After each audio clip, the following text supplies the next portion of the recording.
It being 11:05, the House will now proceed to the consideration of private members' business as listed on today's order paper. Reprise du débat à la deuxième lecture du projet de loi. Resuming debate at second reading of Bill C-226, an act to amend the Canadian Multiculturalism Act, non-application in Quebec. Débat. Debate. The Honourable Member for Lac Saint Louis. Thank you, Mr. Speaker. Mr. Speaker, I rise today to address private members Bill C-226, introduced by the member for Montcalm, whom I have always found to be an intelligent and respectful debater, even if we do not share the same vision for our Canadian federalism. He always makes his interventions about ideas, and that, Mr. Speaker, is fundamental to a healthy democracy. Bill C-226 is asking the House to support an amendment to the Canadian Multiculturalism Act that would make the Act not applicable in Quebec. It's important to mention that official bilingualism and multiculturalism in this country share the same origins. That is, the Royal Commission on Bilingualism and Biculturalism, which did its work between 1963 and 1969.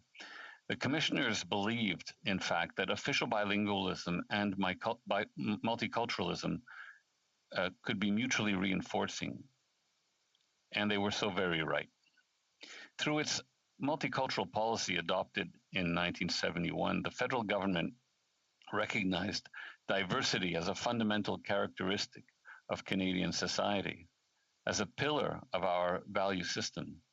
However, it was also made clear that the advancement of multiculturalism throughout Canada had to be made in harmony with the national commitment to the official languages of Canada. Built not only on the contributions of Indigenous peoples and the two official language communities, French and English, the fabric of Canada owes much to the contributions of the many ethno-cultural communities and new immigrants who have come to make a life in this country over the span of decades. By way of background, the Canadian Multiculturalism Policy was enshrined in the Canadian Multiculturalism Act in 1988, and all provincial and territorial governments are subject to its application, including Quebec. The Act, which is now 33 years old, provides the framework for federal responsibilities and activities designed to bring Canadians closer together and promote mutual respect and appreciation among Canadians of different backgrounds. The Act has been central in creating harmonious relations among Canadians of different backgrounds, and it has helped strengthen the country's social fabric. Now, Quebec is the only province in Canada that promotes interculturalism as an approach to integration and cross-cultural understanding. Broadly speaking, Quebec's vision and policy of interculturalism proposes a model of integration that aims to ensure the continuity of the Francophone identity and culture while still respecting minority cultures, that is, diversity, and the contributions they make to modern Quebec society. In 1990, a policy statement on immigration and integration entitled "Let's Build Quebec Together" set the parameters of Quebec's policy of interculturalism.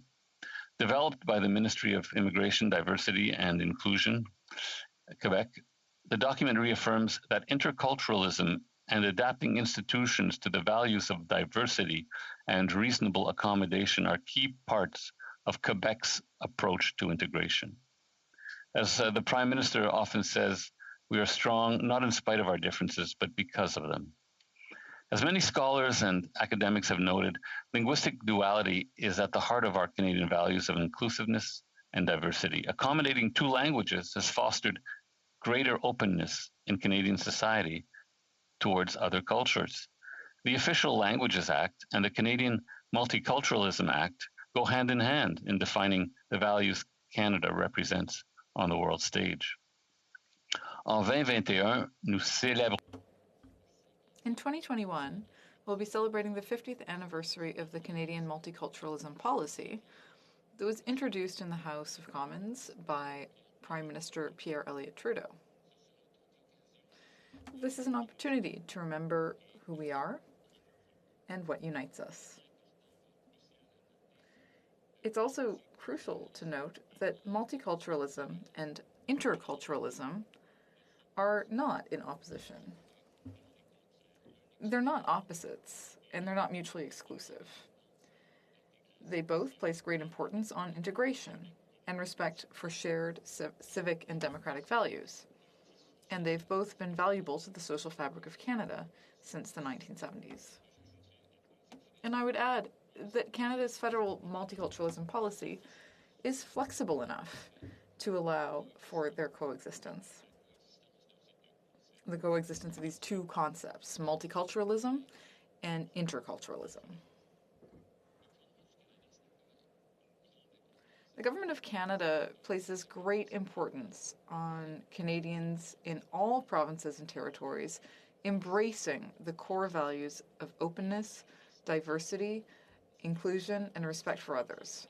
So multiculturalism, like official languages, is often seen as a fundamental pillar of society, and the federal government defends and promotes this idea. Mr. Speaker, Bill C-226 asserts that Quebecers form a nation, and that as such they have all the tools they need to define their identity and to protect three common essential values, namely, first of all, En ce qui a trait à la the protection of the French language, secondly, the separation of church and state, and third, gender equality. And for these reasons, the member for Montcalm suggests that the Multiculturalism Act should not apply in Quebec.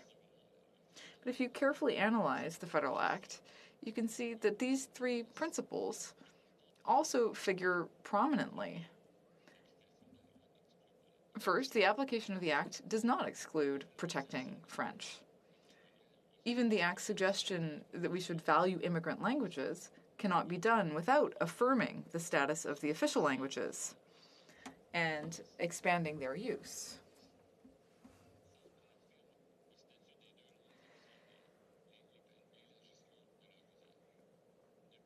Moreover, the Canadian Charter of Rights and Freedoms, like the Multiculturalism Act, guarantees freedom of conscience and religion, while ensuring that these freedoms are not infringed upon. With this accommodation of pluralism, which is based on reasonable accommodation, the federal government is able to preserve the neutrality of the state, since it does not discriminate against a minority religious belief in favor of the majority. Finally, gender equality is repeatedly emphasized in the Multiculturalism Act as a fundamental principle of Canadian society. So, colleagues, removing or exempting the Canadian Multiculturalism Act from application in Quebec, as called for in Bill C-226, could have significant legal consequences in Canada. First of all, it would reduce one of the federal government's legal powers, thereby reducing access to multiculturalism funding programs by certain religious communities in Quebec. Exempting Quebec from the application of the Act would also limit the federal government's ability to propose shared values across the country in a consistent manner and support the overall objectives of the Act. Support for this bill would undoubtedly lead to discussions across the country about competing ideologies opposing multiculturalism, and that is certainly not desirable. The bill should also be seen as an attempt to limit the application of the Charter of Rights and Freedoms in Quebec, given that Section 27 of the Charter officially refers to multiculturalism as a Canadian value. The bill seeks to do this without invoking the notwithstanding clause in Section 33 of the Charter, which would require a formal request from the province. However, the Government of Quebec has not recently made such a request. Mr. Speaker, I'd like to conclude by reminding you that the position presented in this bill is not the position of all Quebecers or all governments of Quebec. Published in 2017, the Policy on Quebec Affirmation and Canadian Relations outlines the Government of Quebec's vision of Quebec within Canada and defines it by intergovernmental relations. It's an official document. It's still current and endorsed by 2 successive governments, and it states, among other things, that Quebec has been able to grow and develop its national identity within the Canadian federal framework. The Canadian Multiculturalism Act doesn't infringe on Quebec. It makes Canada a stronger, more united country and a more inclusive country. And it should be defended. Mr. Speaker, we are a country of minorities. This reality and the awareness of this reality is what gives us as Canadians our wise perspective, a perspective that, in my view, is the recipe for success in the postmodern world. It is what keeps us from the scourge of bitterly divisive. And we will have to leave it there. The time is just over the expiry of the honourable member's time, and we'll now go to resuming debate and the honourable member for Sherwood Park, Fort Saskatchewan. Merci, Monsieur le Président. Thank you, Mr. Speaker. First of all, I'd like to express my appreciation for Quebec's culture and people. Quebec brings enormous contributions to Canadian culture. I understand that certain Bloc members don't really like multiculturalism, but I think that it is thanks to our multiculturalism in Canada that Quebecers are able to maintain and share their culture with the rest of the country. It's thanks to Canada's openness to different cultures, including Francophone culture, that we have French schools across the country, including in my riding of Sherwood Park, Fort Saskatchewan in Alberta. But my riding also has English schools, Christian schools, and other teaching facilities that provide students diverse choices for their education. And the fact that we have these other schools doesn't have any impact on our local French culture because these schools all coexist. Sherwood Park, Fort Saskatchewan has a diverse population of people from different backgrounds, but we are all united behind our Albertan and Canadian identity, and we maintain personal cultural traditions. That's what multiculturalism is. In Canada, multiculturalism is not new. There were Indigenous nations in Canada before Europeans arrived. Then French and English settlers arrived, followed by other European settlers. Before Confederation, we were already a multicultural people. And when Canada was founded, people began to share their nationality with other cultures and religions. It goes without saying that this was not done without obstacles. However, we need to accept the fact that a multicultural society is not a utopia. There's nothing perfect in this world, but I am convinced that the advantages of a multicultural society certainly trump any of its disadvantages. Personally, I support pluralism, a philosophical policy where people from different backgrounds, beliefs, religions can coexist in the same society and participate equally in the political process. I believe that Canada is a successful example of pluralism where people from all faiths, sexual orientations, backgrounds, and cultures can be proud to say that they're Canadian. As you know, Mr. Speaker, multiculturalism is something I'm passionate about. Often, it seems to me that we underestimate its importance, both in terms of what it requires of us and in terms of the opportunities that it gives us. Sometimes it can be a challenge when we need to live in ways or learn new things that are unfamiliar. But that's exactly why it presents such a rich opportunity. Having an intimate understanding of a wider range of human experiences from other cultures and traditions is an advantage. In a diverse society, we are less ignorant.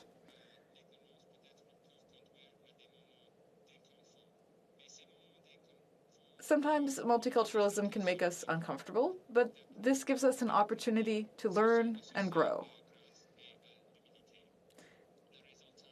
The result of a society where diversity leads to learning and growth is a society where we all know more about the world around us. A society where we can try all sorts of different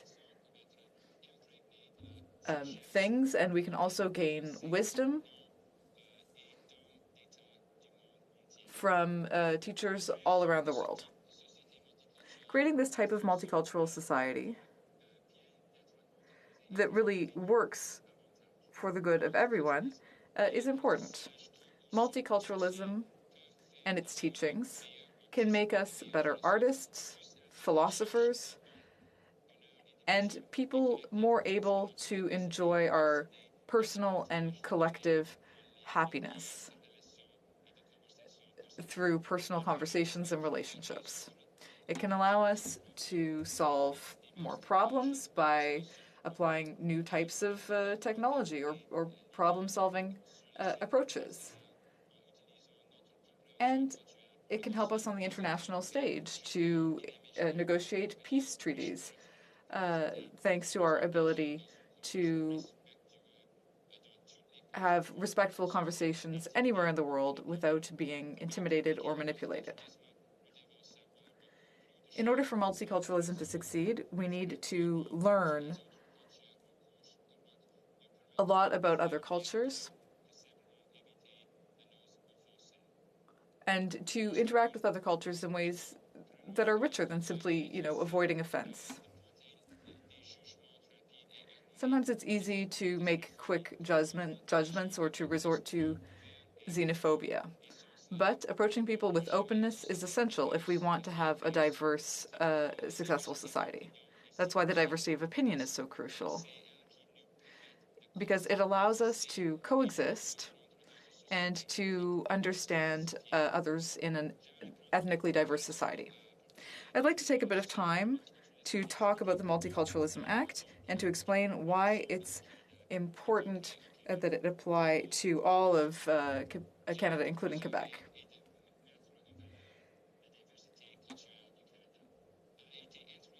The Multiculturalism Act was introduced in 1971, and it guarantees the cultural freedoms of all Canadians. Yes, freedom is a Canadian value. I'm someone who values freedom, and that's one of the reasons that I oppose this bill today. Oppose toujours aux étiennes à la. I will always oppose attacks on freedom, and that's why I'm also against Bill C-10. The government says that C-10 would advance diversity, but in my opinion, freedom of expression is essential to the advancement of diversity. And to be quite frank, Mr. Speaker, I'm concerned about the consequences this could have on religious minorities if the Multiculturalism Act didn't apply to Quebec. The problem of discrimination against religious and ethnic minorities exists in all parts of Canada. Conservatives understand the various jurisdictions and the various levels of government, but we will always act within federal jurisdiction to protect minority rights.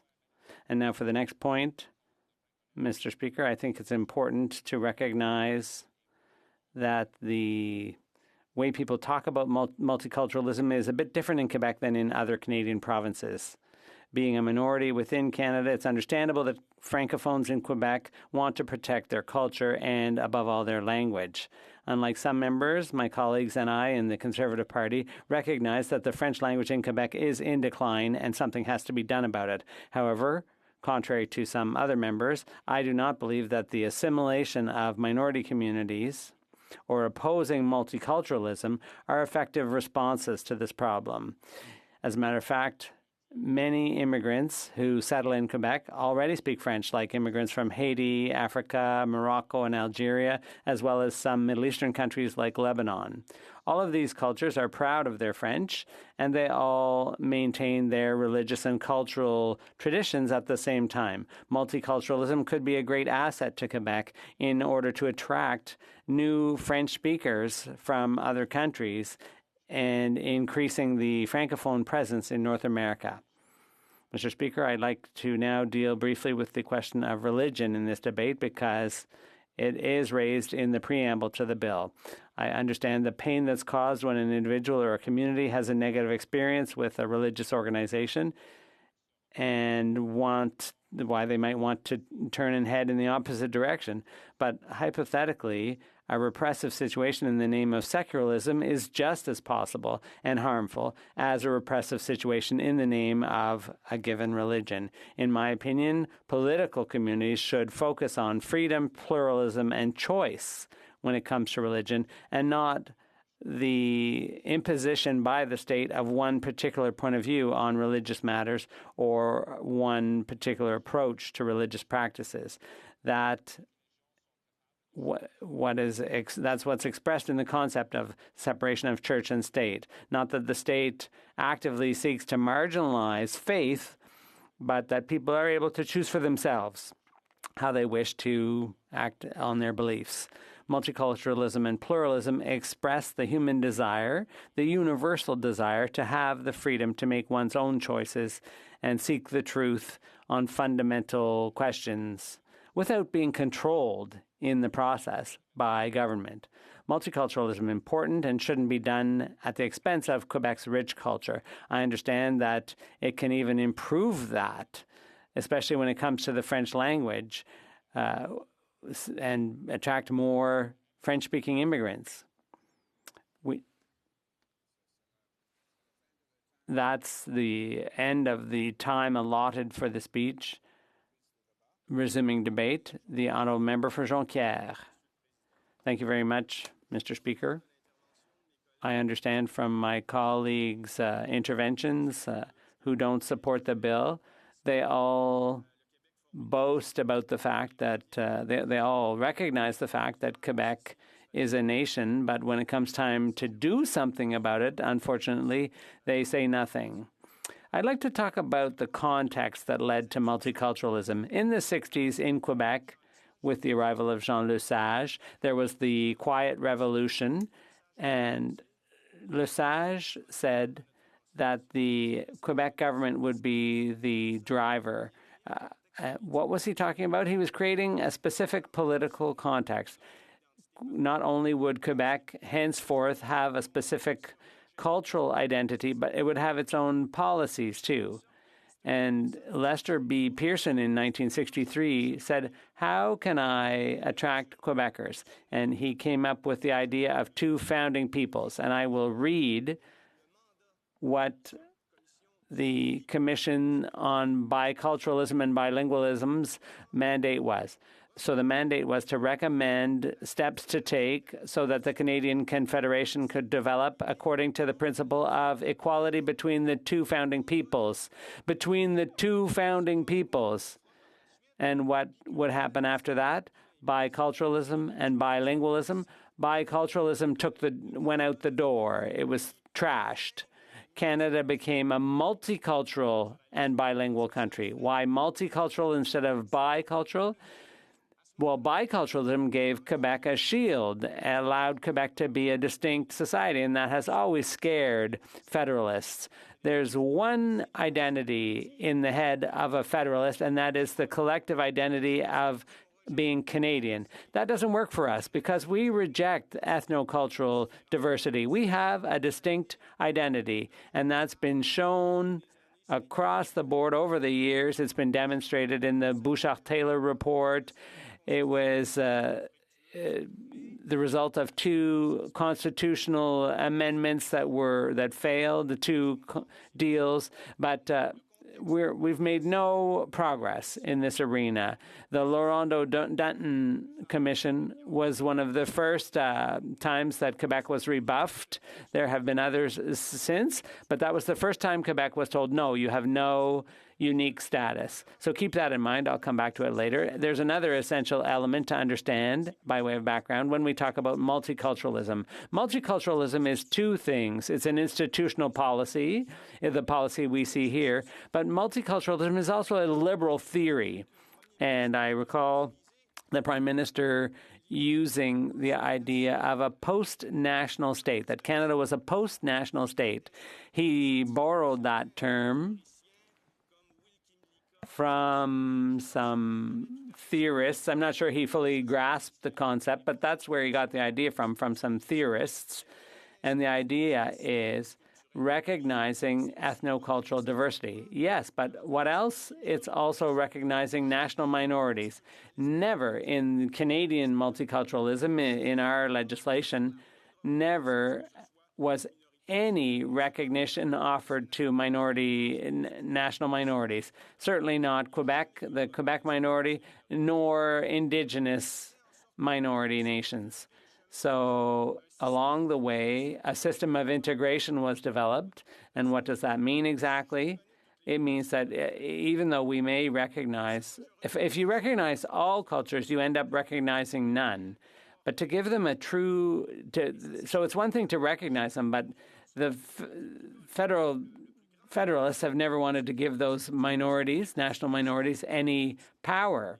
So there is a distinction between two types of minority. What does an ethnocultural minority require? Well, it requires recognition. Without recognition, this is the same thing for Quebec.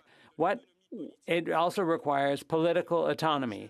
And the federal government has never been willing to ask this question, to face this question head on. They just dismiss it out of hand. The same thing goes for the Quebec Nation and the First Nations. This government has never wanted to head down that road. So to me, it's quite simple. Multiculturalism, and this is what the Bouchard-Taylor Commission proved, multiculturalism has been rejected by Quebecers. Why? Not because we're closed-minded about diversity, but because it represents a rejection of our nation. It offers us no recognition, no guarantee. And that's what Federalists don't understand, and which bugs me, to be quite honest, is this principle of duality. We Quebecers, we are a minority in an English-speaking ocean. We need certain policies to protect us, to protect our minority. The system of integrating ethnocultural minorities that they're proposing doesn't offer us that protection we need or that recognition. So it adds insult to injury today to hear that because we reject multiculturalism in Quebec, that means we're against minorities, ethnocultural minorities. That's not true. That's completely false. In 1963, the Laurendeau-Dunton Commission, I would suggest that you go back to 1962, in fact, and read La Fatigue Culturelle. This was published in 1962, and the author said that Quebec was a polyethnic culture, but with a different culture. And so what our diversity means is that French is the language of Quebec. Secularism is one of our principles. I heard a colleague object to that, but that's our culture. We're not against religious minorities, but state secularism is a strong pillar of our unique identity. That's part of the Quebec identity, is government official secularism of the state. Language, of course, I almost forgot that one. Language, which is essential to integration in Quebec. It has to be French. And all of those three things are to be found in Quebec's policy, which is a policy of interculturalism. So what bold and helpful thing could this place offer? They could say it's true that Quebec is a minority nation within Canada. It needs protection. And so perhaps it should have its own model of integration. It should be allowed to have its own model of integration, which is called interculturalism, our model. And the Bouchard-Taylor Commission, and which was headed by an outstanding academic from the university I went to, Mr. Bouchard, and it said that our model best reflects our reality. What is our reality? Well, we do have new immigrants coming, but they're coming to a national minority. And if that national minority, Quebec, is to survive and have its own legislation and policies, well, it has to be allowed to have its own policy, its own model of integration. And when Canada had the opportunity to recognize us, they preferred to reject us. They've rejected this idea of two founding peoples and a bicultural society. That has basically been shunted aside by the rest of Canada. And so I think the best thing my colleagues could do is to correct a historic wrong that was done to us and recognize that multiculturalism should not apply in Quebec, and they should accept that interculturalism is the prevailing, the appropriate policy for Quebecers. Thank you, Mr. Speaker. Resuming debate, the Honourable Member for Lévis. Mr. Speaker, I take the floor today to discuss Bill C-226, put forward by the member for Montcalm. He seeks the support of the House to amend the Multiculturalism Act, and that change would make the Act inapplicable to Quebec. Bill C-226 stresses the fact that Quebecers form a full-fledged nation and they are able to define their own identity and protect their common values and the separation of church and state. And the bill would also reflect the idea that Canadian multiculturalism does not allow those fundamental principles to be implemented in Quebec.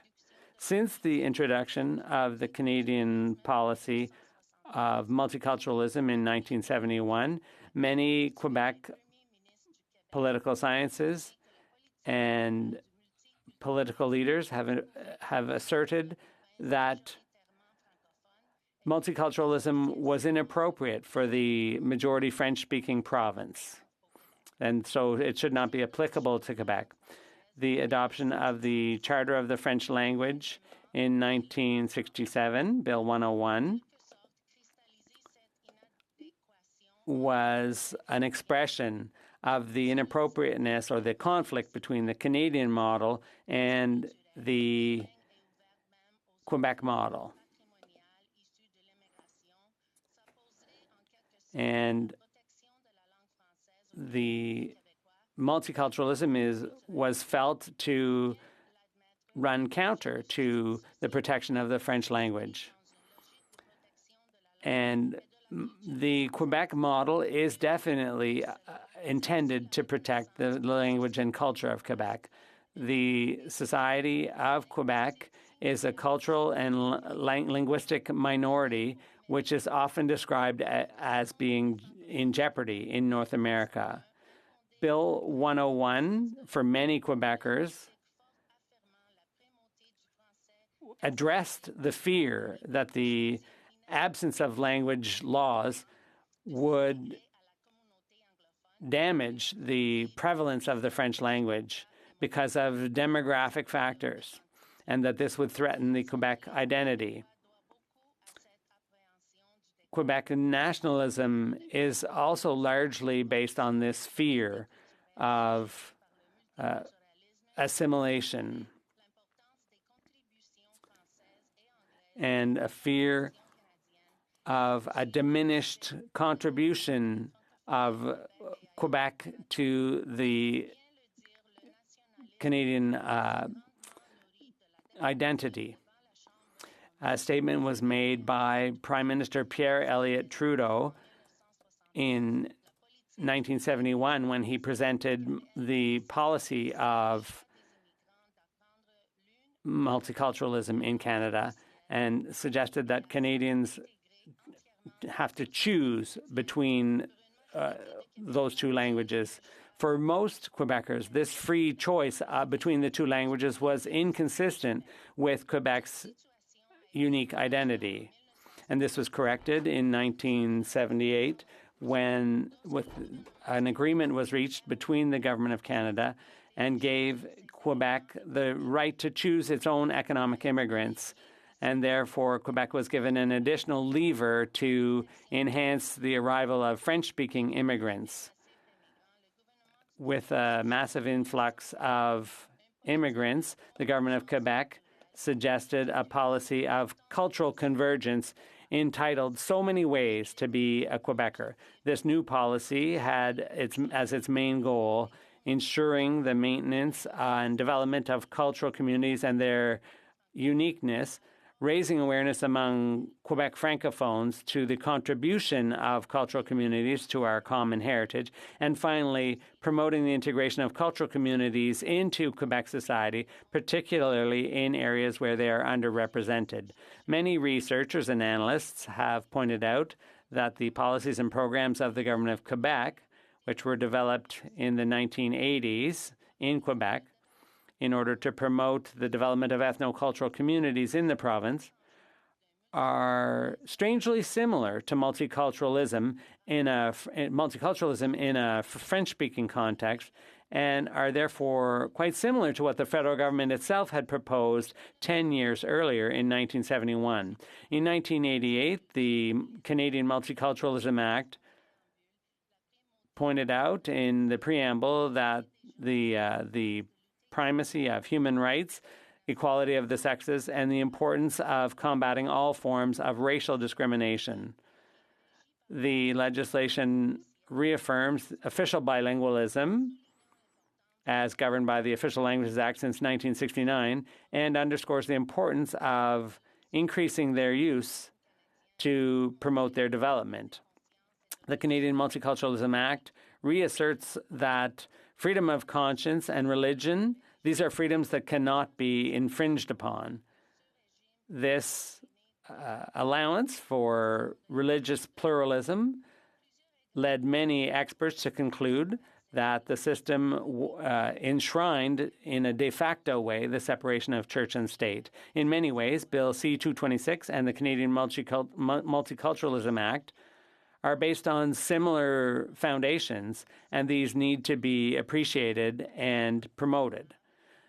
Many authors of the final report, the authors of the final report of the Bouchard-Taylor Commission on Reasonable Accommodation in 2007 and 2008 concluded that the Canadian model of multiculturalism had not changed in Canada since it was adopted, and that it was incompatible with Quebec society. In their report, they pointed out that multiculturalism was presented in Quebec as if it took into account only the recognition and affirmation of difference without worrying about elements like national languages and intercultural exchanges. Mutable and fixed in time. Its flexibility allows not only for the integration and enhancement of common values and founding principles of Canadian society, such as official bilingualism, human rights, and the principle of reasonable accommodation, but also for the development of programs and tools adapted to the new realities of Canadian society. In the most recent speech from the throne, the government defines the Canada of today and tomorrow, in which the main Canadian values are articulated: reconciliation, the fight against systemic racism, the protection of official languages, the welcoming of immigrants, and the strategic positioning of Canada in the world. In this text, the government also recognizes the particular situation of French in the country and its intention to protect and promote French not only outside Quebec, but also in Quebec. This is a strong commitment by the federal government. These overall values or objectives also find a prominent place in the Canadian Multiculturalism Act. A multicultural Canada is not incompatible with the future of a French-speaking Quebec, and the flexibility of the laws that govern our country also allows Quebec to flourish. Thank you, Mr. Speaker. Resuming debate. Reprise de débat. Resuming debate. I invite the Honourable Member for Montcalm for his right of reply. The Honourable Member will have 5 minutes. The Honourable Member for Montcalm. Thank you, Mr. Speaker. When I tabled this bill in the previous Parliament, it was received with some content. And now there's a question as to why it would not be applicable in Quebec. Quebec is a nation, Mr. Speaker, a francophone nation within North America, a nation that I love deeply for its talent, its creativity. It's a nation that is proud, welcoming, hardworking. It's very tightly knit, and it seeks recognition for its own differences, a nation that has the right to say what it wants. The harmonization is based on 3 basic principles: the gender equality, separation of state and church, and French as the language in public spaces. Federalist parties confuse this diversity and multiculturalism. Multiculturalism is a political ideology leading to the assimilation of francophones.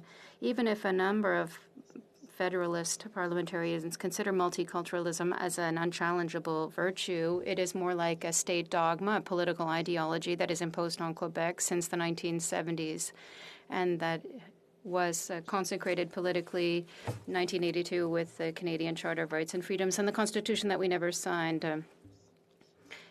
It has been juxtaposed, and it has ghettoized differences. Boucard-Ficot wrote, and I quote, "It's not possible to live together if together isn't really embodied. We must note that multiculturalism is living side by side, which leads to daily frustrations and is far from the ideal world that politicians talk to us about," end of quote. As for Canadians, this is a model that might work in an English-speaking country in an Anglophone continent, that people can integrate into English. As my colleague from Joliet indicated in a previous debate on the subject, even the big thinkers like Kim Nicka-Colin said that it could be a good policy for English-speaking Canada, but cannot be transposed onto Quebec because in the case of English-speaking Canada, it's a dominant English-speaking community. So why then are we trying to be integrating our minority into this majority? They're encouraging parallel coexistence of multiple cultures, and they're not recognizing and respecting difference, which leads to the ghettoization of cultures. That's why it's important for Quebec to have the greatest flexibility possible in order to apply its own integration policy and citizenship policy. Obviously, only sovereignty will allow us to move forward. And if an immigrant chooses Quebec, they will no longer come to a province of Canada, but into a francophone country. Until that happens, however, Quebec needs to not be subject to the Canadian Multiculturalism Act, Quebec must have all the tools required to integrate newcomers and allow them to integrate into Quebec. Mr. Speaker, I would invite all those who recognize more than symbolically the Quebecois nation and hold dear the Quebec identity and the Quebec nation to support this bill, which would allow Quebec to decide alone how it will constitute its integration model. It is up to Quebec to decide and make that decision. Thank you, Mr. Speaker. En conséquence, la question. Accordingly, the question is as follows, that Mr. Theriault, seconded by Ms. Gaudreau, moves that Bill C-226, an act to amend the Canadian Multiculturalism Act, non-application in Quebec, be now read a second time and referred to the Standing Committee on Canadian Heritage. As usual, if a member for a recognized party present in the House wishes to request a recorded division or that the motion be adopted on division, I would invite them to rise and indicate it to the chair, the honourable member for Beauport-Limoilou. We would ask for a recorded division. Conformément à l'ordre According to order made on January 25th, 2021, the division stands deferred until Wednesday, 2021, and the expiry of the time provided for all questions. It being 11:50, the House will suspend until noon.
I'm now ready to rule on the multiple points of order raised on Friday regarding the time allocation motion for the committee stage of Bill C-10, an act to amend the Broadcasting Act to make related and consequential amendments to other acts. Immediately after the motion was moved, the member for Saanich Gulf Islands asked whether a motion of instruction was not a more appropriate way for the House to direct the work of a committee. The Assistant Deputy Speaker indicated that the time allocated motion was in order. The member for Lethbridge then argued that time allotted under the terms of the motion is insufficient, as all previous examples of time allocations under Standing Order 78.3 at the committee stage have been up to 10 further hours, while the present motion provided only 5 additional hours. As the Standing Order provides that the amount of time allocated may not be less than 1 sitting day, and since committees do not have standard sitting days, the way the House does the contended, she contended, that House should be guided by past practices and allot at least 10 further hours. The Assistant Deputy Speaker repeated that the motion was in order and that she would return with a more detailed ruling after the 30-minute period for questions and comments. This was followed by multiple points of order by many members who continued to challenge the admissibility of the motion and the approach the chair was taking. These continued until the House began statements by members and resumed after question period until the House began private members' business. There are 4 points I would like to address in relation to this matter. The first is whether this time allocation motion is in order. The second concerns the manner in which the chair considers points of order before coming to a decision. The third relates to respect for the chair's authority. Finally, I would like to address the status of the time allocation motion on which proceedings were not concluded.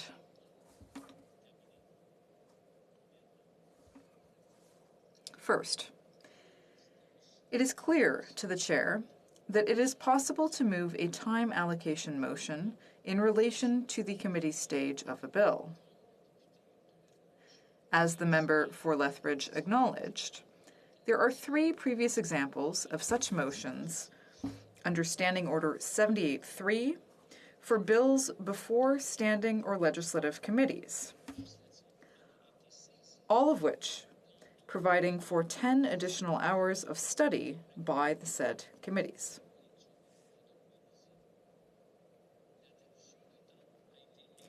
Time allocation was invoked under the terms of Standing Order 78.3a for the purpose of setting a deadline, and I quote, "In respect of proceedings at the stage at which a public bill was then under consideration,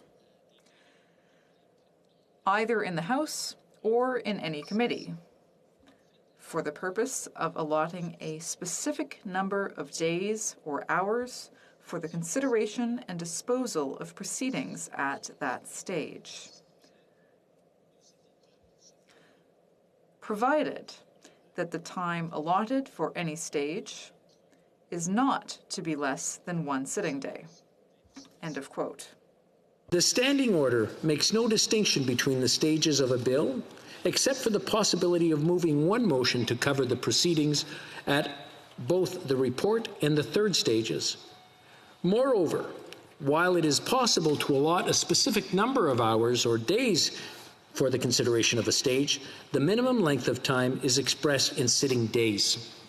The member of Sherwood Park, Fort Saskatchewan, argued that the chair should look at the times at which committee meetings are normally organized in the course of a day, suggesting that this could be more than 12 hours. An argument could even be made that the usual length of most committee meetings is 2 hours. Truth be told, while the House is set to meet and adjourn, this is not the case in committees. Thus, the chair can only conclude that the intention was indeed to specifically refer to the length of a sitting of the House.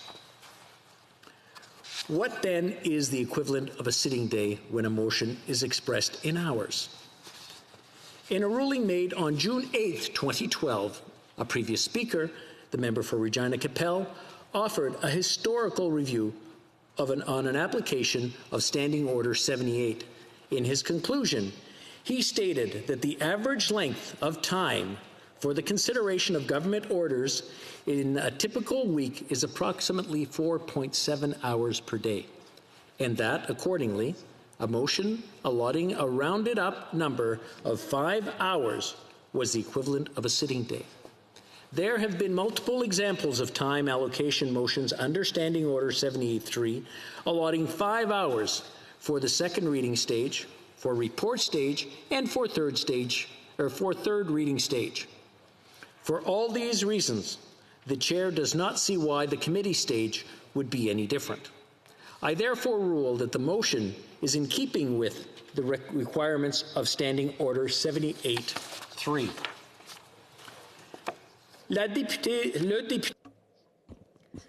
The member for Sherwood Park, Fort Saskatchewan, expressed concerns that the motion would prevent him from proposing amendments in committee that he considers important. Indeed, one of the consequences of a time allocation motion may be that certain amendments and arguments will not be presented at the committee stage consideration of a bill. In fact, the standing orders provide for such situations. It is not for the chair to consider the consequences of a motion properly before the House. That is a decision for the House. The chair's role is limited to determining whether the motion is in order. The point I wish to address is the power of the chair in relation to points of order. Some members argued on Friday that the chair is required to hear as many points of order as are raised, even equating a failure to do so with censorship or suspension of the standing orders.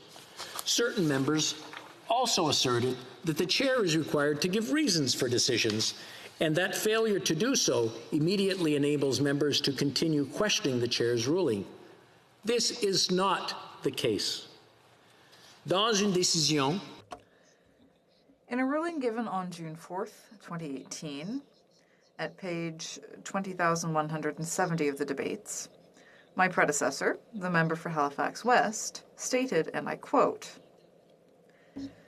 "It is well established that when making a case on either questions of privilege or points of order, members are expected to make brief presentations on the issue being raised.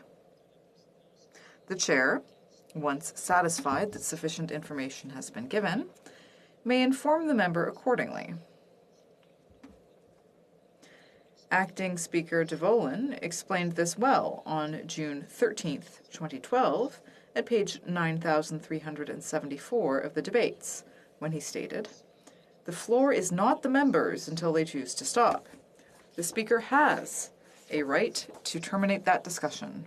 That is left to the judgment of the Speaker." That is to say that members do not have unlimited time to speak. Additionally, once the Speaker has ruled or determined that sufficient information has been presented, it is not in keeping with our practices that members use new points of order, for it can be perceived as undermining and questioning the authority of the chair. End of quote. Il ressort clairement. This makes clear that the Speaker has the authority to decide how long to listen to an intervention in order, or rather, to an intervention, in order to ascertain the argument being made. The Speaker can also decide how many points of order to hear on a matter before closing the discussion. Members do not have an unfettered right to raise as many points of order as they want for as long as they want. I wish to especially insist on this point in the context of our hybrid sittings. By activating their own microphones, members can interrupt the proceedings, cancelling out the audio of the members duly recognized and making it impossible for the interpreters to do their work. When the chair has indicated that a decision has been made and the discussion is over, members are expected to respect the statement and not persist in raising of the order. When considering a point of order, the chair may rule right away or take the matter under advisement and return with a decision later.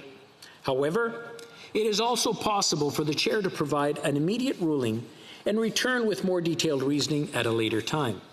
For example, on March 21st, 2007, Speaker Milliken ruled that an opposition motion on the notice paper was out of order, returning with a more detailed explanation as to why on March 29th, 2007. An even closer parallel would be on June 12th, 2012, when the Deputy Speaker heard several points of order in the middle of the question and comments period on a time allocation motion. She gave a brief ruling at the end of the period, allowing the vote on the motion to proceed, with the Speaker providing a more expansive ruling on June 18th, 2012. This is the ruling I referenced earlier about the length of a sitting day. Therefore, it was perfectly acceptable for the Assistant Deputy Speaker to proceed as she did on Friday. Cela m'amène à mon... This brings me to my third point, about the need to respect the authority of the chair. The Speaker is elected by members to apply and enforce the rules that members themselves have adopted to govern the conduct of business in the House. In this, I am assisted by 3 other chair occupants. But, to carry out our work, we rely on the support, cooperation, and goodwill of all members.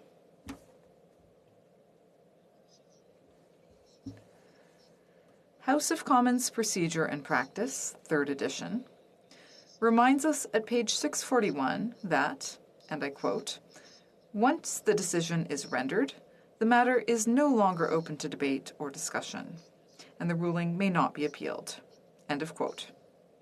It also states at page 620, and I quote, "Reflections must not be cast in debate on the conduct of the Speaker or other presiding officers. It is unacceptable to question the integrity and impartiality of a presiding officer."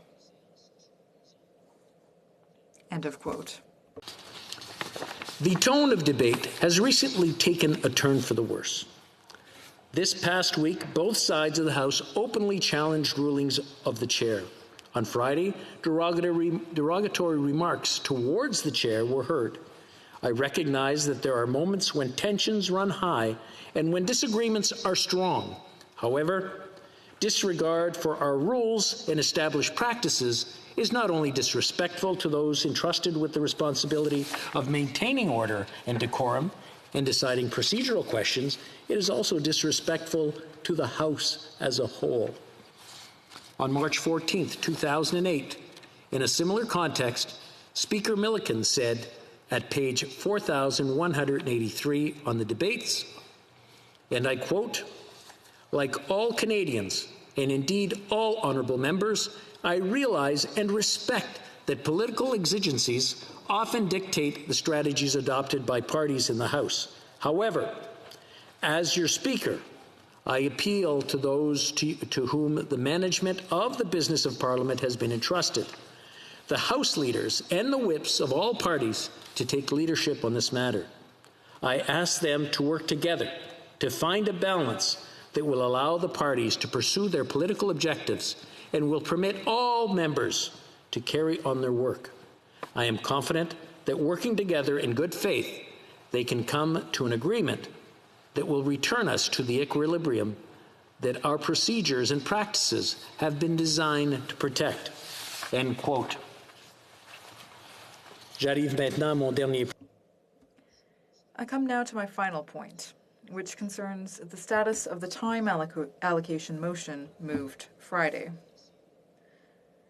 For the first 2 decades of their existence, time allocation motions were subject to a 2-hour debate.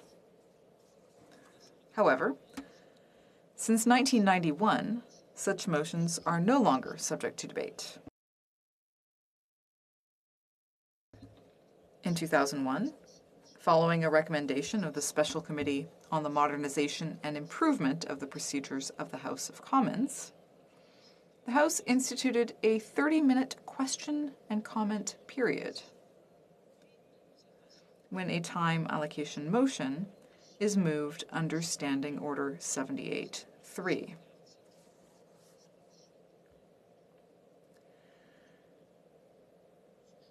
The intent of this change was to promote accountability and to require the government to justify its decision. This change did not, however, render a time allocation motion debatable, set down on the order paper, and carried over from sitting to sitting. It is to be decided forthwith, meaning immediately. That is, during the sitting in which it is moved.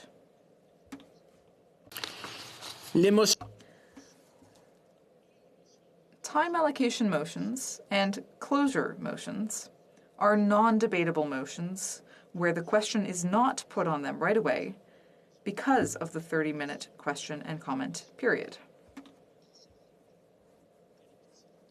What then is to be done when the House cannot complete this period? The Chair has looked at a variety of precedents. On March 7th, 2012, the House began a question and comment period at approximately 5:10 p.m. Proceedings were not interrupted at 5:30 p.m., but instead continued until 30 minutes were completed. On April 30th, 2015, the question and comment period was interrupted for the first time in order to proceed to statements by members. In so doing, the acting Speaker stated that he was only doing so as there would be an opportunity to complete the proceedings after oral questions. On June 6, 2017, the Speaker interrupted the proceedings at 5:30 p.m. to move to private members' business. But the sitting hours had been extended, and there was an opportunity to return to the motion later that day. In those cases, the House resumed the questions and comment period where they had left off, completed it, and proceeded to the vote. Friday was the first occasion where the proceedings were interrupted for private members' business, and the House had no opportunity to resume the questions and comment period before adjourning. In the future, the question and comment period on a time allocation motion or closure motion will only be interrupted if there is an opportunity to conclude proceedings in the same sitting. Where this is not possible, the House will continue with proceedings until a decision is made on the motion. The Chair's role, as I said earlier, is to apply the rules the House itself has adopted. The House has provided the time allocation motions on bills including at committee stage and as provided that are to be decided forthwith after a question and comment period of 30 minutes. In the case of this motion, the appropriate notice was given, the form of the motion respects our standing orders, the motion was duly moved and seconded, and the question and comment period began. So far, 6.5 minutes have been used in the period. The appropriate course of action is now to conclude the remaining 23.5 minutes and then proceed with a vote. I thank the members for their attention. Questions and comments? Questions et commentaires? Point of order. The honourable member for Saanich Scollif Islands is rising on a point of order.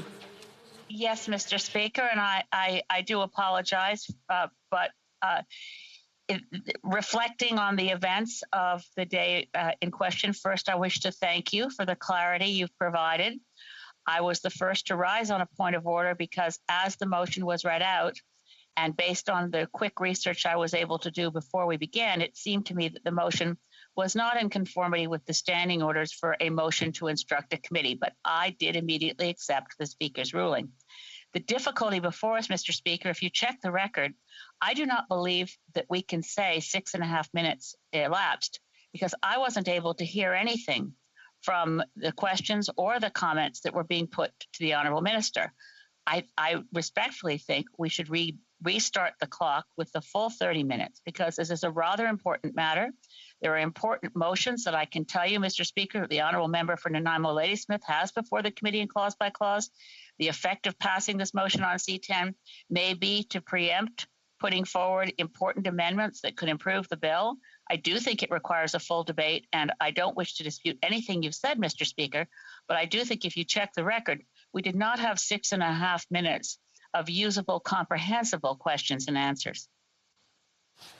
I want to thank the honourable member for bringing that up. I do rely on the information that is given to me by the table, and they do keep track of time.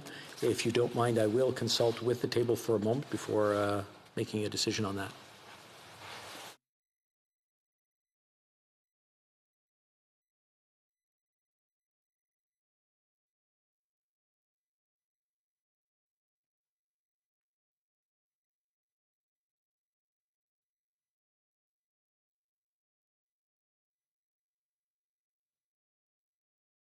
I want to thank the honourable member for Saanich Gulf Island, but a decision has been made, and in all fairness, it was done with the information we had, and it is final, and we will continue. Questions and comments? L'honorable député de Louis. The honourable member for Louis Saint Laurent.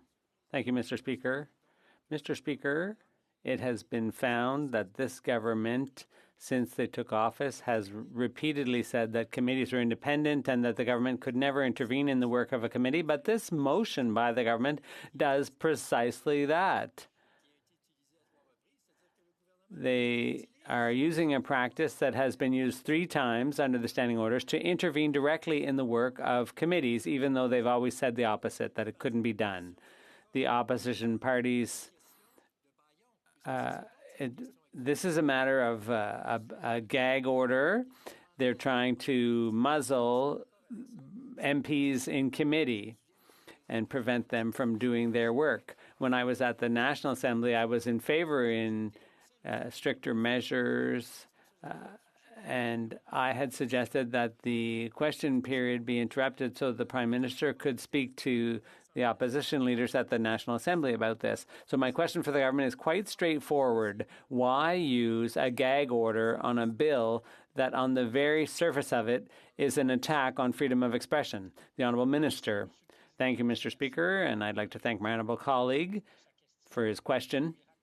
I would remind him that this motion is before the House and not the government. It's the House of Commons that will decide this motion, not the government, for one thing. For another, why was this done? Well, I attempted to explain myself last week on that point, but allow me to repeat what I was trying to say last week.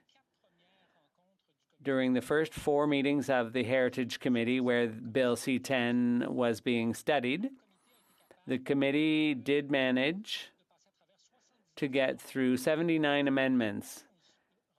And in the next 11 meetings, the Conservative Party systematically filibustered, and only 7 amendments were studied and voted on. So if the committee were to continue at that pace, there would be ample time to get through all the remaining amendments before the committee. Thank you. For New Westminster, Burnaby.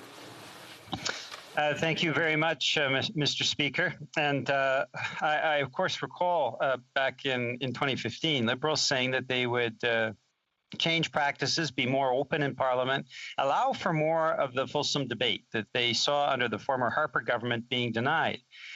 But it's important to note, Mr. Speaker, this particular maneuver that the government has put into place is something that even the Harper government didn't try. So we're talking about new ground in terms of not allowing the kind of debate that is so important. We'll be voting against this closure motion because it doesn't allow the appropriate fixes to be made to the bill. And really, Mr. Speaker, when we look at it, the reality is this has been a communications disaster. The minister has not clearly communicated, has contradicted himself, has badly explained parts of the bill. And isn't that the real reason that Liberals are invoking this unprecedented closure motion? Is it not because the communications around Bill C-10 has been a disaster? The Honourable Minister. Merci, Monsieur le. Thank you, Mr. Speaker. I'd like to thank my honourable colleague for his question. I have a lot of respect for him. But in all honesty, Mr. Speaker, I'm a bit flabbergasted by the NDP's position on this.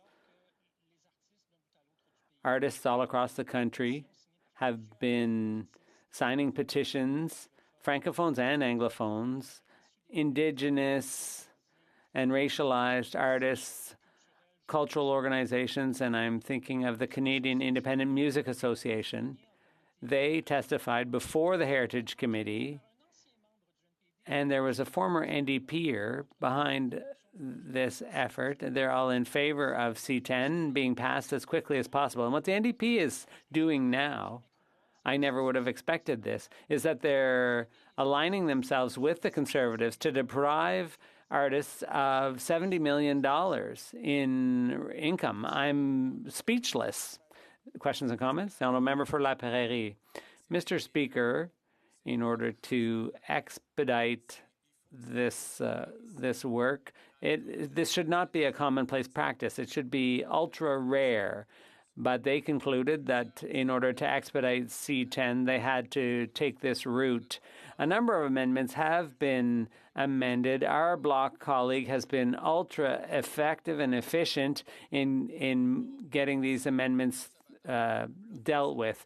We can't allow the Conservatives to hold up this bill, which is jeopardizing our cultural industries, our cultural communities. Millions of dollars are being lost every week while we discuss this. The Quebec cultural industries have been calling for this. Quebecers are calling for this. We need Bill C-10 by the end of this session, absolutely. And that is why we have agreed to proceed, Mr. Speaker. And my question is simple to the government House Leader. Will this time allocation motion, is this going to remain something exceptional? The Honourable Minister of Canadian Heritage. I'd like to thank my honourable colleague for his question, and I am fully in agreement with him on the important support, the major support this bill has received in Quebec, among other places, all across the country, but particularly in Quebec. The National Assembly of Quebec unanimously called for Bill C-10 to be passed, specifying that this was an important step forward for the artistic and cultural communities. And to give a quick answer to my colleague's question, I think that this is an exceptional step we're taking, this time allocation. The circumstances are exceptional and called for an exceptional response. Questions and comments? The Honourable Member for Saanich Gulf Islands. Thank you, Mr. Speaker. And to the Honourable Minister, this is offensive to intrude on committee work. We have a fiction in this place that the committee is the master of its own destiny. It's increasingly a fiction from the day when, in the previous government, Stephen Harper instructed that every committee pass an identical motion that affected people such as members of parliament in unrecognized parties, such as all Greens and independents, that we were coerced to show up in committee 48 hours before clause by clause began. That process made a mockery of the notion the committee is the master of its own destiny and its own work. This intervention, which is the first time in more than 20 years that this particular standing order has been utilized to get a committee to report back more quickly than it's normally able to do, is another offense to this notion. And I do think these principles matter. I think the irony here So the honourable member from Nanaimo, Ladysmith, who within the Green Caucus carries the work on C10 and has done a tremendous amount of work, is right now in clause by clause in the Heritage Committee on C10 and can't be here to defend his right to put forward every single amendment that we've worked on so hard. So I'm sorry, Mr. Speaker, but I do want. We have a bit of an interference. We'll just ask one of the honourable members' audio's on. We'll try to cancel that. Let's go back to the honourable member for Saanich Gulf Island to finish your question. Thank you, Mr. Speaker. So my question to the honourable minister is that I see that this.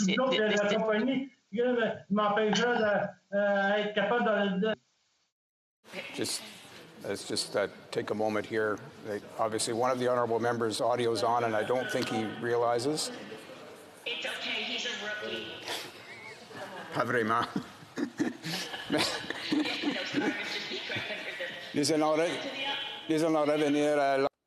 We will go back to the honourable member for Saanich Gulf Islands.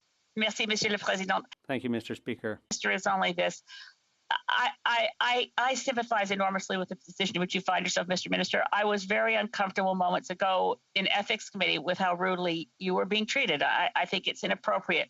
But for all of us in this place to operate with decorum and with respect for one another, this kind of motion on time allocation will do real damage to this place, not just today, not just tomorrow, but in the coming years, we'll find this used more and more and more to whip committees into shape. And I ask you to think again and step back. Thank you, Mr. Speaker. Honourable Minister for Canadian Heritage. Thank you, Mr. Speaker. And I think the honourable member knows the friendship and admiration I have for her. I respectfully disagree. And frankly, it's not about me, Mr. Speaker. It's not about how rude some Conservative Party committee members have been either in the House or in committee. It's about artists. And every month that passes, we deprive our artists, musicians, and technicians across the country of $70 million every single month. And why? Because we want some of the wealthiest companies in the world to pay their fair share? I just don't understand, Mr. Speaker. And yes, it is an extraordinary measure, but I think these are extraordinary circumstances. Thank you. Questions. The honourable member for Sherwood Park, Fort Saskatchewan. Well, thank you, Mr. Speaker. It is quite absurd for the minister to suggest the only way he can help artists is by attacking freedom of speech. And one of the problems with the debate that's happened on this bill at committee and elsewhere is that this minister has frankly not been able to answer some critical questions about the nature of the bill. So you can understand why Canadians continue to have more questions when the minister isn't answering them. One of the questions that he got from one of my colleagues that I want to re-ask is, does the government give the CRTC the power to regulate social media algorithms through this bill? Many experts have said yes, they do. When I asked this question at committee, the minister has said it's not a yes, it's not a no. Well, what is it then? And I'll re-ask the question to the minister because it's very important for Canadians looking at this bill and coming to conclusions. Is the government giving the CRTC the power to regulate social media algorithms through this bill? Honourable Minister. Thank you, Mr. Speaker. If I may use an analogy which my honourable colleague may understand, what we're interested in is the vehicle, the car, and preferably electric, but how fast it can go. We're not particularly interested in what's happening under the hood, Mr. Speaker. The honourable member for Drummond. Thank you very much, Mr. Speaker. It's very unfortunate that we've come to this. We've been working on the bill in committee for months, and things were going well for months, I should say. There was goodwill within all parties to move this bill forward. But once you commit to working on a bill in committee, you buy into improving it and moving it along. And that was the case for many weeks, but that's no longer the case because our friends in the Conservative Party falsely raised this issue of a possible infringement on freedom of expression. The Heritage Minister recently said on Tout le monde en parle in Quebec that the cultural industry was losing about $70 million a month in the absence of this legislation. I don't know how many millions are being lost, but they've been losing every year because of the arrival of these digital giants. We need this legislation. We need to revisit this legislation, which is more than 30 years old, and we need to pass this bill. The National Assembly of Quebec has been unanimous on that. It's time to stop playing games. We need to move forward with this bill in goodwill. So I'd ask the minister, how much time does he think we can still wait before passing legislation like C10 for the cultural industries? The Honourable Minister of Canadian Heritage. I'd like to thank my honourable colleague for his question.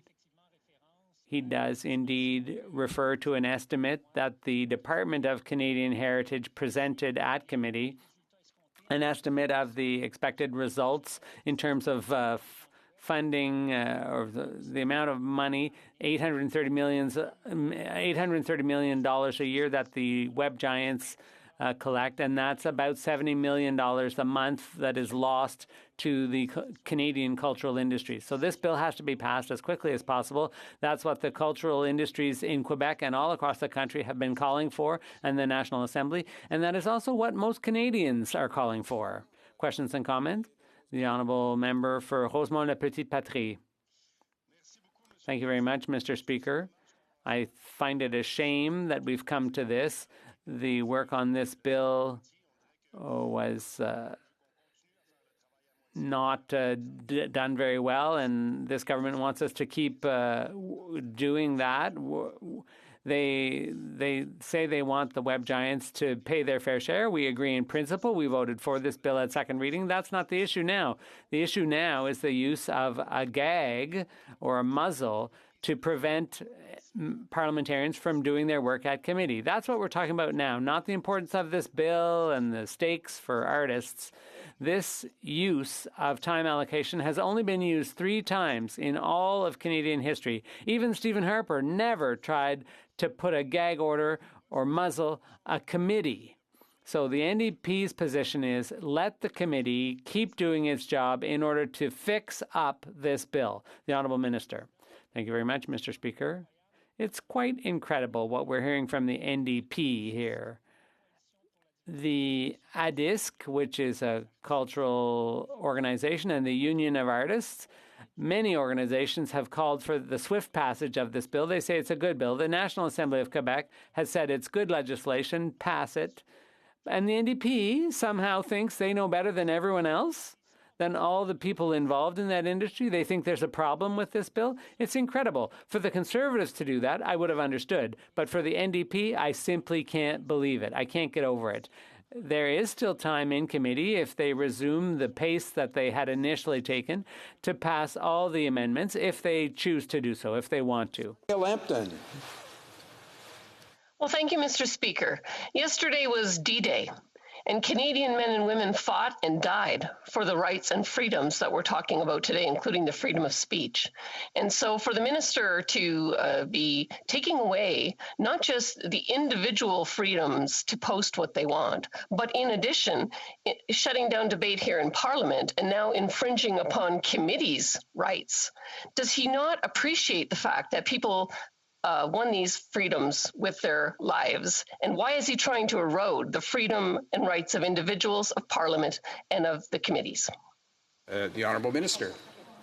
Thank you, Mr. Speaker. And the member opposite and the Conservative Party of Canada know full well that Bill C-10 has nothing to do with content moderation and what people can and can't post online. In fact, the professional, independent civil servant from the Ministry of Justice, including the Deputy Minister, came to committee to testify to that effect. So it looks to me like the Conservative Party is continuing to mislead Canadians, deliberately or unwillingly. I don't understand. But it's simply not true. What I don't understand is why won't the Conservative Party want to force Google, one of the wealthiest companies in the world, to pay its fair share for our Canadian artists, Mr. Speaker? I just don't understand it. Question, la députée de Beauport, Côte de Beauport. Questions, member for Côte de Beauport. Thank you, Mr. Speaker. Mr. Speaker, I want to tell you that I'm very proud of my leader. I'm very proud of my colleague from Brabant and their positions with regard to Bill C-10. What pushed me to get into politics, Mr. Speaker, was not partisanship, but rather to serve Quebecers. It's my love for culture and the French language. I don't like political games, and it doesn't interest me. What I want is the best for the people that I'm serving. What my colleague and leader are doing is to put culture and content before partisanship and politics.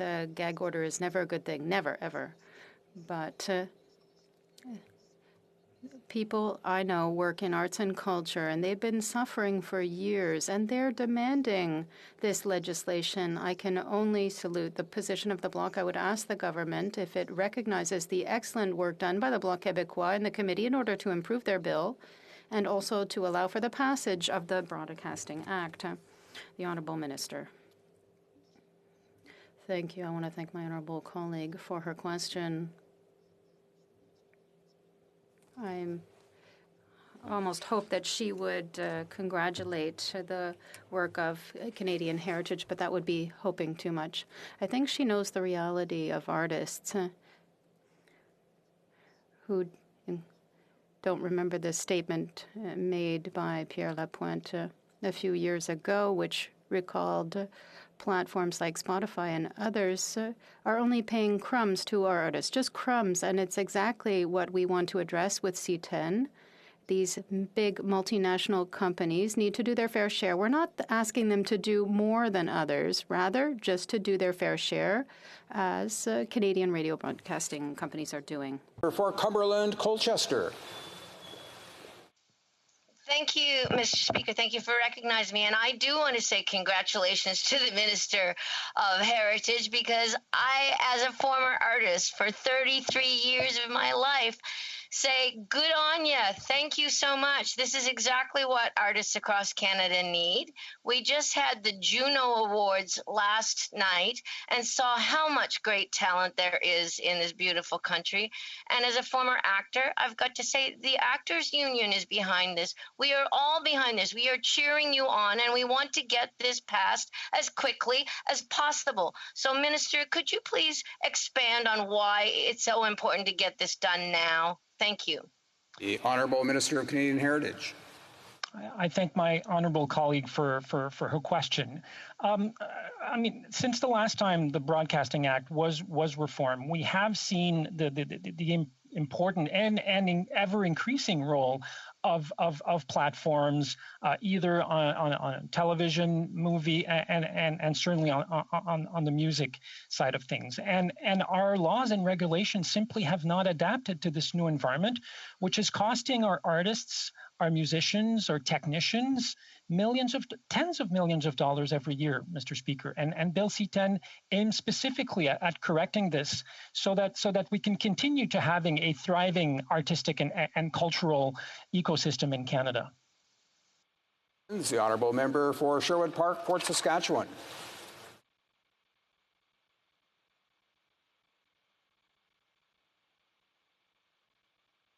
Honourable Member for Sherwood Park, Fort Saskatchewan. Well, thank you, Mr. Speaker. I would like to follow up on my earlier question, which was bizarrely not answered, which again reveals the problem here. The government is eager to shut down debate and can't answer basic questions about what the bill does. Is the government seeking through Bill C-10 to give the CRTC the power to regulate social media algorithms, yes or no? The Honourable Minister. Mr. Speaker, I did try to answer my honourable colleague question many times. Maybe it's not the answer he wanted to hear, but I have tried time and time and again to answer the question. What we want is an obligation of results. That's what we're looking for. That's what we're aiming for, Mr. Speaker. Yes or no, Minister? The Honourable Member for Courtenay Alberni. Questions. Thank you, Mr. Speaker. And, you know, the NDP for a long time, as you well know, has been calling for taxing the web giants. But muzzling a committee is not the way to go. The minister keeps citing the sense of urgency, but his government's had 6 years to get a bill tabled and before committee and get the work done. And what is a sense of urgency that's so urgent right now and not getting this right and not letting the committee do their work when they have over 2 years left in their mandate, Mr. Speaker? Or is it that they actually want to go to election and not deliver on the commitments that they've made in this budget, like the childcare or raising the minimum wage? Maybe they're not serious about all of that. Maybe the minister can speak to us about, is there intention to go to election early and leave all of those promises to the wayside when people are counting on them, especially small businesses that are saying they don't want an early election, Mr. Speaker. They want to get back to work, and they need us working collectively together. And I'm hoping the minister can address that. The Honourable Minister of Canadian Heritage. Thank you, Mr. Speaker. And what I find unexplainable, Mr. Speaker, is the fact that throughout the question and the preamble of my honorable colleague, he hasn't mentioned artists once, not once. And yes, there's a sense of urgency that I'm feeling and that our government is feeling regarding the adoption of Bill C-10, but that urgency comes from artists themselves that we've heard from coast to coast to coast saying, get C-10 adopted, Mr. Speaker. And there stands the NDP with the Conservative Party saying, hey, we know better than you artists. We know better than you technicians. We know better than you musicians. Mr. Speaker, I'm baffled by the position of the NDP.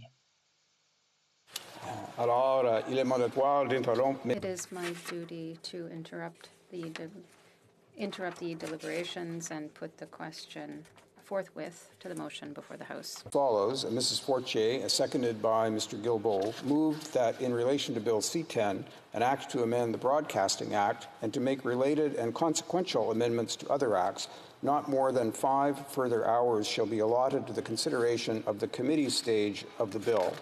And that, at the expiry of the time provided in this order, any proceedings before the Standing Committee on Canadian Heritage on the said bill shall be interrupted, if required, for the purposes of this order, and in turn, every question necessary for the disposal of the said stage of the bill shall be put forthwith and successively without further debate and or amendment. Usual way, if a member of a recognized party present in the House wishes to either request a recorded division or that the motion be adopted on division, I'd invite them to rise and indicate so to the chair. I see the honourable member for Kingston and the Islands. Request a recorded division, Mr. Speaker. En conséquence, accordingly, call in the members.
La question. The question. The question is as follows. Mrs. Fortier, seconded by Mr. Guilbeault, moved that in relation to Bill C-10, an act to amend the Broadcasting Act and to make related and consequential amendments to other acts, not more than 5 further hours shall be allotted to the consideration of the committee stage of the bill. And that at the expiry of the time provided in this order, any proceedings before the Standing Committee on Canadian Heritage on the said bill shall be interrupted if required for the purpose of this order, and, in turn, every question necessary for the disposal of the said stage of the bill shall be put forthwith and successively without further debate or amendment. La période de... The 10-minute period for members voting electronically has started, and the House will now proceed to the vote for members participating in person. Those in favor of the motion will please rise. Mr. Gerritsen. Mr. Gerritsen. Monsieur Terrien.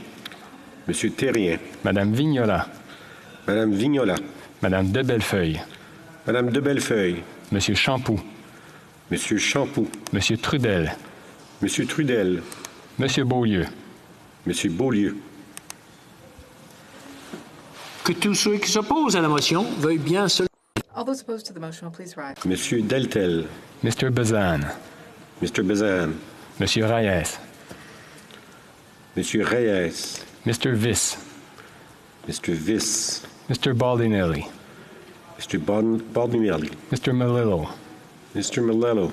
Mr. Lloyd. Mr. Lloyd. Mr. Richards. Mr. Richards. Mrs. Cousy. Mrs. Cousy. Mr. Cooper. Mr. Cooper. Mr. Van Putta. Mr. Van Putta. Mr. Redekop. Mr. Redekop. Mr. Massey. Mr. Massey. The House will now wait for the voting period to end before resuming its proceedings.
I wish to inform the House that voting period has ended.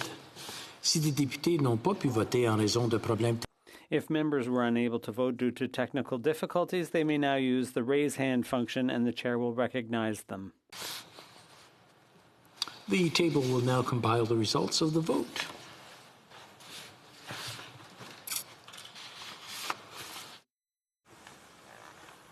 Yeas pour 181, 181. Nays contre 147, 147. Je déclare la motion adoptée. I declare the motion carried. We have a point of order. The honourable member for Vampire Airdrie. Thank you, Mr. Speaker. I'm rising to follow up on an order made by the House last Wednesday as a result of the opposition motion brought forward by the member for Wellington-Halton Hills. So allow me, to, if you will, to read the relevant sections of the motion, Mr. Speaker.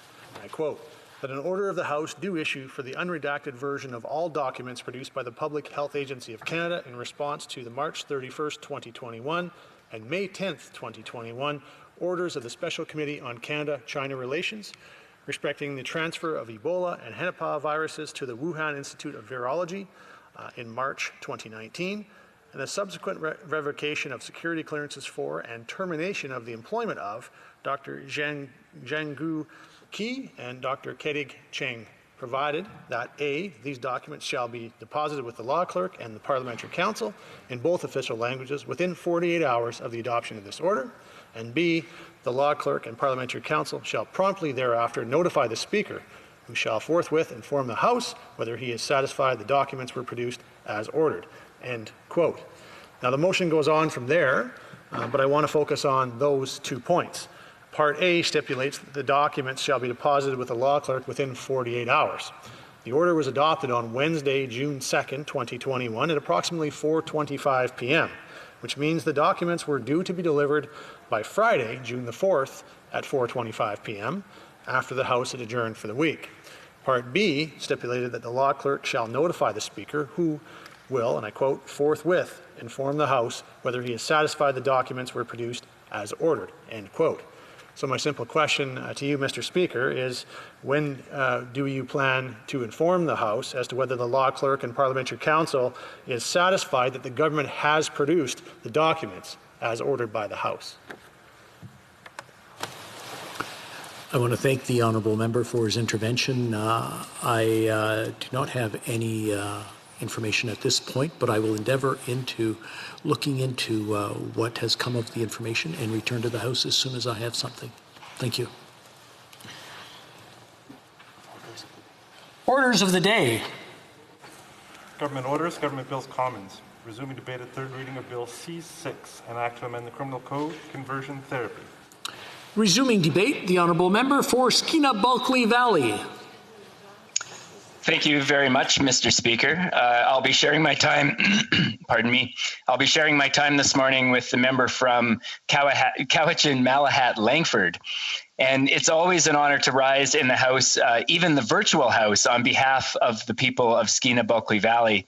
In fact, in some ways, it's even more significant to rise on their behalf in this way, because if I turn my head to the right, I can see the people of this wonderful place walking by outside my office. And it reminds me of the sacred responsibility that I have to do well by them in this place. Mr. Speaker, I've spoken to LGBTQ youth about what it was like growing up in small rural towns in northern British Columbia. Most of them who grew up in towns like Smithers, where I live, in the 1980s and 90s, say it wasn't a very tolerant place. Many of them left as soon as they could, off to places where they were more free to be themselves. And that's changing, and that's a very good thing. My office is half a block down from Smithers Rainbow Crosswalk, first painted in 2016. As mayor at the time, I was proud to help make the crosswalk happen, but really it was a woman named Anna Ziegler who wrote to council and got the ball rolling on that initiative. In following years, it was repainted, and of course, in northern BC, these things have to be repainted because of our harsh winters and the road sand and salt that gets put down every year. But in following years, the crosswalk was repainted by the fabulous leaders of the local Girl Guide Patrol, who had to don Tyvek suits and respirators to survive the perils of the industrial road paint. It was quite a scene, Mr. Speaker. A couple years later, in 2018, the group Smithers Pride was formed, and the community's first community-wide Pride event was held. At the time, Safeway and the BCGEU teamed up to hold a barbecue. We blocked off the street. It was a wonderful event. I thought it might be Northern BC's first Pride event, but then I learned that the tiny village of Masset on Haida Gwaii not only has a Pride event, but has, count 'em, 4 rainbow crosswalks. I mention all of this, Mr. Speaker, because the community where I live, and indeed our entire region, is becoming a place where everyone, no matter their sexuality or gender identity or expression, receives the full measure of respect, belonging, safety, and rights. And it's worth celebrating. And this month is Pride Month, a good month to be conducting this final debate on this important bill before us. Before I talk about the bill itself, I want to recognize some of the folks who have been leading the way when it comes to making my home community a more inclusive place, especially Perry Rath, who's a teacher at Smithers Secondary School, and along with Brianna Van Donseler, Sophie Peridot, and Sarah Payne. Thank you for the important work that you've done and continue to do. Bill C-6 is about protecting people from a practice that has no place in our society. Let's be clear about what conversion therapy is. The definition in the bill before us calls it, quote, a practice, treatment, or service designed to change a person's sexual orientation to heterosexual, to change a person's gender identity or gender expression to cisgender, or to repress or reduce non-heterosexual attraction or sexual behavior or non-cisgender gender expression. Mr. Speaker, I read the Department of Justice's charter statement on Bill C-6, and its description of the harms of conversion therapy is worth repeating here because it underlines, I believe, why this bill is so important. Conversion therapy, and I quote, conversion therapy has been denounced by medical and psychological professionals as being ineffective and the source of harm and potential harm. Conversion therapy has resulted or risks resulting in harms such as distress, anxiety, depression, stigma, shame, negative self-image, a feeling of personal failure, difficulty sustaining relationships, sexual dysfunction, and having serious thoughts or plans of or attempting suicide. Its continued existence also harms the dignity of LGBTQ2 people by perpetuating myths and stereotypes based on sexual orientation or gender identity. In particular, that the sexual orientation or gender identity of LGBTQ2 people is undesirable and can and should be changed, end quote. The harms of conversion therapy are clear and well established. This practice has no place in a free, tolerant society like Canada's, and it is incumbent upon all of us as elected representatives to protect the SOGI community from these harms. Everyone in Canada should be free to love who they love and be who they are, free from stigma, intolerance, and coercion. Bill C-6 bans the following: causing an individual to undergo conversion therapy against their will, causing a child to undergo conversion therapy, removing a child from Canada to undergo conversion therapy abroad, receiving a financial or other material benefit from the provision of conversion therapy, and finally, advertising an offer to provide conversion therapy. It's clear that there are some Conservative members in this place who oppose this bill and will vote against it. And to be clear, I have met with constituents of mine who have deep misgivings. Most of these misgivings purport to be based on the notion that conversations or counsel between parents and children or between pastors and those they counsel could be wrongly caught up in this bill's provisions. And these are fair considerations for us to discuss in the debate on this legislation. I do note that the Justice Committee has addressed this by adding a for greater certainty clause that highlights what the definition of conversion therapy does not include, namely, quote, a practice, treatment, or service that relates to the exploration and development of an integrated personal identity without favoring any particular sexual orientation, gender identity, or gender expression, end quote. I believe this should provide some peace of mind as we move forward. There are two other important amendments I'll note here. Changing, quote, against a person's will to the phrase without consent utilizes wording that is much more commonly used and understood. And importantly, broadening the scope of the definition of conversion therapy to include gender identity and gender expression not only makes it consistent with the language used in other legal protections, but allows it to address new forms of conversion therapy. I want to end my remarks today by acknowledging the member for Esquimalt-Saanich-Sooke, whose work on this bill has been exemplary and who sadly has been the target of harassment and online hate for his work. He is a champion for the rights of the Soji community, and his work in this place is creating a legacy of safety, inclusion, and protection of fundamental rights. Thank you. So, Mr. Speaker, we have a decent bill that moves us forward as a country, and I believe we should make it a law. Thank you. I thought the honourable member was finished, and while I was standing, we probably didn't get that last sentence, so I'm going to go back to the honourable member for Skeena-Bulkley Valley just to wrap that up, and then we'll go to questions and comments. The honourable member. Thank you, Mr. Speaker, and I appreciate that the words thank you probably prompt you to think it's the end of the speech. If you don't mind, I would like to just finish the last couple of thoughts in my remarks. We have a decent bill in front of us that moves us forward as a country and provides legal protection for people who deserve it. Love is love, and people deserve to simply be who they are. And I'll end by mentioning that I spoke about this bill to my 16-year-old daughter and told her that Parliament was working to make conversion therapy illegal. You mean it's legal? She said. Exactly. Happy Pride Month. Now let's make this law. Thank you, Mr. Speaker. Questions and comments? The honourable member for Kingston and the Islands. Thank you very much, Mr. Speaker. This is Pride Month, and I know that I'm sure that this member celebrates pride in his community, as we've been trying to do in my community. And one of the things that we did was send out pride posters throughout our community to some 1,500 people who wanted to hang them in their windows. And I got an email this morning. I want to read it really quickly. It says, MP Garretson, thank you so much for your pride poster. One of my teenagers is a member of the LGBTQ community. I ordered one of your pride posters without thinking much about it. I didn't realize that it would be so moving for my daughter. It wasn't just that we hung the pride poster, it was that our own MP provided it and is promoting pride within our community. She felt seen and valued by her family and government. It promoted a really beautiful conversation, and we ended up ordering some additional pride flags. My girl hugged me with tears and thanked me for being so supportive.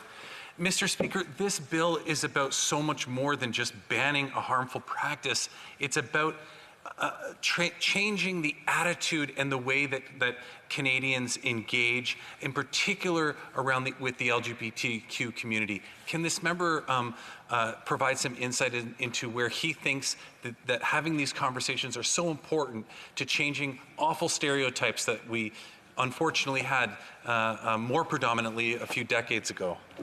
Member for Skeena-Bulkley Valley. Thank you, Mr. Speaker, and I thank the honourable member for his words, and I share his sentiments. And at my constituency office here in Smithers, we're proud to have an ally sticker on the front door of our office to show our allyship and our support for the fundamental rights of LGBTQ people in our community. And this bill has created a very important conversation in our communities about what inclusion and acceptance and these rights that people have really mean. And I think that's a very positive thing, and I look forward to building on that as we move forward together. Some comments? The honourable member for Sherwood Park, Fort Saskatchewan. Well, thank you very much, Mr. Speaker. I thank the member for his speech, and I think members would agree with many of the sentiments he expressed. I do appreciate the fact that he acknowledges the concerns he's been hearing from some of his constituents with respect to the definition and the desire for greater clarity on that definition. Now, he spoke about the for greater certainty clause that reflected an NDP amendment at committee. In my view, the for greater certainty clause does not provide the greater certainty that he alleges that it does, because the structure of it is effectively to say that personal opinions are fine as long as they conform to a certain structure, as long as those personal opinions are within certain defined parameters. It's not a general exception for people to be able to express personally held views outside of a quasi-therapeutic context. It's an exception that says conversion therapy doesn't include personally held views as long as those personally held views are within this particular box. Now, there may be many views that are expressed in private conversations about these issues that I disagree with, that he disagrees with, but isn't what people are asking for that we have a greater certainty clause that actually says private conversations that a couple people have about their views on this, that, or the other thing aren't going to lead to criminal prosecution. We do need to, the honourable member for Skeena Bulkley Valley. Thank you, Mr. Speaker, and I thank the member for Sherwood Park, Fort Saskatchewan, for his question. I don't believe that private conversations constitute a practice, first of all, but there may be a point at which we do disagree in what he mentioned, which is that I don't feel, and one thing I've learned through this debate, and I admit going into it, I didn't have a very deep knowledge of conversion therapy, but one of the things that I've learned is that a lot of conversion therapy takes place in the shadows. And I think we have to ask ourselves, even in the context of those conversations, for instance, between pastors and their faithful, or between parents and their children, where are the boundaries in terms of what would constitute conversion therapy? And perhaps, in the future, the courts will have to weigh in terms of where those boundaries are. But I think in this bill, it's important for us to state clearly that really this is about protecting people, protecting their rights, and that we should not be trying to convince other people that they are something other than they are. Time for a very quick question for the honourable member for Cloverdale, Langley City. Yes, I'd like to thank my colleague for his commitment to stand against coercive and abusive therapies on behalf of vulnerable Canadians. I'm just wondering, 72% of Canadians were polled and they support a wait-and-see approach for counselling young people. So that means the support is for the right of parents to delay medical treatments for a gender transition until the child's mature enough to understand the repercussions. Do you believe that parents should preserve that right, or do you believe that children as young as 7 or 8 have the cognitive ability to understand the impact puberty blockers will have on their health in years to come? The honourable member for Skeena Bulkley Valley. Well, thank you, Mr. Speaker, and I thank the member for her question. Today's debate is about conversion therapy, and it's about those practices that seek to change people from who they are, from the identity and expression and orientation that they hold to something other. And I appreciate the gist of her question. However, I think it departs fairly significantly from the content of the debate before us. Thank you, Mr. Speaker. Resuming debate, the honourable member for Cowichan, Malahat, Langford. Thank you so much, Mr. Speaker, and I'd like to thank my colleague, the member for Skeena Bulkley Valley, for sharing his time today.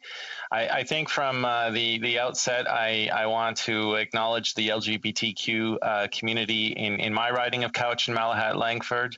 And I want to put this in the context of, the privilege I have of serving as Member of Parliament for this beautiful part of Vancouver Island, but also the responsibility that comes with that. Because I think, when you're in a position of great responsibility, and let's face it, power, the power that you have as a Member of Parliament, one of the responsibilities you have is to stand up for people in your riding, for people in your community, for people across the country. To stand up for people who have traditionally been on the margins, who have not been recognized as equals by large parts of Canadian society, which have been actively discriminated against in the past through our laws and through our policies. And I think that's one of the things that we as members of Parliament have to do. We have to stand on this incredible stage that we have in the House of Commons and to do what we can to change this country so that everyone is equal.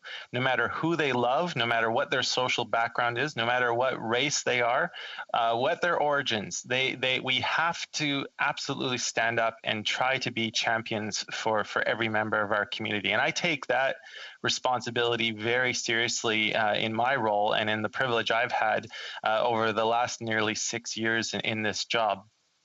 Now, the bill we're speaking about today, Mr. Speaker, the government's Bill C6, and you know, I do want to take this time to acknowledge and thank the Minister of Justice for bringing forward Bill C6, and I know he did many consultations, you know, and certainly our colleague on the NDP, the member for Esquimalt Saanich Sooke, was part of those consultations, and I'd like to thank him for his advocacy in this House. But the bill before us, Bill C6, is an amendment to the criminal code. And, you know, it got me to thinking about the federal criminal law power in general, because it is a very powerful tool of the federal government. And we know from, you know, previous rulings in the Supreme Court, the Supreme Court of Canada has held that a valid criminal law power requires, number one, a prohibition, number two, a penalty, and three, a valid criminal law purpose. And those have been traditionally listed as peace, order, security, morality, and health. So those are sort of the broad areas where the federal criminal law power can be applied.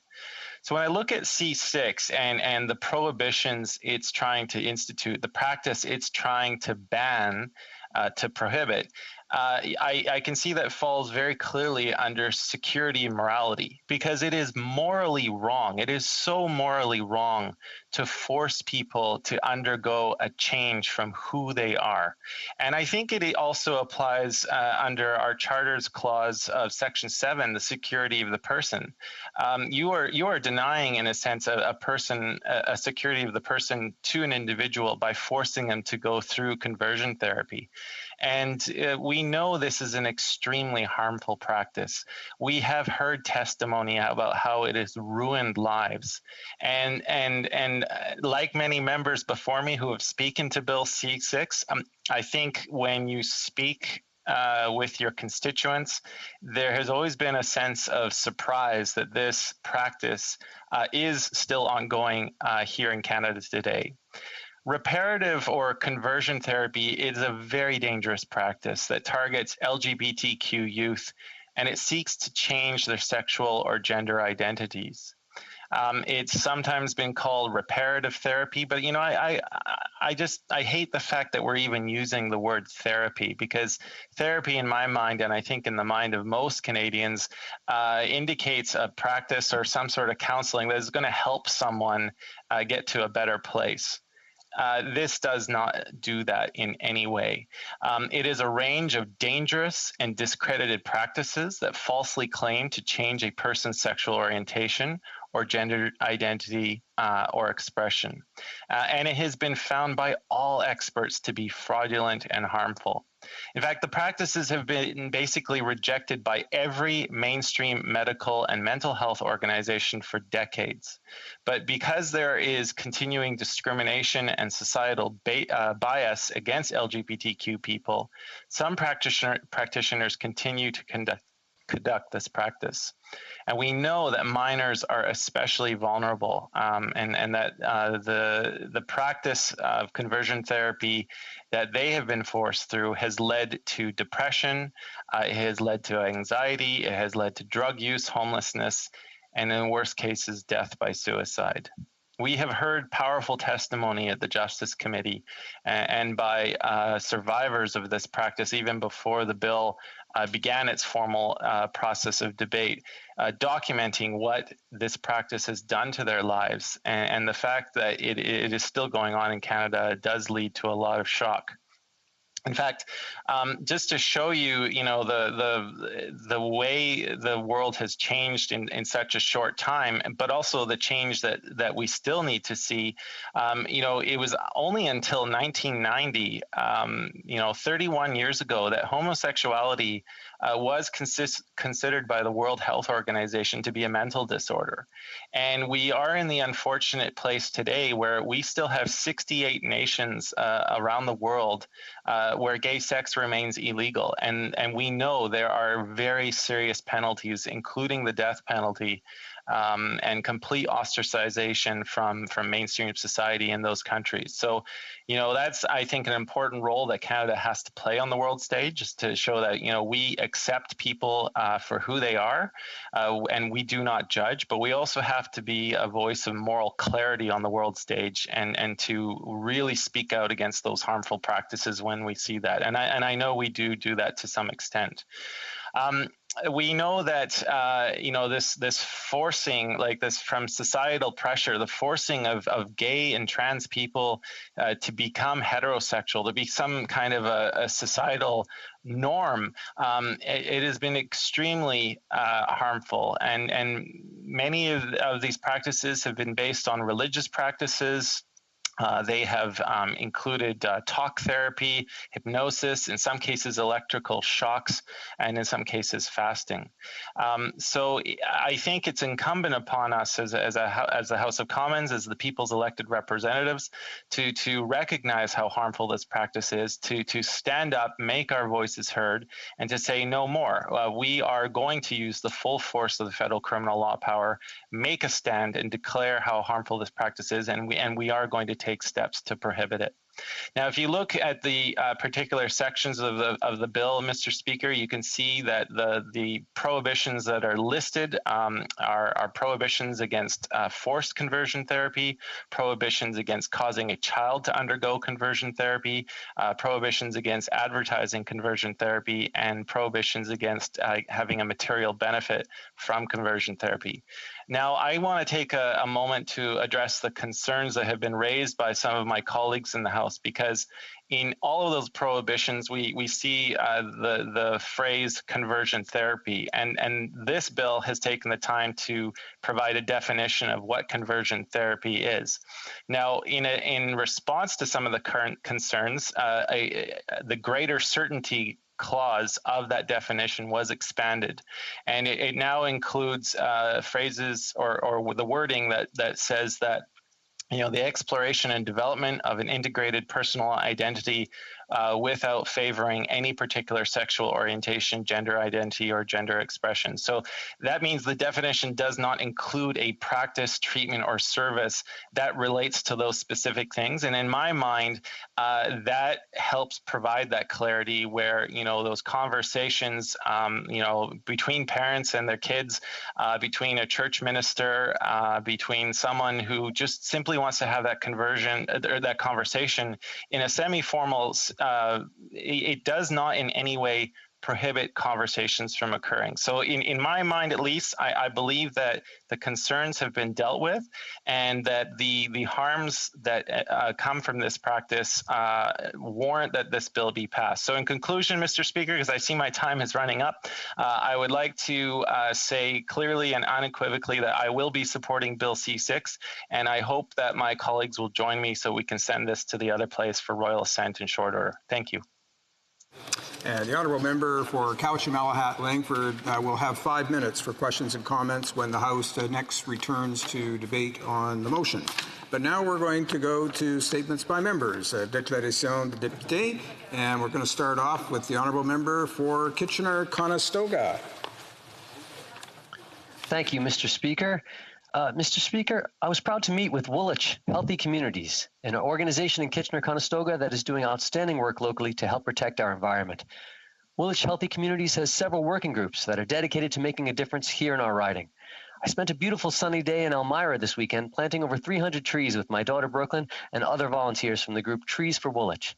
So thanks to all the volunteers who celebrated World Environment Day by helping to create habitat, supporting species at risk and biodiversity, enriching the soil, and sequestering carbon dioxide.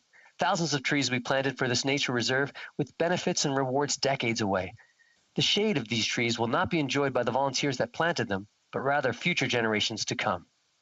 The selflessness and commitment to improving our community is what makes Kitchener-Conestoga such an incredible place to live. Thank you, Mr. Speaker. The honourable member for Flamborough-Glanbrook. Speaker, over the past decade, we have thankfully made huge strides reducing the stigma around mental health, which is one of the reasons why our present circumstances are so frustrating. These ill-advised lockdowns have been devastating to Canadians' mental health. Even the inconsistent WHO has stated that protracted lockdowns cause more harm than good. Speaker, sadly, those most victimized by the lockdowns are those who are already struggling with mental health and have now been pushed over the edge. And tragically, this group are joined by our children and youth. The social isolation, inability for a long time to even use equipment in our parks, and the closure of schools have driven heretofore healthy young people to eating disorders, self-harm, ideation of suicide, as well as increased actual suicide attempts. Hamilton Health Sciences a month ago reported youth suicide attempts had increased threefold. Speaker, with all this devastation, the Liberal government's answer to increased healthcare requests from the provinces was a flat no. At a time when mental health struggles are so significant, Canadians have been sorely let down by their leadership, and they deserve better. The Honourable Member for Madawaska-Restigouche. Thank you, Mr. Speaker. Well, the pandemic has showed us people's ability to persevere even in difficult times. Let me share the story of Stéphanie Bellavance from Saint-Quentin. Had to close for 2 periods because COVID-19 cases were increasing in her area. Being for 16 years, she has not given up and instead managed to diversify and expand her business. Stéphanie tenait à bonifier ses services. Stephanie decided to sell new products, modified hair extensions specific to her salon, and she also developed online clinics concerning healthy lifestyle habits, one of her passions. Sleeves and followed online courses to develop and increase her business. Therefore, if in the future her business must close due to COVID-19, she will still be able to sell her product and offer online coaching. À toutes les Stéphanie. To all the Stéphanie Bellavances of Canada, congratulations for your perseverance and your contribution to our economy. Thank you, Mr. Speaker. The Honourable Member for La Prairie.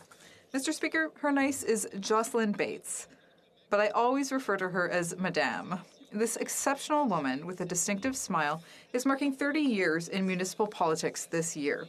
Mr. Speaker, dedicating your life to politics is never easy, but 30 years at a level of government where you work so closely with your citizens is really amazing. She has the love of a mother for her city. She defends her municipality, takes up arms, stands her ground. She's simply extraordinary. Mr. Speaker, this may be a first in this House, but my Liberal colleague from Brossard and myself have both agreed to dedicate our statements today to this great lady. I'm very happy to join with my colleague in this because this is what politics is about. It's coming together to highlight good deeds no matter what uniform we wear. And I think that way of doing things really represents Mrs. Bates' style as well. Mr. Speaker, I'll let my colleague give her tribute now. And once again, I'd like to salute the exceptional dedication of Jocelyn Bates, Mayor of the City of Sainte-Catherine. Happy 30 years of service. The Honourable Member for Brossard-Saint-Lambert. Mr. Speaker, my colleague, the Honourable Member for La Prairie, has just paid a wonderful tribute to the political career of a woman that we both deeply admire. The longevity of Jocelyn Bates' political career is due in large part to her undeniable talents as a leader. In this spirit, I join my colleague in congratulating Ms. Bates for a political career in which she has always sought to bring her people together around projects that benefit the entire community. I especially want to salute her determination to enhance the waterfront of the city of Sainte-Catherine. The St. Lawrence River and its seaway are crucial development areas, and she never lets us forget it. I was one of her citizens for 7 years. We've been friends for over 20 years. I know Jocelyn Bates is a woman whose multiple roles over the last 30 years have always allowed her to maintain a visionary spirit while keeping her feet firmly on the ground. Bravo, Jocelyn. The Honourable Member for Medicine Hat, Carson Warner. Thank you, Mr. Speaker. I'm proud to recognize both Hut 8 Mining, an industry-leading Bitcoin miner, and the City of Medicine Hat, where the mine is centered. Hut 8 is a great story, from its penny stock beginnings to its all-female leadership team, very unique in the tech industry. And Medicine Hat, who has a long history of entrepreneurial acumen and willingness to pioneer new opportunities. As a Bitcoin miner, reliable electricity is a critical consideration, which is one of the many reasons why Medicine Hat was chosen as a city owns its own electric utility from generation to distribution. This enables Hut 8 to access low-cost electricity involving a clean environmental footprint using natural gas combustion turbine. Hut 8's operations at Medicine Hat provide highly skilled jobs with 80% of their team based locally. As a sustainable leader in Bitcoin mining, Hut 8 contributes excellent value to the local community and economy. It is important that Canada harness the innovation and value behind emerging technology, such as blockchain, and foster a regulatory and commercial environment that promotes companies such as Hut 8 within Canada and abroad. Thank you, Mr. Speaker. The Honourable Member for Gatineau. Mr. Speaker, this week the Canadian Roofing Contractors Association is celebrating National Roofers Week with its 400 members. The purpose of this National Week is to raise awareness across Canada of the importance of roofs to businesses and homes. Roof is one of the most important components of every structure and is also the first line of defense against natural elements. Je profite donc de cette So I want to take this opportunity to recognize one of their members and entrepreneurs from the Outaouais region, Alain Raymond, president and founder of the Raymond Group. Mr. Raymond is an accomplished businessman who was even named Personality of the Year by the Gatineau Chamber of Commerce in 2018. His company now has more than 300 employees across Quebec. And as Parliamentary Secretary for Public Services and Procurement Canada, I'm proud of my involvement with the pan-Canadian construction industry. So it's with great pleasure that I wish all roofers in the Outaouais and all across Canada a happy National Roofers Week. Thank you. L'honorable député d'Hochelaga. Honourable Member for Hochelaga. Thank you, Mr. Speaker. On the occasion of International Pride Month, I want to salute the outstanding work of several LGBTQ2S+ organizations in my riding, but particularly Fondation Emergence. This organization launched the First Day Against Homophobia in 2003, and it fights every day to educate and sensitize Quebecers to the realities of the LGBTQ2S+ community. As a government and as citizens, we have a responsibility to ensure that everyone can live as they wish without discrimination, no matter who they are or whom they love. That's why last year our government introduced Bill C6 to protect the dignity and equality of LGBTQ2S+ people by criminalizing conversion therapy. This is one of the most progressive legislations on the matter in the world. No one should try to change anyone else's sexual orientation. Mr. Speaker, once again, I would like to thank Fondation Emergence for its very important work to fight discrimination against LGBTQ2S+ people in Hochelaga, Quebec, and around the world. Member for Mission Matsky Fraser Canyon. Mr. Speaker, I rise today to celebrate the upcoming 80th birthday of James Ross Hurley, the founding director of the Parliamentary Internship Program. In 1969, Mr. Hurley, a young academic at the University of Ottawa, worked with the Canadian Political Science Association and the late Alfred Hayes, MP for Wellington, to develop a new program that would allow recent university graduates to serve as assistants to MPs and to study Parliament during a 10-month internship. Thanks to Mr. Hurley's dedication, more than 500 Canadians have benefited from this unique nonpartisan program, which continues to this day. The current interns will finish their placement this month, and I myself am proud to have been an intern in 2010-2011. Mr. Hurley eventually moved on to a distinguished career with the Privy Council office, but remains a dedicated supporter of the internship, most recently helping to establish the Hales and Hurley Parliamentary Foundation to raise funds on its behalf. We congratulate him on this milestone and thank him for his contributions to Canada and our Parliament. L'honorable député de... The Honourable Member for Laval-les-Îles. Mr. Speaker, it's a privilege to rise in the House to acknowledge the indispensable role of His Excellency Ibrahim Ibrahim, who has been the eparchial bishop of the Melkite Catholic Church in Canada since 2003. He was appointed by Pope John Paul II to serve the members of his community all throughout Canada. For 18 years, as the leader of his vast diocese, he has worked tirelessly to build bridges between all men and women of goodwill. and between religions in a spirit of respectful openness, using his talents as a communicator, and always acting for the common good. He was a builder and helped develop a magnificent Byzantine cathedral in Montreal, built in 2007. This dream, that dated back to 1860, was finally realized thanks to his vision and leadership. As an Eastern bishop in Canada, he has not forgotten his roots in his native land of Lebanon and the countries of the Middle East. Thank you, Mr. Speaker. The Honourable Member for Grand Prairie Mackenzie. Well, thank you, Mr. Speaker. Today I want to pay tribute to Peace Country educators who have met the unprecedented challenge of this past year and deserve our thanks.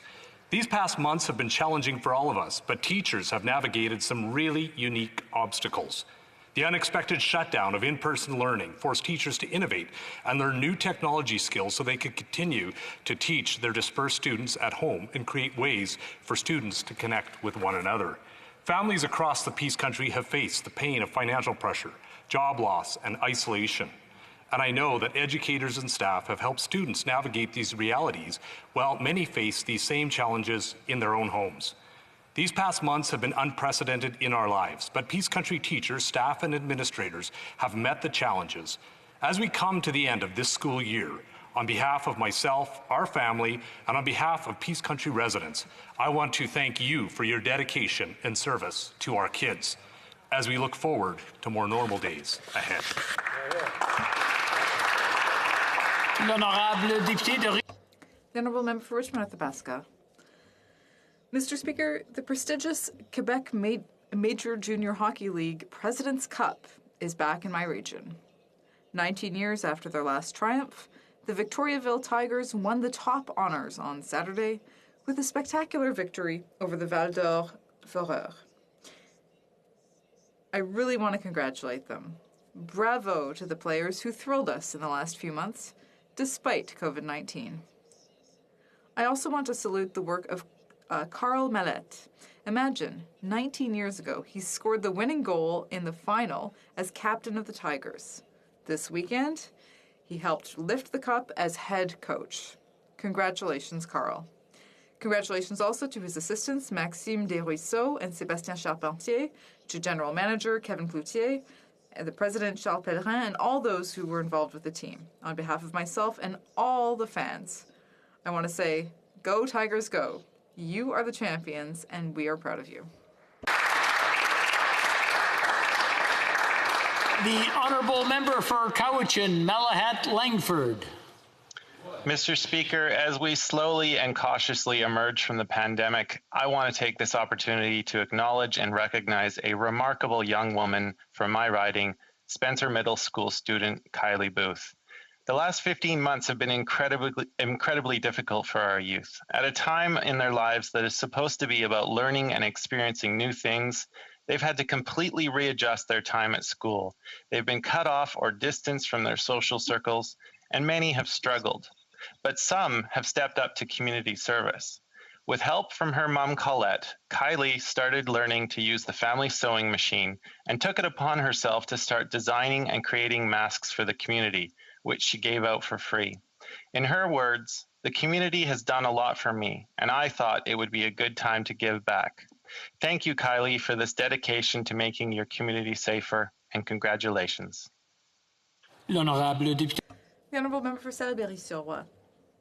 Mr. Speaker, today I want to speak directly to my fellow parliamentarians from the Model Parliament of Traversée Alternative School. Dear esteemed community representatives, while visiting you, I was able to discover an inspiring model of citizen involvement. Your council is a model to follow, even though we still have a lot of work here in the House of Commons. One day, perhaps Evelyne Rochefort, Élie Landry, and Coralie Leboeuf will be able to join me on the green benches of Parliament.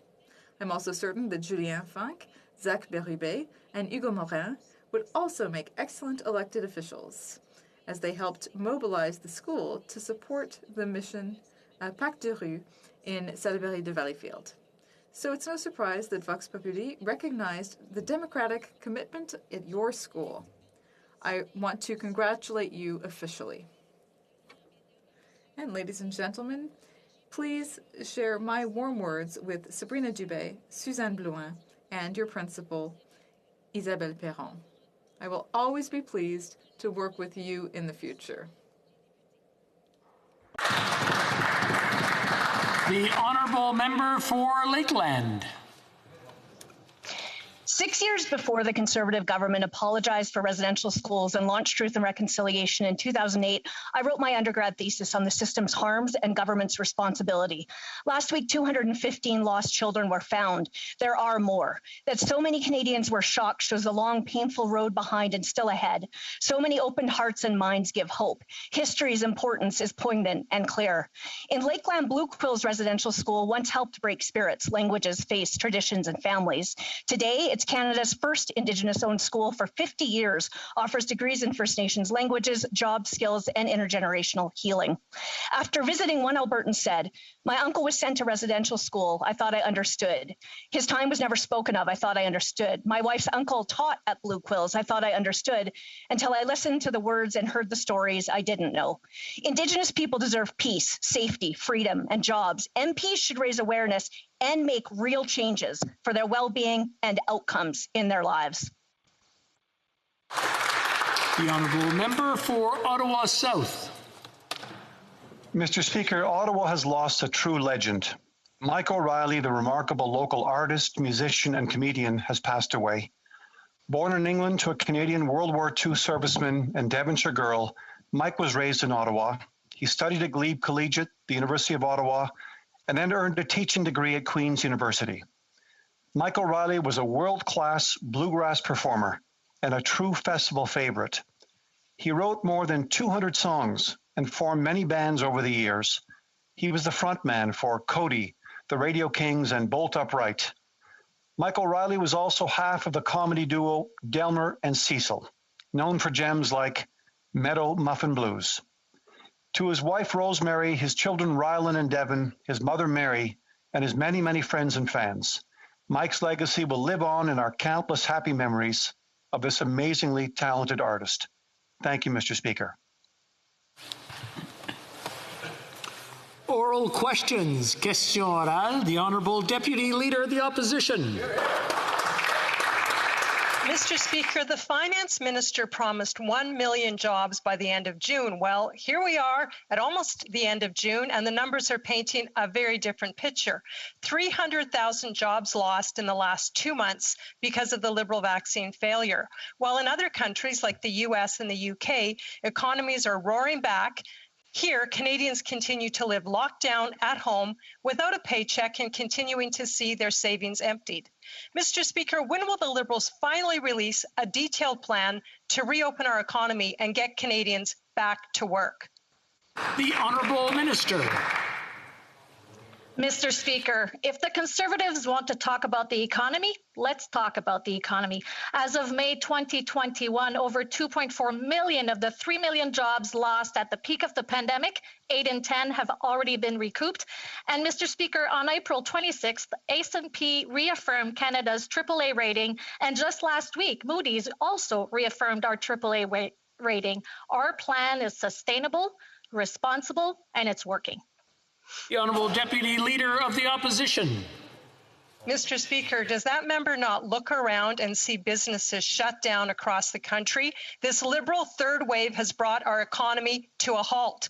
While Canada bleeds jobs, the U.S. job numbers continue to climb. In the last month alone, the U.S. created 500,000 jobs, almost double what we lost. The fact is, Canadians actually shouldn't take this Liberal government seriously. After all, we can see the Prime Minister and the Finance Minister are more focused on planning their travel itineraries than getting Canadians their freedoms back and getting them back to work. Isn't that the truth? Honourable Minister. Mr. Speaker, I want to thank the member opposite for giving me another opportunity to discuss our government's growth plan and how it is working for Canadians. Mr. Speaker, as I'm sure the member opposite saw last Friday, Statistics Canada released their Q1 GDP number, and it's good news. The economy grew at an annual rate of 5.6% in the first quarter of the year, much better than predicted 3.6% growth for Q1 in the budget. Budget 2021 is a growth budget that will deliver for Canadians. Thank you, Mr. Speaker. The Honourable Deputy Leader of the Opposition. It's very sad to see the Liberals so out of touch with the suffering that Canadians are going through. Canadians are running out of hope and they're running out of money. The Liberals have had months to plan a roadmap to get our economy back on track, but they failed to act. The U.S. has a 42% vaccine rate where their total population has been vaccinated. Ours, 7.6%. Let's be real. The Liberals have failed on all fronts, and it's Canadians who are paying the price. Why can't these Liberals give Canadian families and businesses some certainty and present a clear plan to end the lockdowns so Canadians can get back to work? The Honourable Minister. Mr. Speaker, let me be perfectly clear that our government will always stand up to Canadians, workers, and families. We have supported and helped maintain over 5.3 million Canadian jobs through the wage subsidy, and our government intends on extending that vital program through next summer. And Mr. Speaker, in Budget 2021, we announced we would introduce the Canada Recovery Hiring Program to support eligible employers by providing subsidies to offset a portion of the costs during the reopening and hiring of more staff. We know there is still much more work to do, and our government will continue to support Canadian workers and families. The Honourable Member for Louis Saint Laurent. Mr. Speaker, one way to have an economic recovery is to get Canadians back to work, but that's not happening. According to the statistics, 68,000 jobs were lost last month. That's 3 times worse than what was forecast. Mr. Speaker, what is the government's plan to get Canadians back to work? The Honourable Minister. Mr. Speaker, I'd like to thank the member opposite for giving me another opportunity to discuss our government's growth plan and how it will work for Canadians. As the member has obviously seen, StatsCan published on Friday GDP figures for the first quarter, and it's good news. The economy has grown at an annual rate of 5.6% in the first quarter of the year, which is much higher than the 3.6% forecast in the budget for the first quarter. Budget 2021 is a growth budget which will benefit all Canadians. The Honourable Member for Louis Saint Laurent. Mr. Speaker, we're talking about jobs, getting people back to jobs. Canadians want to earn a paycheck, and that's not what's happening, Mr. Speaker. In the U.S., 500,000 new jobs were created. 68,000 jobs were lost in Canada over the same period. Its employment levels are 3% below pre-pandemic levels. But Canadians who should be at work are still at home. What is the government's plan to get Canadians back to work? The Honourable Minister. Mr. Speaker, allow me to be perfectly clear. Our government will always stand up for Canadian workers. We've taken steps to protect 5.3 million jobs through the emergency wage subsidy.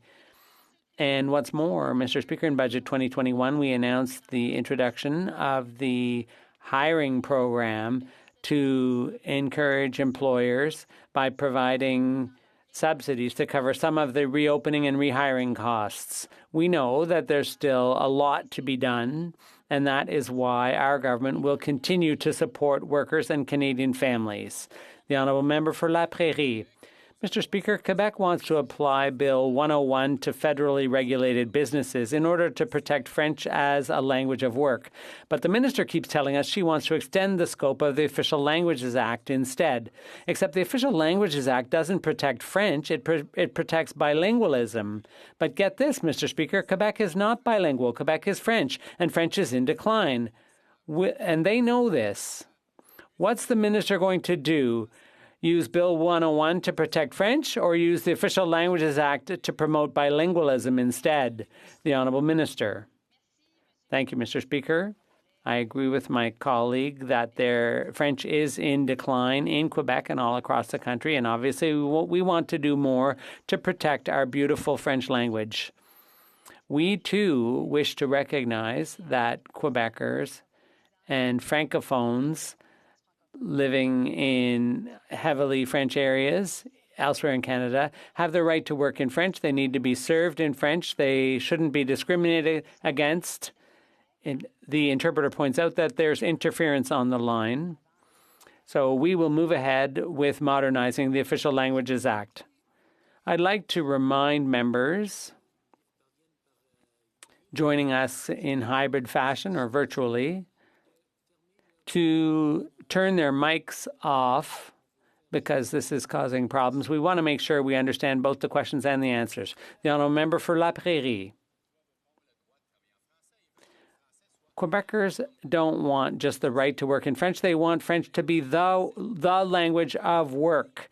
There's a distinction to be made there. Quebec is not bilingual, it's French. The federal government is bilingual, and at the federal level, Francophone public servants say they're uncomfortable working in their own language. According to the Commissioner of Official Languages, it's not an inclusive culture, and French often becomes a language of translation. In fact, the federal government takes first place every year for complaints about non-compliance with the Official Languages Act. Who would want to extend that model to Quebec rather than apply the Charter of the French language to federally regulated workplaces? The Honourable Minister. Thank you, Mr. Speaker. Obviously, we want to do more to protect French and institutional bilingualism in government. And that's why in our reforms, we want to give the Commissioner greater powers. We want there to be a central body that ensures that official languages are respected. And ultimately, we want to extend the Official Languages Act to private companies under federal jurisdiction. That will be the first time that the Official Languages Act will apply to the private sector. And I think that's a huge step forward for Francophones and Francophiles in Canada. And obviously, we will work with the Government of Quebec to ensure. The Honourable Member for Rosemont-la-Petite-Patrie. 215 is the number of voices forced to remain silent forever. 215 now stands for the innocents wiped out by cruelty and racism. 215 is unfortunately only the beginning. We're only just beginning to grasp the full extent of the gaping wounds caused by Canada's genocidal actions. The Prime Minister can no longer hide behind crocodile tears and lofty rhetoric. If he says he understands the suffering of Indigenous people, he should stop dragging residential school survivors into court today. Will he vote in favour of our motion, yes or no? The Honourable Minister. Mr. Speaker, we support a number of aspects of the motion, but jurisdictional issues are complex, and there are privacy considerations as well. These can't be solved unilaterally. As our government has said, people affected by inequalities in the treatment of children, they will get fair and just compensation. Prime Minister's record on First Nation children. He was found guilty of, quote, willful and reckless discrimination against Indigenous kids. He's ignored 19 non-compliance orders and spent over $9 million on lawyers. Yet this weekend he was saying, hey, I'm not in court fighting any First Nation kids. In reality, his lawyers are arguing that children who suffered reckless discrimination are not eligible for any compensation whatsoever. That's their argument. Children have died on this government's watch. When is this Prime Minister going to end his toxic legal war against Indigenous kids? The Honourable Minister. Well, Mr. Speaker, let me be crystal clear. Children that have suffered discrimination at the hands of the First Nations child welfare system will receive fair, equitable, and just compensation. I just want to remind the honourable members that heckling is not parliamentary, especially during virtual. I'll ask the minister to answer his question again before he was interrupted. Thank you, Mr. Speaker. As the Prime Minister has said time and time again, as this government has said time and time again, we want to be crystal clear.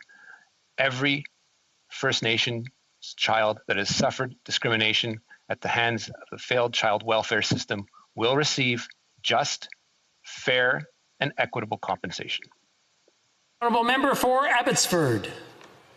Over the weekend, we learned the Finance Minister surrendered Canada's ability to set its own tax rates. We strongly support efforts to make multinationals pay their fair share, but that should never mean giving up sovereignty over our own tax system.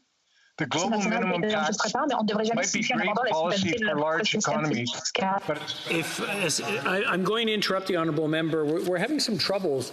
J'aimerais rappeler à tout le monde. I'd like to remind everyone to turn their mics off, to put them on mute. Is on mute. The honourable member for Abbotsford, if you can take it from the top. Thank you. over the weekend, we learned the finance minister surrendered Canada's ability to set its own tax rates. We strongly support efforts to make multinationals pay their fair share, but that should never mean giving up sovereignty over our own tax system. The global minimum tax might be great policy for large economies, but it's bad for an economy like ours that is struggling to compete with countries like the US. Doesn't the minister realize that our global minimum tax has worsened our ability to compete on the world stage? Honourable Minister. Mr. Speaker, we are focused on protecting Canadian businesses and Canadian workers who lose out to multinational businesses that don't pay tax. If the Conservatives believe that big multinational companies should continue to be exempt from tax, they should say so and be honest with Canadians. In 2019, we campaigned on taxing large digital companies, and that is precisely what we will deliver on, as we detailed it in the budget. And the developments at the G7 finance ministers meeting last week will make sure that Canadians are no longer disadvantaged by big corporations shifting profits offshore so they can escape taxation. Thank you, Mr. Speaker. The honourable member for Abbotsford. Canadians alone, not the G7, should determine our domestic tax policy. The global minimum tax is long on promises and short on detail. With this Liberal government, the devil is always in the details. So how will the government support startups and other small businesses with lower tax rates? How will this government fulfill its promise to reduce taxes on green and clean tech companies? To the minister, will this government seek Parliament's approval before imposing a global minimum tax on Canadians? Honourable Minister. Mr. Speaker, our government has and will always stand up for Canadian businesses and workers from all sectors. And let's be clear what this agreement means for Canadians. It will make sure that Canadians are no longer disadvantaged by big corporations shifting profits offshore so they can escape taxation. We are focused on protecting Canadian businesses and Canadian workers who lose out to multinational businesses that don't pay tax. And again, Mr. Speaker, if the Conservatives believe that big multinational companies should continue to be exempt from tax, they should say so and be honest with Canadians. Thank you, Mr. The Honourable Member for Mégantic-L'Érable. Mr. Speaker, the Minister's answers show that she knows nothing about the situation because the Government of Canada has lost all credibility internationally. The Prime Minister has apparently agreed to let other G7 countries set Canada's tax policy. Not only has Canada already bowed down to China, it's now bowing down to the rest of the world. Why is this Prime Minister making deals that will put Canada at a disadvantage to other world powers? The Honourable Minister. Mr. Speaker, we are focused on protecting Canadian businesses and workers who are at a disadvantage relative to multinationals that don't pay any taxes. And if the Conservatives feel that this is the wrong approach, they should be honest and say so to Canadians. We are taking action to tax these web giants. And at the G7 Ministers of Finance meeting, what we did will ensure that Canadians are no longer disadvantaged in this way by multinationals who transfer their profits abroad before they're taxed. The Honourable Member for Mégantic-L'Érable. As I said, this government's credibility is gone. They're incapable of defending Canada's economic interests. A clear example of this incompetence is Canadian softwood lumber. The U.S. Department of Commerce has announced its intention to double the duties on Canadian softwood. 76,000 workers in Quebec stand to lose even more. More than 2,000 days have passed since the Prime Minister committed to negotiate a new deal. Still nothing 6 years later. When will the Prime Minister take his role seriously and stand up for Canadian forestry workers? The Honourable Minister. We will always stand up for Canada's forestry workers. They employ hundreds. L'Honorable Ministre. Excusez-moi. Can you hear me now? We're good. Go ahead.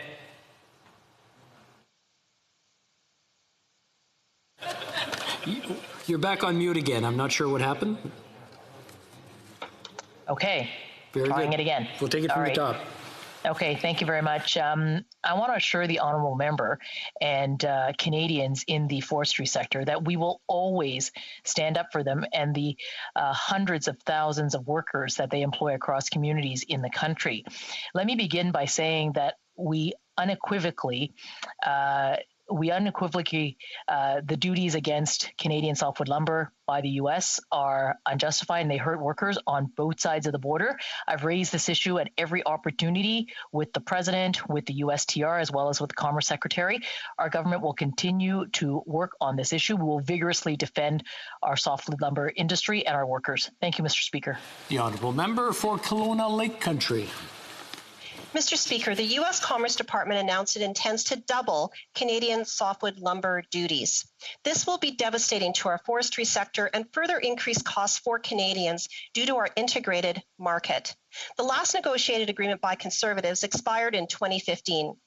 The Prime Minister promised then to have a new softwood agreement within 100 days of taking office. It has been over 2,000 days and 3 U.S. presidents. When will the government get serious on this issue? Or is this another Liberal broken promise? The Honourable Minister. Mr. Speaker, let me begin and state again unequivocally that the duties imposed by the U.S. on Canadian softwood lumber are unwarranted and unfair. We will always vigorously defend our softwood lumber industry and workers. We will do this through litigation, whether it is Chapter 19 in NAFTA or Chapter 10 of CUSMA, as well as at the WTO. I raise this issue at every opportunity. We will continue to work with the United States on this. And we've consistently said and reiterated that it is in the best interest of both countries to reach a negotiated settlement. Thank you, Mr. Speaker. The Honourable Member for Kelowna Lake Country. Mr. Speaker, I'd say the Liberals are all talk and no action, but there's not even talk. On Friday, I questioned the Trade Minister where she was unable to say she had taken any action whatsoever to raise this issue with her U.S. counterparts. She cannot point to a single meeting or call that had taken place since the May 21st tariff increase announcement, despite claiming it was her top priority. When will the minister stand up for Canadians and start doing her job? Honourable Minister. Mr. Speaker, to the honourable member, this is a top priority for this government. I have raised this issue with the President, with the USTR, as well as with the Commerce Secretary. We have been working with Canadian industry, with Canadian labour, with the Canadian communities to which this issue impacts. I can assure you, Mr. Speaker, that I continue to vigorously defend the Canadian softwood lumber industry and the forestry sector, and we will continue to do this important work. The Honourable Member for Repentigny. On April 22nd, Mr. Speaker, Ottawa announced new greenhouse gas reduction targets of between 40 and 45% by 2030. On the same day, the Bloc asked the government if it would include this target in Bill C-12, its own legislation. The Minister of Heritage promised they would. He said, yes, we will include Canada's 2030 climate change target in Bill C-12. But not only did his government not do that, and not only did he not tell the truth, they're also preventing the Bloc Québécois from including it for them. Why is that? The Honourable Minister. Thank you, Mr. Speaker. The best available science tells us that we must achieve net zero emissions by 2050, and we're committed to meeting this target. With this legislation, we're enshrining into law the commitment. We will be strengthening the law to include a review in 2025 for our 2030 target, an interim emissions reduction for 2026, and enshrining the principle of progression of future targets. This legislation is a win for Canadians who expect their parliamentarians to have a real plan to fight climate change and build our economy. And we look forward to the Bloc supporting this legislation. The Honourable Member for Repentigny. If the minister's so confident about his plan, why not put the targets in law? The government categorically refuses to commit to its own climate change commitments. That means that even today, its targets are as binding as a New Year's resolution. And so far, the federal government has never kept its resolutions. They failed to meet their Kyoto commitments in 2012. They failed to meet their Copenhagen commitments in 2015. They failed to meet the Paris interim targets in 2020. How can we trust their word if they refuse to enshrine their targets in law? The Honourable Minister. Thank you very much, Mr. Speaker. We flattened the curve on pollution, and the Net Zero Emissions Accountability Act provides strong accountability and transparency mechanisms. The bill includes measures similar to the Bloc's Bill C-215, and several amendments already adopted by the committee address many of the Bloc's concerns. We await the outcome of the committee's work with great interest as we continue to move this important bill for Canadians and for future generations. The Honourable Member for Repentigny. Mr. Speaker, in our current study, there are no targets currently in the legislation. The Heritage Minister made this promise in the House on April 22nd. He said, yes, we will put Canada's 2030 climate change target in Bill C-12. So he made a promise in the House on behalf of the government that is in direct contradiction to what the government is doing now by refusing to put that target into Bill C-12. He's made a promise to the people we represent that his government is now breaking. Will the Minister of Heritage apologize to the House and the people of Quebec? The Honourable Minister. Thank you very much, Mr. Speaker. The Canadian Net Zero Emissions Accountability Act has robust accountability and transparency. Just to name a few aspects, it has a legally binding process for the federal government to set climate targets and bring forward plans to meet those targets. Rigorous ongoing process reports, yearly reports by the independent advisory body, and ongoing audits by the Office of the Auditor General. As we have previously stated, we're open to amendments, and we're pleased to see members from the Bloc and NDP help move C-12 to committee. Thank you very much, Mr. Speaker. The Honourable Member for Haliburton, Kawartha Lakes Brook. Thank you, Speaker. When the Minister for Crown Indigenous Relations was asked why it took 2 years to release $27 million in previously announced funding to uncover what are believed to be thousands of Indigenous children buried in unmarked graves at residential schools across the country, the Minister said the communities weren't ready. Truth and Reconciliation Chair Murray Sinclair pointed out that even with limited research, they found several burial sites, yet nothing has been done by the government to follow that up. Speaker, why hasn't the money been made available until now? Minister. In memory of the children who went missing and in support of their grieving families and communities, we've provided $33.8 million in Budget 2019 for the calls to action 72 to 76. The calls 72-73 were through the National Centre and Truth and Reconciliation to develop the registries on deaths and burials and cemeteries, and implementing calls to action 74 to 76. We are engaging with the communities on how to best support them in finding their lost children and how to access the $27 million. The Honourable Member for Haliburton, Kawartha Lakes Brook. Speaker, in committee, we heard from Ms. Wesley Esquimo of the National Centre for Truth and Reconciliation, who called out the minister's comments that Indigenous peoples were not ready for that money. She stated that the minister's comments were simply untrue and that they've been working for many years and that the government has been told time and time again that the need for action is urgent. Speaker, in echoing TRC Commissioner Marie Wilson's comments last week, can the minister explain why it took the discovery of 215 children to elicit urgent action from the government? Honourable Minister. I thank the member for the question and the opportunity to explain the process since really the $10 million that went to the National Centre on Truth and Reconciliation in 2016. We then had to move towards it with the NCTR, figure out what would be the appropriate amount for the 2019 budget. And then it was made clear to us that we had to engage with communities as to what would be the program design. And that meant that they wanted Indigenous-led, community-based, culturally sensitive as well as survivor-centric, and they wanted flexibility in the program. And that's exactly what we're being able to deliver now, and they will have access to it.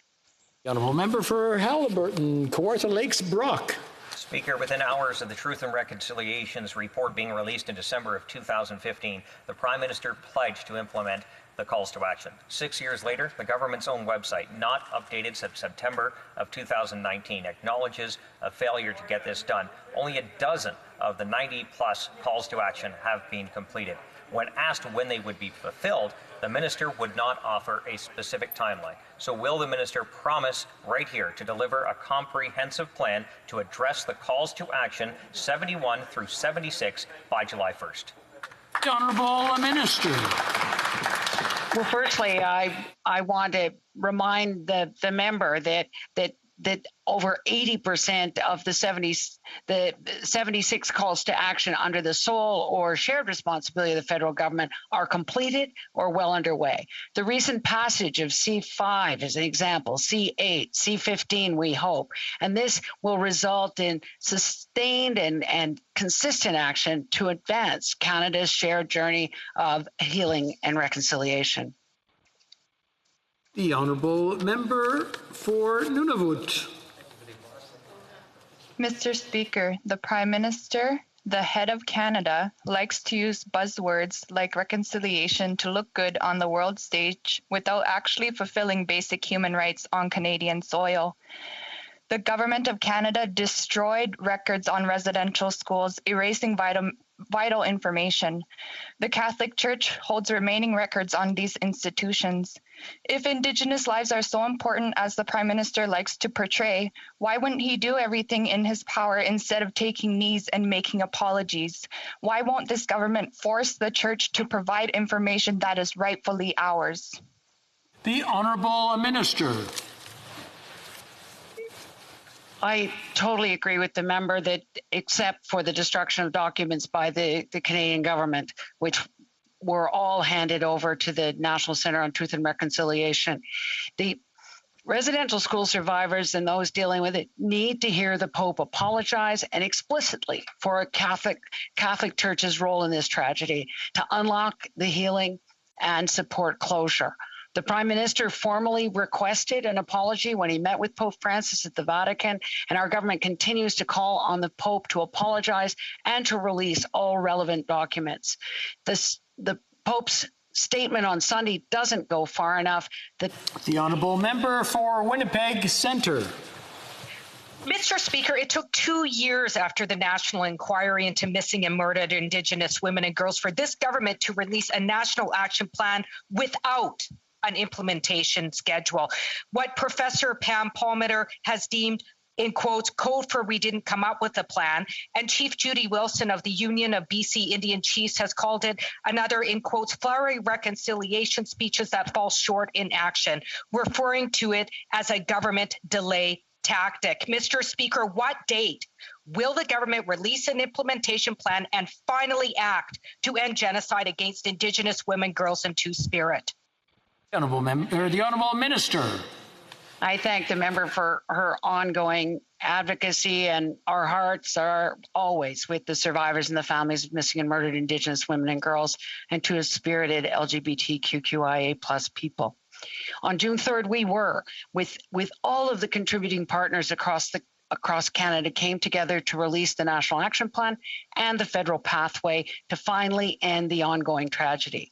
This is supported by Budget 2021, $2.2 billion over 5 years to implement the concrete measures that will truly keep Indigenous women and girls and Two-Spirited LGBTQIA+ people safe. The honourable member for West Vancouver, Sunshine Coast, Sea to Sky Country. Mr. Speaker, the pandemic-related lockdown measures dealt a hard blow to the tourism and hospitality sector, the backbone of the economy of West Vancouver, Sunshine Coast, Sea to Sky Country. Small businesses throughout my riding have been clear that the Canada Emergency Wage Subsidy has been a lifeline, without which they would have had to close their doors for good. As restrictions on gathering are lifted and our economy can safely reopen, businesses are planning to hire more staff and do their part in creating good-paying middle-class jobs. Can the minister share what this government is doing to support them? Honourable Minister. Mr. Speaker, I want to thank my colleague from West Vancouver, Sunshine Coast, Sea to Sky Country for his question and his strong advocacy for small businesses. we've been there for businesses every step of the way in this pandemic. And on the road to recovery, we're investing $600 million with the Canada Recovery Hiring Program. This will help businesses hire new workers, hire back workers, or increase the hours and wages of existing workers and support a quicker recovery. We're going to continue to be there for Canadian businesses and workers. Thank you, Mr. Speaker. The Honourable Member for Wellington, Halton Hills. Mr. Speaker, I ask this question yet again. President Biden ordered U.S. intelligence to investigate two likely theories on the origin of the coronavirus. One, that it originated from human contact with an infected animal, and the other, that it came from a lab accident at the Wuhan Institute of Virology. The government says it supports the U.S. investigation. Given that government scientists at the Winnipeg lab worked closely with the Wuhan lab, will U.S. investigators have access to these government scientists and their relevant documents, including lab notes? The Honourable Minister. Mr. Speaker, I thank my colleague for the question. And as he rightly pointed out, we support President Biden's call to fully investigate the origin of the COVID virus using the best science and information available. And we in Canada will help in any way we can. Member for Wellington, Halton Hills. Well, Mr. Speaker, perhaps the government can start helping by answering questions that we have been asking about the national security breaches at the Winnipeg lab. Clearly, there were breaches, and we need answers. When will it start answering the questions we are asking, such as why were the two government scientists fired from the Winnipeg lab? Where are these two government scientists? How did a Chinese military scientist get access to this top-level lab in Winnipeg?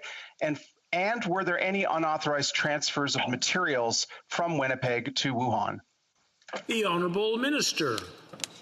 Thank you very much, Mr. Speaker. And I have written to the chair of the NSI COP committee to refer this issue to the appropriate place to study these questions.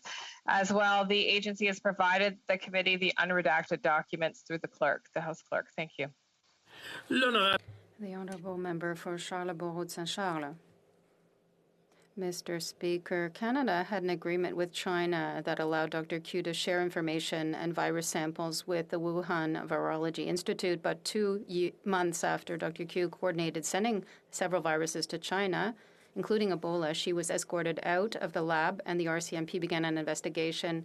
It's clear that the termination of the doctor was for a reason that was much more serious than sending a virus. In compliance with established protocol, Canadians want to know, why did the Prime Minister hide the truth? The Honourable Minister.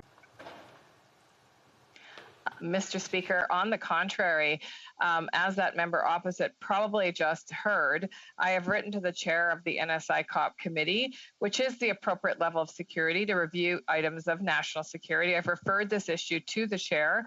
As well, the agency has provided the unredacted documents to the House clerk to work with that committee. Thank you. The Honourable Member for Charlebourg-Saint-Charles. Mr. Speaker, I understand the minister is trying to move over to the committee, NSI COP, but it's not a committee of Parliament. Now, China stole Canadian intellectual property through CanSino in vaccine development, and now it's attacking our top secret labs. So when the recipients in Beijing got the virus shipped by Dr. Q on April 1st, 2019, they sent a message in particular to Dr. Q saying, we look forward to future cooperation. If this cooperation already existed, why would they talk about it? The Honourable Minister. Mr. Speaker, researchers across the country have been working together and indeed with other international researchers to understand COVID-19, to develop vaccines, to create testing and screening equipment and understand the virus as it evolves. As the member knows, in this particular situation, these researchers are no longer with the lab.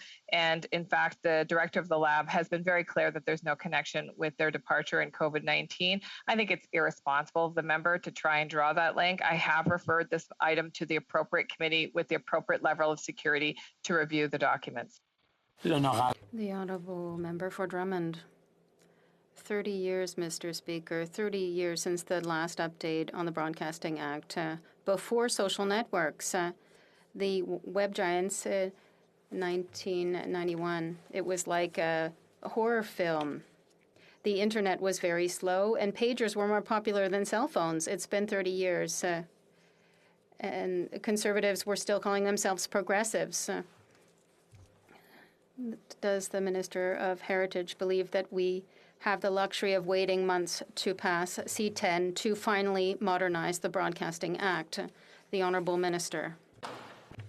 Thank you, Mr. Speaker, and I want to thank my honourable colleague for his question. And the answer to his question is quite simple. No, we have no more time to waste with the passage of C-10. Every month that passes deprives our artists, musicians, technicians of $70 million for every month that we waste. We must pass C-10 as quickly as possible. Thank you, Mr. Speaker. The honourable member for Drummond. Mr. Speaker, the member for Lethbridge told an Alberta newspaper that artists in Quebec supported the Bill C-10 because they are stuck in the past and reliant on government grants because they are not able to make a living off what they are producing, like their films don't interest Canadians, Mr. Speaker. Timid excuses on Twitter, but it's not enough. Will the minister join his voice to ours in condemning these ignorant comments that demonstrate a complete lack of knowledge about Quebec culture and despicable contempt for Quebec creators, and ask the Leader of the Official Opposition to apologize for what his member has said? The Honourable Minister. Thank you, Mr. Speaker, and I quite agree with my honourable colleague.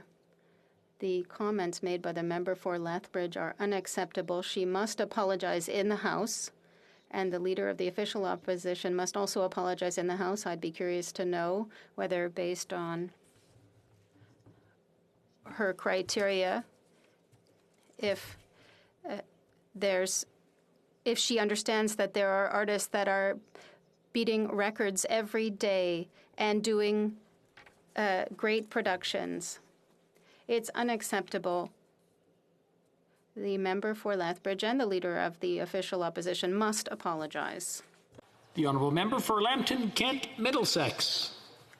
Speaker, the government consultation period for the Canada Grains Act ended on April 30th. My colleagues and I have heard from many stakeholders who participated in the consultations.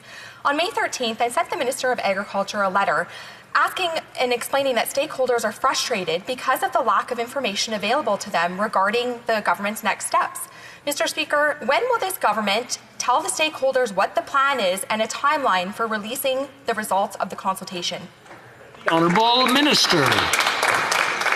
Merci, Monsieur le Président. Thank you, Mr. Speaker. I would remind my colleague that we conducted an in-depth consultation with entrepreneurs across the country and that we had an excellent response.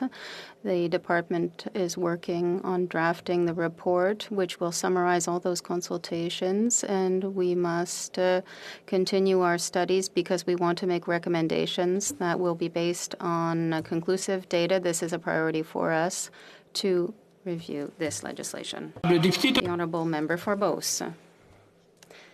Mr. Speaker, for a month now, I sent a letter signed by 14 companies in my region to the Minister of Immigration condemning the endless delays and red tape dealing with foreign workers. We're talking about landscapers, welders, mechanics, machinists, and they don't know where to turn to move things forward.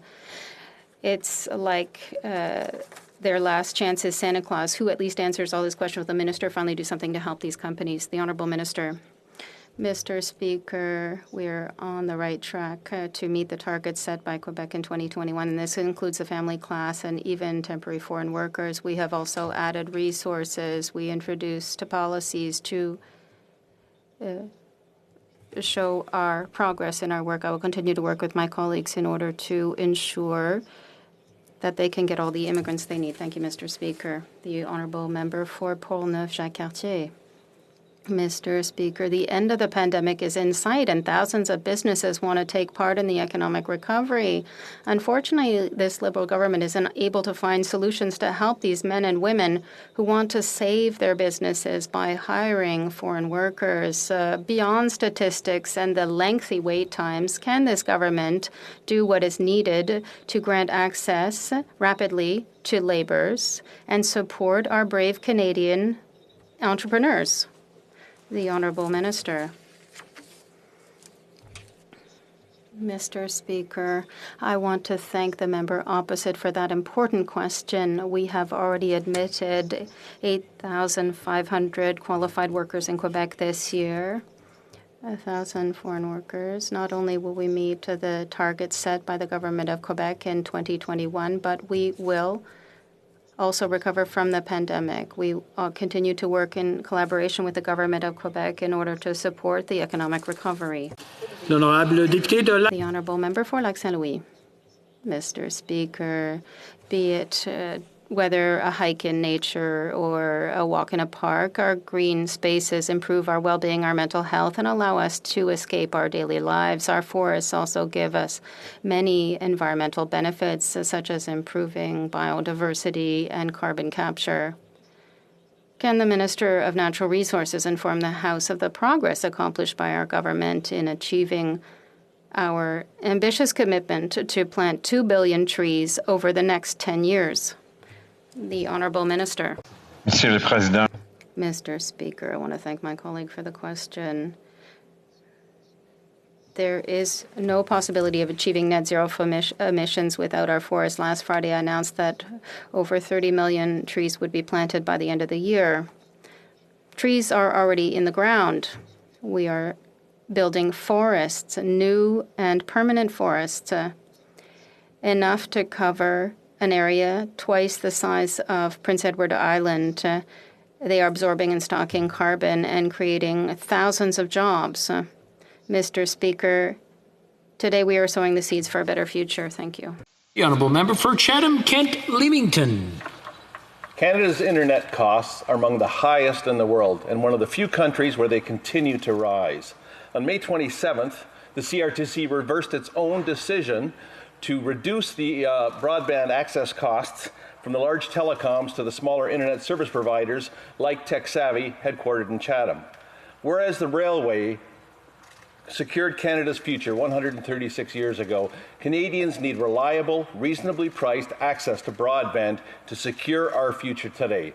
Minister, is the government breaking its own promise to reduce rates, or what is the plan? The Honourable Member for Saskatoon West. The Honourable Minister. Thank you very much, Mr. Speaker. Mr. Speaker, I would say to the Honourable Member, we share the same goals. The goals of affordability, the goals of competition, the goal of innovation. That's why we have been relentless, Mr. Speaker, in promoting competition to lower prices while working to improve quality and increase the coverage of telecom services across our nation. As he knows, we're ensuring that Canadians pay affordable prices for reliable internet services, regardless of where they live in our nation. And Mr. Speaker, every time I had a call with telecom companies or internet service provider, I always push for better outcome for consumers and lower prices, and I will continue to do that. The Honourable Member for Saskatoon West. Mr. Speaker, the Liberal Bloc Coalition cutting off debate on their internet censorship bill is an act of cowardice by this government. They're doing this because they're afraid of the public backlash against going down in history as the government that trampled over Pierre Trudeau's Charter of Rights and Freedoms. In my riding of Saskatoon West, constituents have made it clear that they do not want this Prime Minister to censor their social media posts. Mr. Speaker, Bill C-10 will censor Canadians' Facebook and TikTok posts. Will the government do the courageous thing, reverse course, and stop Bill C-10? The Honourable Minister. Thank you, Mr. Speaker. Well, according to the member for Lethbridge, and I quote, arts fund actually goes toward a very niche group of artists that are stuck in the early 90s because they haven't managed to be competitive on a new platform. She also added, and I quote, these artists are not able to make a living off what they're producing, so they require grants that are given by the government. So I would like to know if a series like Heartland in its 15th season, filmed in Alberta, is one of those outdated series. Or perhaps the member would wish to comment on Schitt's Creek, a winner of 9 Emmys, is also one of those series that is stuck in the early 90s because they haven't managed to be competitive on the new platforms. Thank you, Mr. Speaker. The honourable member for South Surrey, White Rock. Thank you, Mr. Speaker. It's being reported that more than half of the $2.9 billion Canadian Emergency Student Benefit Funds went to those in households with more than $100,000 in annual income. Supporting young Canadians, a group that's been particularly hard hit by this pandemic, is critical. It's also this younger generation that will be paying off this government's record-breaking debt for decades and decades. So why not targeted relief to the students who need it the most? The Honourable Minister. Mr. Speaker, over 700,000 students got help through the Canada Emergency Student Benefit last year. And just last week, Stats Can released a report saying that our lower wage workers, women, and racialized Canadians were all supported at rates higher than their counterparts. Mr. Speaker, we put forth a $7.2 billion package of measures for students last summer. We added $4.7 billion of support last year in the fall economic statement, and we've added more support this year in budget 2021. We'll be there for students, Mr. Speaker. The honourable member for Sydney, Victoria.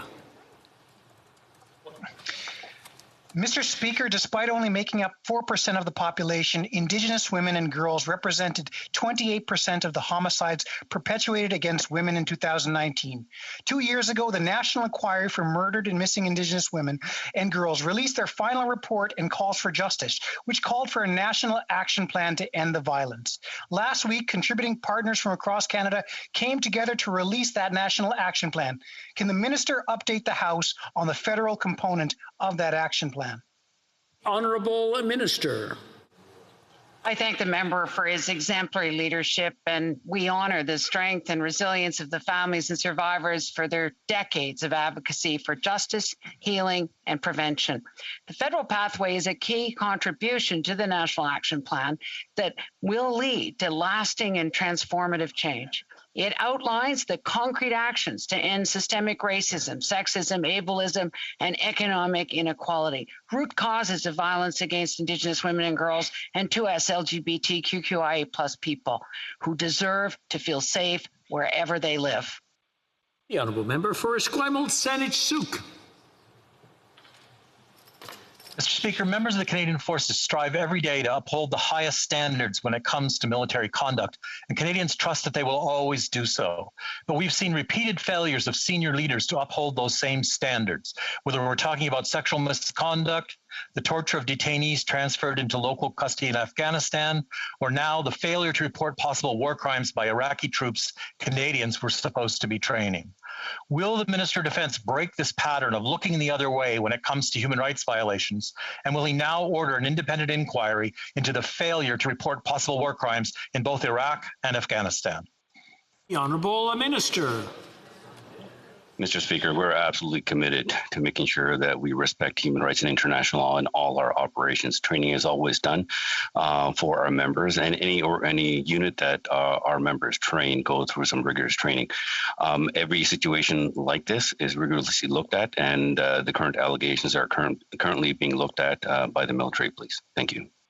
The honourable member for Fredericton. Thank you, Mr. Speaker. The current generation of youth grew up being acutely aware of the urgency to fight the climate crisis and the multitude of challenges facing our planet, from deforestation to environmental racism, including the pollution generated by plastic waste. Youth around the world have united. Through their protests, they are educating us. But most importantly, they're demanding actions and they expect accountability. They won a glimpse of hope when the German High Court handed them a victory and ordered the government to expand its plan to reduce carbon emissions to zero by 2050 and required lawmakers to make long-term climate commitments. Mr. Speaker, will the government demonstrate that Canada is learning from this legal precedent and commit to achieving its 2030 climate goals? Will it formally recognize the right for this generation and the next... Honourable Minister. Thank you very much, Mr. Speaker. I'd like to thank the honourable member for her continued climate advocacy and passion on the file. We have a bold and ambitious plan to protect our environment, reduce emissions, and create a sustainable economy for our kids and grandkids. In fact, the former leader of the BC Green Party and leading climate change scientist Andrew Weaver called our pollution pricing plan the gold standard, and described our plan as an innovative and inspiring climate plan. And Mr. Speaker, we agree. Thank you so much. The honourable member for Vancouver Grenville. In 2020, the UN Secretary General noted that the, quote, approach to and handling of mass graves has too rarely been respectful or lawful. Canada has no legal framework to address the Tk'emlúps site nor any other sites that will come to light. The legal framework has led to the deaths of these children. That legal framework, the Indian Act, remains in place. Will the Prime Minister do what is needed and establish a legal framework for mass and unmarked graves, meeting human rights norms, including ensuring all records are kept and released, sites protected, criminal investigations conducted, and that the families can heal and are appropriately compensated? The Honourable Minister. I thank the member for the question, but I also the opportunity for the clarification. Kupki Kazmir's made it very clear this was not a mass grave, although it is heartbreaking that when we learned it at the possibility of all the remains of children at the former Kamloops Residential School. We are also reaching out to Indigenous communities to make sure that all other communities are able to, with the support of the NCTR, be able to find their lost children, and we will make sure that this is done in a proper and legal way. I'm afraid that's all the time we have. C'est tout le temps que nous avons aujourd'hui. Nous avons un rappel au règlement. We have a point of order. Le député de Montmagny-Lillet, Kamouraska, Rivière-du-Loup, a un rappel au règlement. Merci, Monsieur le Président. Thank you, Mr. Speaker. During question period, during one of the Minister of Heritage's answers, the sound was so bad that I had to take my headset off. Twice, two members of the Bloc Québécois had their microphones on continuously, which is completely unacceptable after 14 months of using this technology. Last week, I was in Ottawa, and I saw that the sardine boxes that our translators are working and the conditions that we're forcing them to work in with this technology, which not only hurts their ears, but, Mr. Speaker, I invite you to take the measures that are needed to ensure that the use of technology to speak in the House of Commons is used appropriately, and that the sound when we speak is listenable. It's very disruptive, Mr. Speaker. I would like to thank the honourable member. In fact, it was quite disruptive. That is the responsibility of every member. They have to ensure that their microphone is not on when they do not have the floor. Thank you to the honourable member for having brought this to our attention.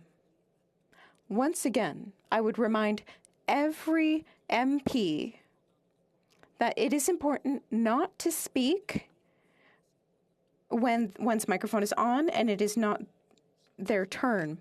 When it comes to quality, we did have some problems. I was ready to interrupt the minister, but the sound did get fixed. As parliamentarians, when we know that there might be a problem, it's worthwhile to verify that the microphone is working correctly. Point of order, coming from the honourable member for Wellington, Halton Hills. Yes, Mr. Speaker, a very short point of order.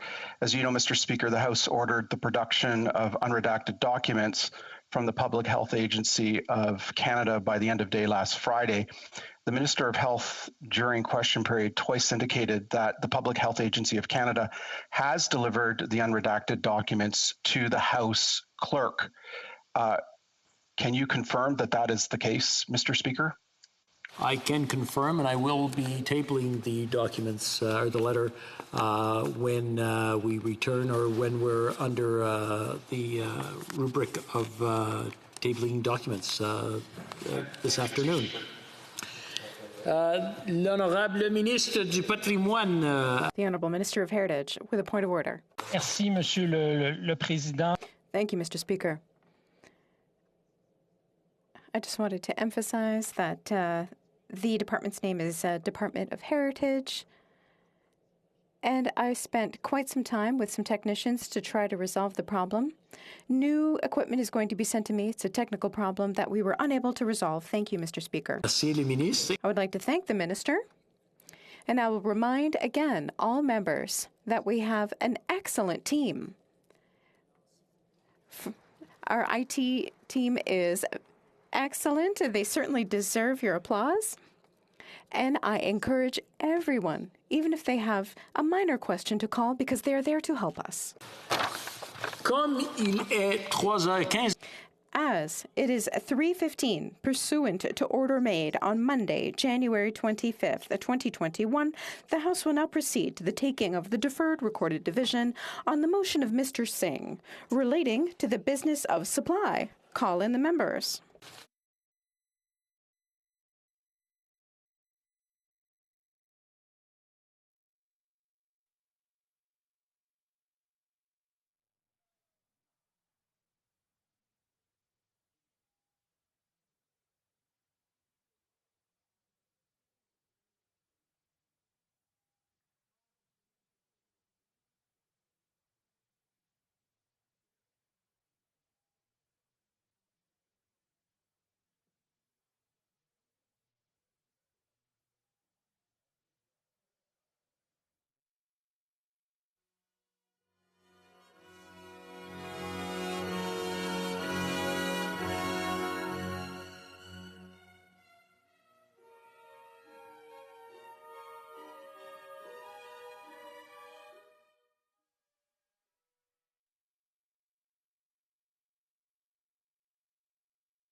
La question est la suivante. The question is the following one. Seconded by Mr. Angus, moved that given that the discovery of the grave of 215 children at Kamloops Indian Residential School has led to an outpouring of grief and anger across Canada. 2, la grande majorité.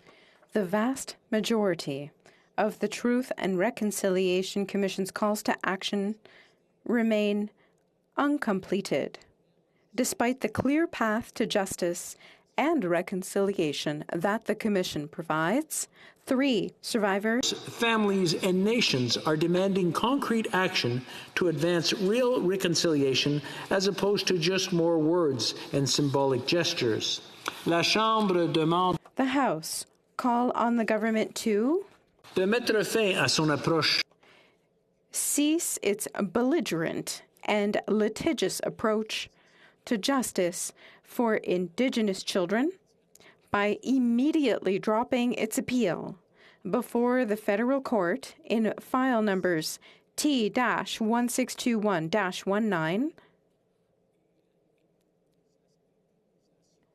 compensation, and T-1559-20, Jordan's Principle for Non-Status First Nations Kids recognized by their nations, and to recognize the government's legal obligation to fully comply with Canadian Human Rights Tribunal orders in this regard.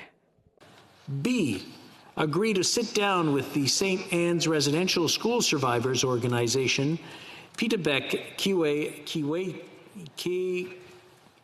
Kikawan Association, to find a just solution to the fact that survivors' access to justice has been denied as a consequence of the actions of government lawyers in suppressing the evidence at the independent assessment process.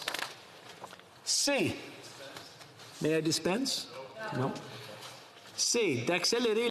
C. Accelerate the implementation of the Truth and Reconciliation Commission's calls to action, including by providing immediate funding for further investigation into the deaths and disappearances of children at residential schools, in compliance with calls to action 71 to 76. Provide survivors, their families, and their communities with appropriate resources to assist with the emotional, physical, spiritual, mental, and cultural trauma resulting from residential schools. And E. De déposer dans le délai de 10 within 10 days, table a progress report on actions taken in compliance with paragraphs A through D of the present motion, and that this report be deemed to have been referred to the Standing Committee on Indigenous and Northern Affairs for consideration upon tabling. The 10-minute period for members voting electronically has started, and the House will now proceed to the vote for members participating in person. All those in favor of the motion will please rise. Mr. Massey. Mr. Massey. Ms. McPherson. Ms. McPherson. Mr. Gerritsen. Mr. Gerritsen. Monsieur Deltel.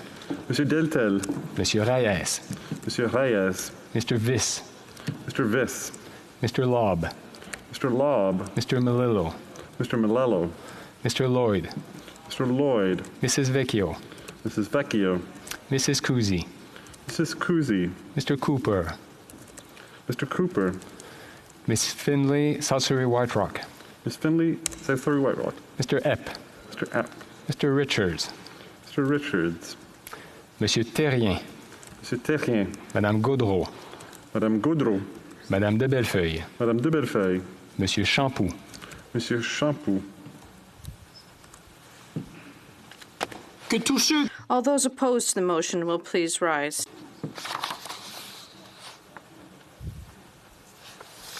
La Chambre attendra maintenant. The House will now wait for the voting period to end before resuming its proceedings.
I wish to inform the House that the voting period has ended.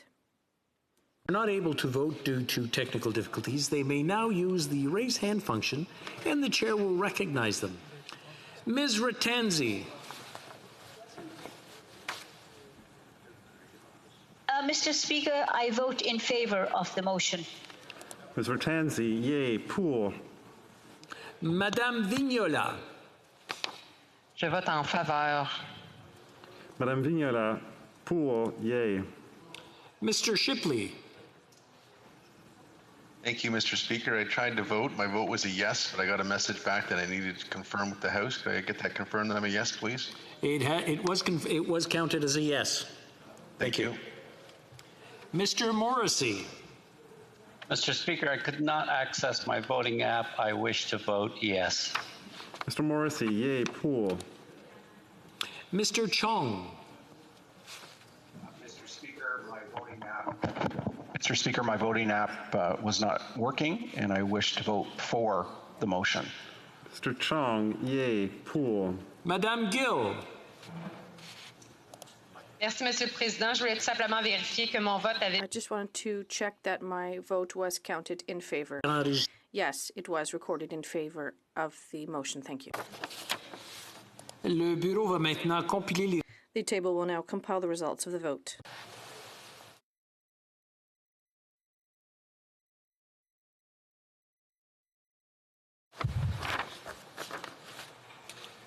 Yeas pour 271.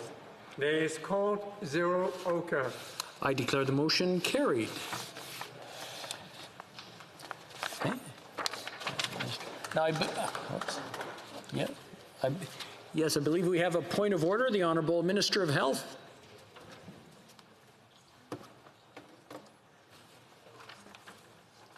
Thank you for your patience, Mr. Speaker, as I get my technology suited up. I appreciate the opportunity to clarify my response in the House earlier. In one of the questions that was posed to me, I was not as clear as I could have been. And so to clarify, I meant to say that unredacted documents regarding the National Microbiology Lab were provided to the NSI COP. Thank you, Mr. Speaker. Okay, thank you for that clarification. Tabling of documents. Pursuant to order made on Wednesday, June 2nd, 2021, I wish to table in both official languages a letter that I have received from the law clerk and parliamentary counsel regarding documents relating to the transfer of Ebola and Henipa viruses to Wuhan Institute of Virology. Tabling of documents, the Parliamentary Secretary to the Government House Leader. Yes, thank you, Mr. Speaker. Pursuant to Standing Order 36 bracket 8A, I have the honor to table in both official languages the government's response to 19 petitions. These returns will be tabled in an electronic format. Dépôt de projet de loi. Introduction of government bills. Statements by ministers. Reports from interparliamentary delegations. Presenting reports from committees. The Honourable Member for Malpeque. Thank you, Mr. Speaker. Mr. Speaker, I have the honor to present in both official languages the fifth report of the Standing Committee on Finance in relation to Bill C-30, an act to implement certain provisions of the budget tabled in Parliament on April 19th, 2021, and other measures. The committee has studied the bill and has decided to report the bill back to the House with amendments. Mr. Speaker, on behalf of the committee, I want to thank all involved, but give a special shout out to the Library of Parliament analysts who went the extra mile in providing background information, briefing notes, and analysis to all members. As well, a thank you to the research folks of all parties who prepare their members with background and questions from often very different perspectives. And finally, ministerial staff who also offer advice from their point of view. It all adds up to better information, better legislation now, and ideas for the future. Thank you, Mr. Speaker. Dépôt de projet de loi. Introduction of private member bills. First reading of Senate public bills. Motion. Motions. Presenting petitions. Before we start, I just want to remind the honourable members we have quite a long list, so I just want to remind them to be concise and precise, and I'm sure we'll get through this very quickly. The honourable member for Nanaimo Ladysmith. Well, thank you, Mr. Speaker. It's an honor to table two of the same petition today that were initiated by constituents in Nanaimo Ladysmith. The petitioners are really concerned about protecting British Columbia's endangered old-growth ecosystems from clear-cut logging. They note that these old-growth forests provide immeasurable benefit to fighting climate change and for biodiversity, for cultural, recreational, and educational values. And right now, people have been arrested, over 160 people have been arrested trying to protect these forests.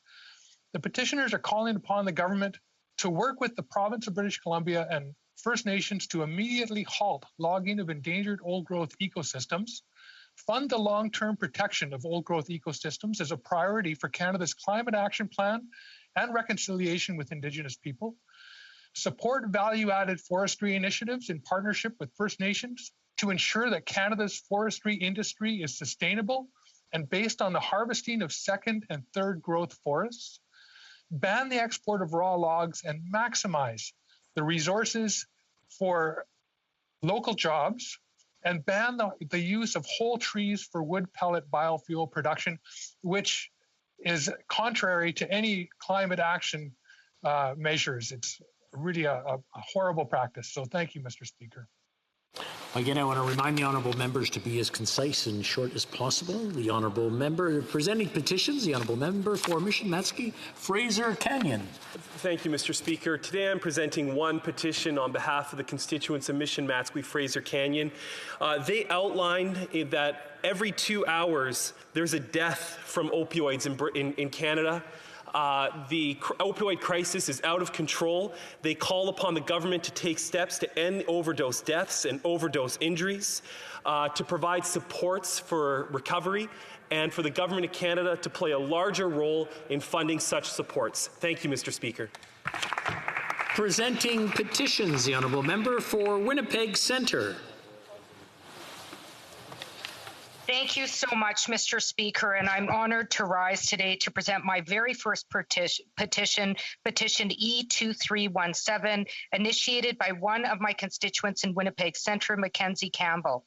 In order to save lives in Canada, the petitioners call on the government to direct all departments, agencies, and Crown corporations to install and maintain AEDs in all employee workplaces and in all areas that citizens access for the government services within and outside of Canada. Thank you, Mr. Speaker.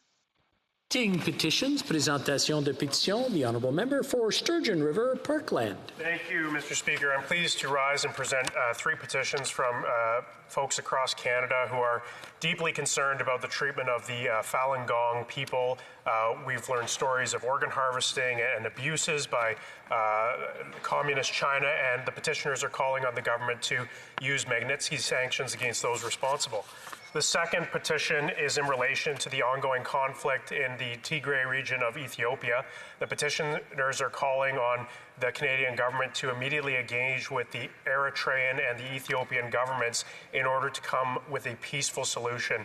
I know the situation there, many thousands of people have lost their lives, and it's a tremendously deteriorating humanitarian situation. So the petitioners would deeply appreciate Canada's involvement on this. And the third and final petition on behalf of folks out in my province of Alberta who are deeply concerned with the existing equalization formula, the Equalization Stabilization Fund, which hasn't been changed in many, many years and has a cap of $170 per person. They're very concerned that the fiscal shock of the drop in oil price in 2014 has not been reflected in the economic formula, and that the equalization unfairly disadvantages folks from Alberta. Thank you, Mr. Speaker. Presenting petitions, présentation de pétitions, the honourable member for Battle River, Crowfoot. Thank you very much, Mr. Speaker, and it is an honor to be able to present two petitions today on behalf of independent travel advisors in my constituency. These petitioners would like this House to hear that there are 12,000 independent travel advisors across Canada, and they have been largely without income for more than a year because of the implications of the COVID travel restrictions and the pandemic. Many federal assistance programs like CEBA, CERS, CEWS, and the RRRF exclude the majority of these small business owners, leaving them to slip through the cracks. So these two petitions first ask the Government of Canada to provide sector-specific funding for independent travel advisors and extend the qualifications of the RRRF in urban areas to include sole proprietors. The second petition, Mr. Speaker, is very, very simple. It is these independent travel advisors are asking that the CRB be extended for 6 months past the lifting of all travel advisories for travel advisors, as specifically, Mr. Speaker, the income that travel advisors receive is 100% based on commission, and it takes approximately that long for them to start receiving those commissions. Mr. Speaker, I present these petitions to the House here today. Thank you very much. Presenting petitions, présentation de pétition, the Honourable Member for Cloverdale, Langley City. Thank you, Mr. Speaker. Today, I have the privilege of presenting 3 petitions to the House. The first petition is calling on the Government of Canada to respond to the violence in the Tigray region of Ethiopia. Petitioners are asking the government to call an end to the violence in the region and to help to ensure that the innocent victims of the violence are able to access humanitarian aid.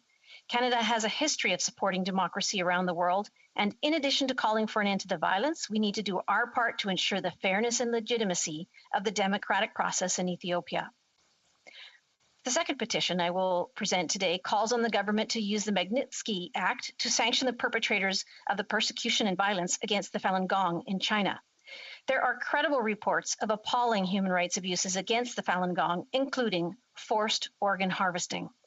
The petitioners call attention to the former Chinese Communist Party leader Jiang Zemin and his cohorts who ordered, launched, and orchestrated the eradication campaign against Falun Gong, including the extrajudicial torture and killing of Falun Gong practitioners in large numbers with impunity for the past 19 years. The Canadian government needs to recognize this and take action by freezing assets and barring entry into Canada. The final petition I will present today relates to Bill C-6. Just like every member of this House, these petitioners want to see conversion therapy banned. No Canadian should be subject to a harmful and degrading practice that seeks to change their sexuality against their will. They also recognize, however, that the definition of conversion therapy used in Bill C-6 is a poorly written definition. The definition isn't used by any medical body in the world, and it will cause this bill to ban not only harmful practices we all want banned, but also support that helps certain LGBTQ Canadians. As we debate this bill together today, let's not forget the countless people who have benefited from the type of support this bill will ban, and that they've asked us not to forget about them as we craft this legislation. Thank you. The Honourable Member for Kingston and the Islands is rising on a point of order. Well, a few members have been giving their personal opinions on petitions. This member in particular went as far as to say, so when we're debating this bill, let's please consider XYZ, which she brought up in her petition.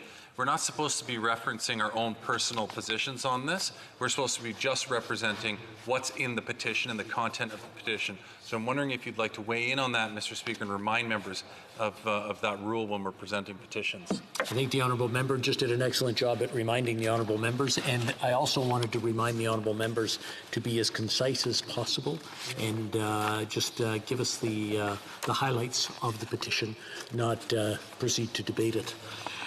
The Honourable Member presenting petitions, the Honourable Member for Peace River Westlock. Well, thank you, Mr. Chair. I want to present a few petitions here today as well. The first petition I'm bringing to the attention of the House is signed by Canadians from across Canada. They're concerned with the Senate amendment to Bill C-7 that would allow Canadians with mental illness as their sole medical condition to access euthanasia. They recognize that suicide is the leading cause of death for Canadians between the ages of 10 and 19. Therefore, they are calling on the government to reject the Senate amendments to prevent those struggling with mental illness from obtaining assisted death and protect Canadians struggling with mental illness by facilitating treatment and recovery, not to death. The next petition I have to present today, Mr. Chair, is from Canadians from across the country who are concerned about the treatment of the Uyghur population in China. The Chinese Communist Party is using methods such as forced sterilization and abortion and birth suppression to show that there's a mounting body of evidence that the Uyghurs are undergoing anti-religious indoctrination, arbitrary detention, and separation from children from families, and invasive surveillance and the destruction of cultural sites. They are calling on Canada to use the Magnitsky Act to bring justice to the individuals suffering in China, and to formally recognize, for the government of Canada to formally recognize the treatment of Uyghurs in China as a genocide. The next petition I'm presenting today, Mr. Chair, is from Canadians from across Canada who are concerned about forced organ harvesting that happens around the world. They're calling on the government of Canada to pass two bills, Bill C-350 and Bill S-240. These bills would make it illegal for a Canadian to go abroad to gain access to illegally harvest organs. The next petition I am presenting today, Mr. Chair, is from Canadians from across Canada.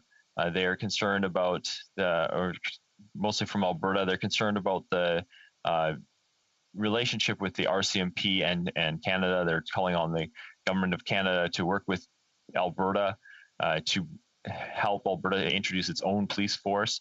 And they're calling on the government of Canada to make a public statement that would encourage the Alberta government to terminate the community policing agreement with the RCMP as per the recommendation of the Fair Deal panel, and that there would be no penalty levied against the province of Alberta from the government of Canada, and that the government of Canada would support the transition to a province-wide community police force, as is Alberta's constitutional right. The next petition I'm presenting today is from Canadians from across Canada. They're concerned about the situation in Ethiopia, particularly in the Tigray region.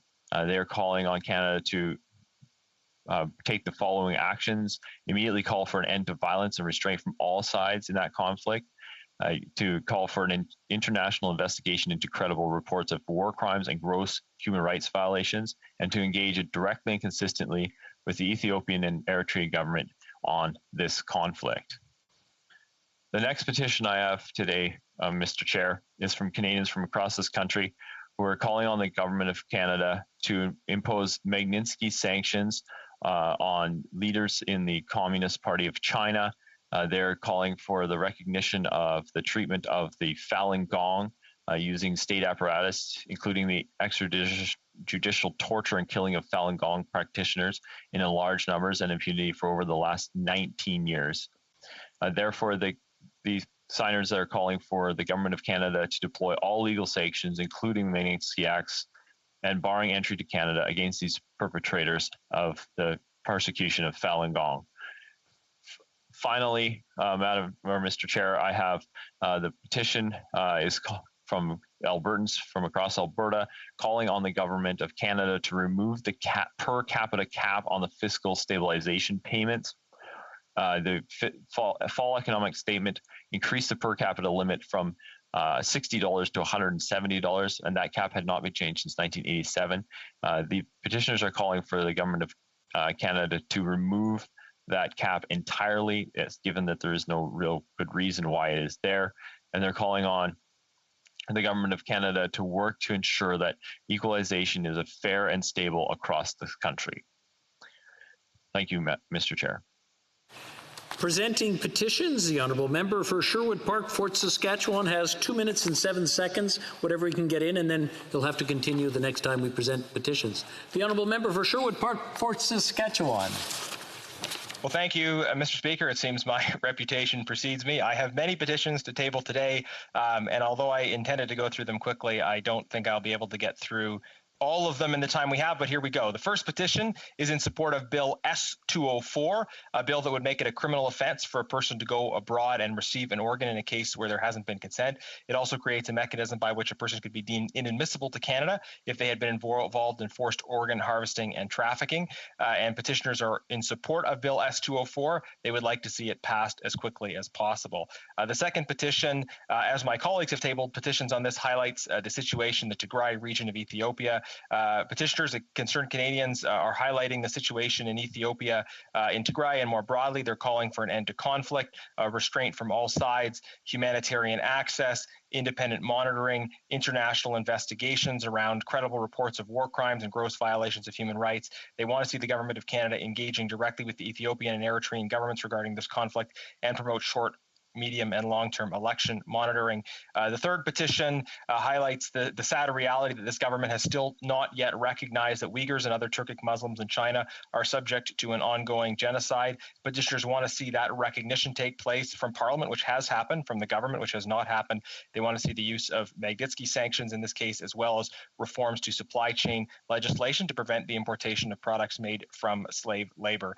The fourth petition highlights an issue that's of critical importance to my province, the issue of the fiscal stabilization fund. This is a mechanism by which provinces are able to receive support during unusual fiscal circumstances. Petitioners note that the government has indicated its intention to increase the cap, but that isn't good enough from the perspective of fiscal fairness, and petitioners are asking the government to remove the per capita cap on the fiscal stabilization, and also to pay the province of Alberta $4.6 billion that it would have received without the cap, and also to establish fairness in terms of fiscal stabilization payments.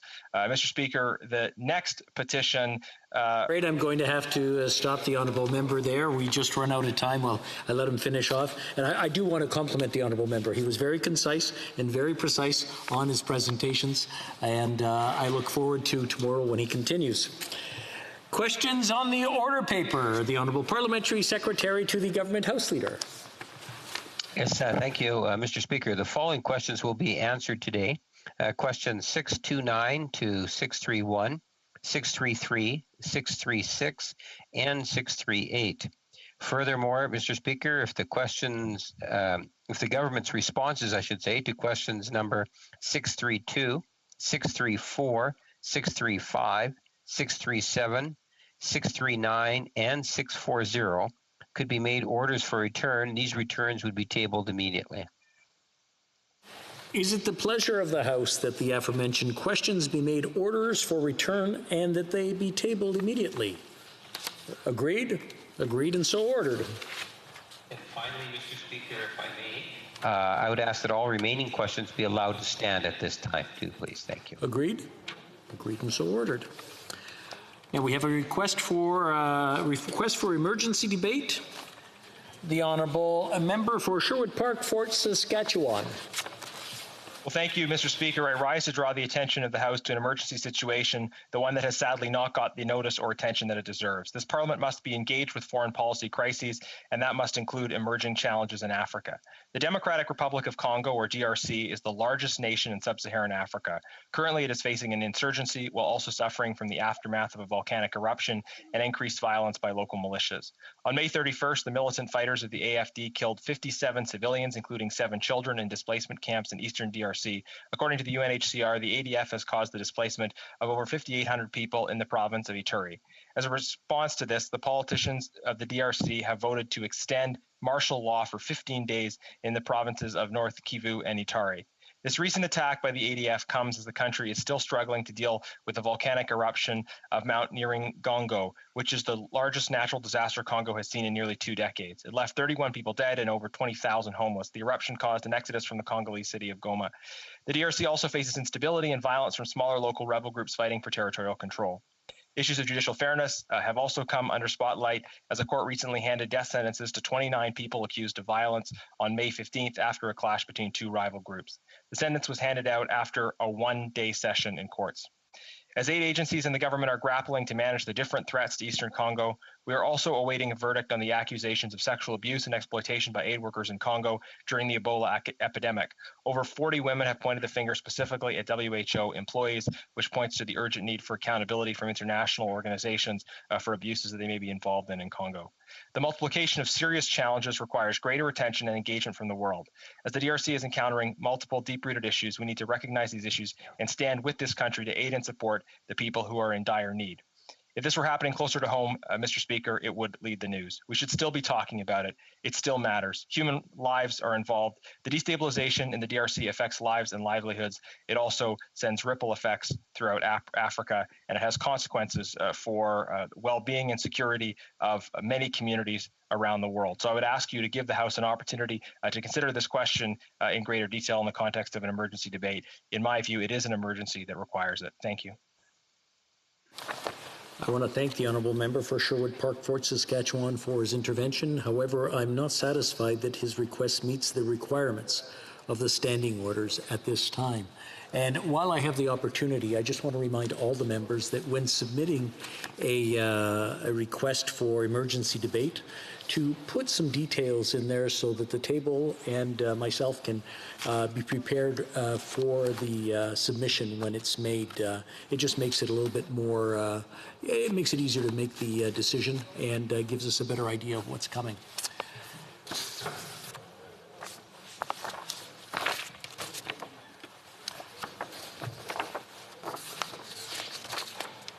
I'm now prepared to rule on the question of privilege raised on May 28, 2021 by the member for Elgin, Middlesex, London concerning the conduct of the member for Pontiac. During her intervention, she reported that the member for Pontiac had admitted on social media to committing a breach of conduct in front of the camera during a virtual proceeding during virtual proceedings of the House in Committee of the Whole last May 26th. Citing the relevant authorities, she argued that this was an unprecedented breach of an offence to the dignity of the House. She added that the behaviour of members participating in the proceedings by video conference must be treated the same as that of members who are physically present in the chamber, whether or not they are on camera. In response, the member for Kingston and the Islands agreed that it was a deplorable and unacceptable incident, while also pointing out that the member for Pontiac had accepted full responsibility and he had stepped aside from his parliamentary secretary responsibilities and from his committee responsibilities in order to obtain the appropriate assistance. For that reason, he was again apologizing on his behalf. He concluded by saying that the incident was not a question of privilege because there was a long tradition in the House of accepting members' apologies. La présidence a souvent rappelé aux députés. The Speaker has often reminded members that virtual sittings are an extension of the usual business of the House, and that virtual sittings must respect our usual practices. Une fois de plus. I want to reiterate yet again the importance of everyone adjusting to the temporary measures put in place in response to the pandemic and exercising continued vigilance to prevent such incidents from recurring. As soon as a member connects to a virtual sitting and opens their camera, they are considered to be, for all intents and purposes, in the House. There is no dispute about the facts in question, and they constitute a serious breach of the rules of decorum and an affront against the dignity of the House. House of Commons Procedure and Practice, 3rd edition, states at page 60, and I quote, "Any conduct which offends the authority or dignity of the House is referred to a contempt of the House," unquote. Je prends évidemment acte des excuses du député de Pontiac. I obviously take note of the apology from the member for Pontiac. He recognized that his behavior was completely inappropriate and confirms his commitment to obtain the necessary assistance. Nevertheless, the chair is required to determine whether the alleged facts are a breach of the rules governing contempt and thus merit priority consideration. That is the case here. I would add that the new reality of members participating virtually, as well as its attendant rules, is unquestionably exceptional in the history of this House, but it is not without challenges. As such, more attention should be paid to the general and fundamental issue, perhaps even more so than to the more limited question on which I am required to rule today. For those reasons, the chair rules that there is a prima facie question of privilege. I thus invite the member to move the appropriate motion. The honourable member for London, Middlesex, London. Middlesex, London. It's all good, and thank you very much, Mr. Speaker. I move, second by the Chief Opposition Whip, that the prima facie contempt concerning the misconduct of the member from Pontiac committed in the presence of the House be referred to the Standing Committee on Procedures and House Affairs. And at this time, I am sharing my time with the member from Banff Airdrie. Thank you very much. The honourable member for Banff Airdrie. Oh, one moment.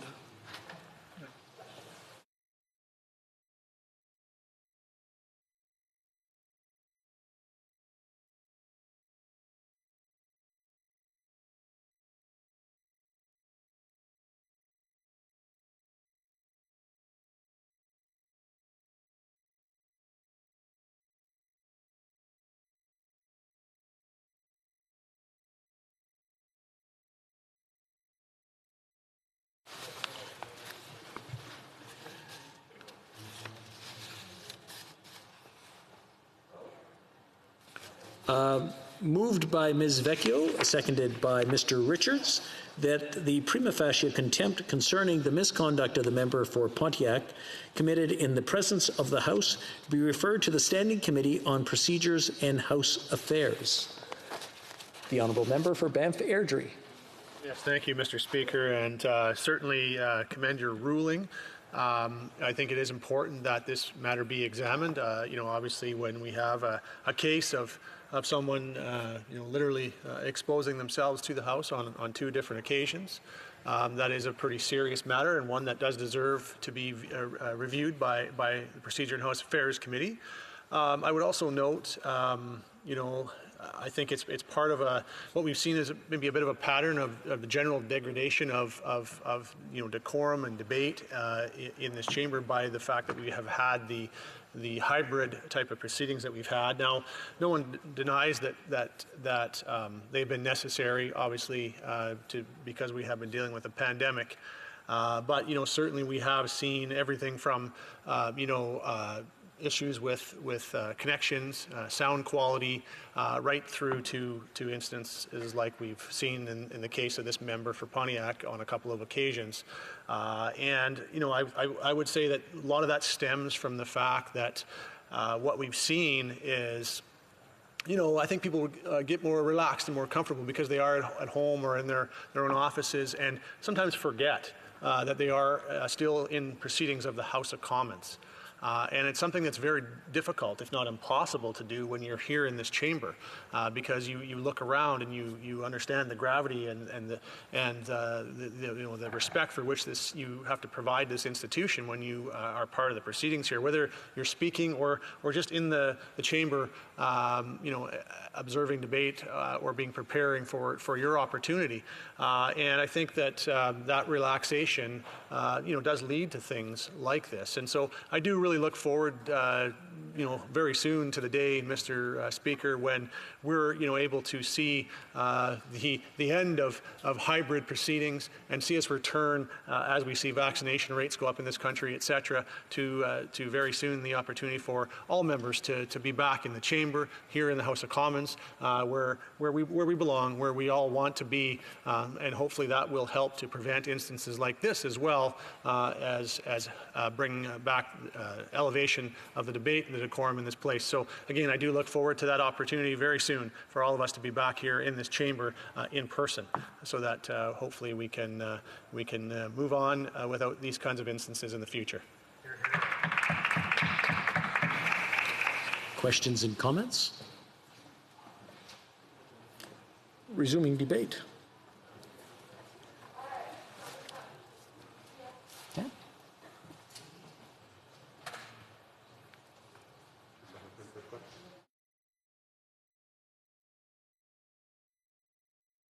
Ready for the question? Call in the members. Oh, wait a moment.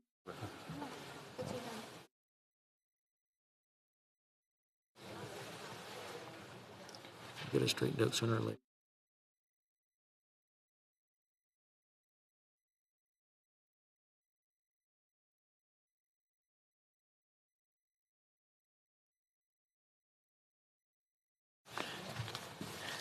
Is the House ready for the question? The question is as follows. Moved by Ms. Vecchio, seconded by Mr. Richards, that the prima facie contempt concerning the misconduct of the members for Pontiac, the member for Pontiac, committed in the presence of the House, be referred to the Standing Committee on Procedural Affairs. If a member of a recognized party is present in the House wishing to request a recorded division or that the motion be adopted on division, I would invite them to rise and indicate it to the chair. The honourable member for Banff Airdrie. Mr. Speaker, I would request that it be adopted on division. Agreed? I therefore declare the motion carried on division. And that's it.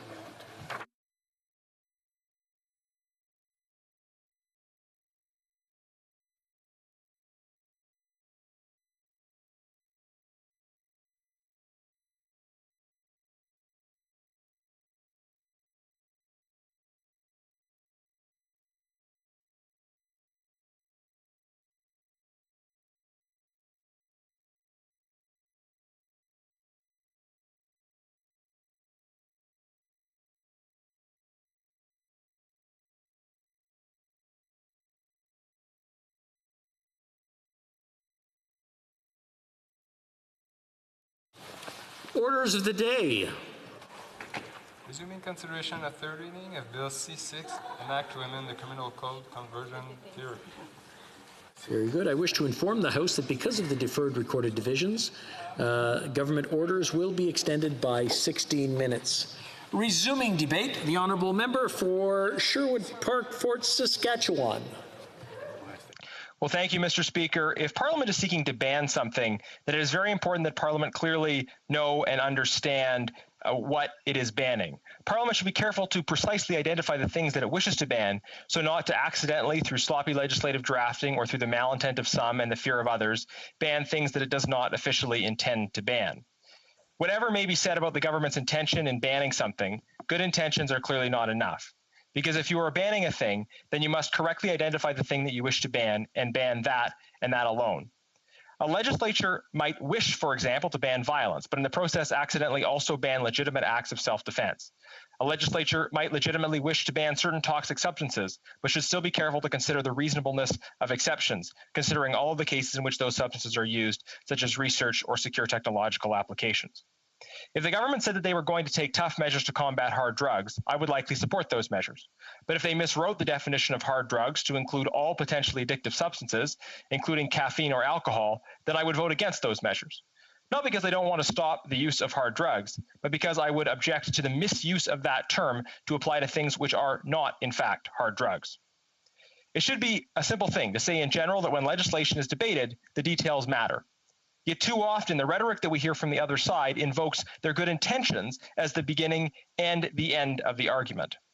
When powerful people, in this case parliamentarians, do sloppy or imprecise work, even with good intentions, the results can be disastrous.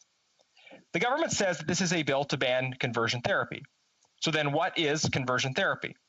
As I have said, if we are to ban it, then we must first know what it is and how it is being defined in law. This conversation in general has been frustrated by the fact that the government toggles back and forth between two very different definitions. One definition is what conversion therapy has actually meant for as long as the term has been used up until the tabling of this legislation. The other is the definition that has been used in this bill.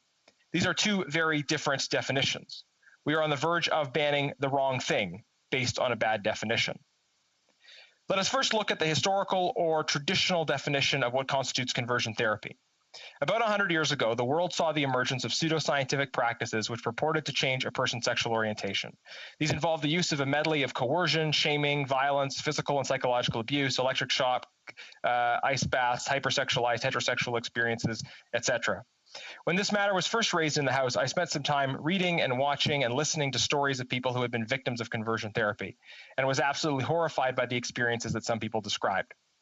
Conversion therapy is wrong, and it should be banned. And we should be clear about why.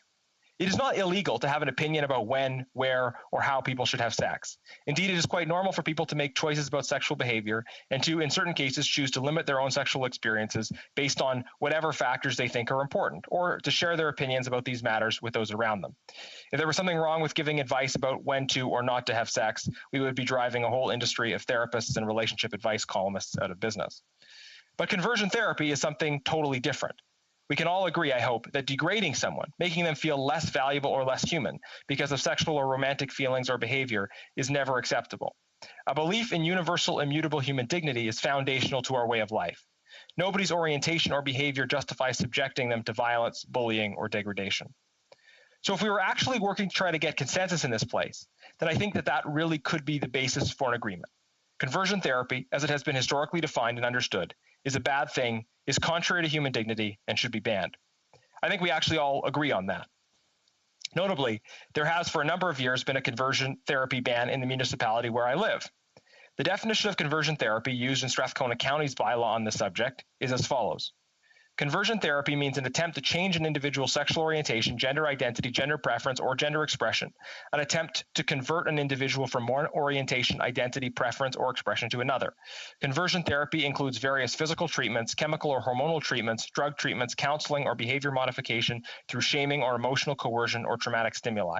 Conversion therapy does not include clinical assessments and treatment by a medical professional that explores all aspects of an individual's sexual orientation, gender identity, gender preference, or gender expression, or that explores an age or development level appropriate use of gender transition to align an individual's anatomical features with the individual's gender identity.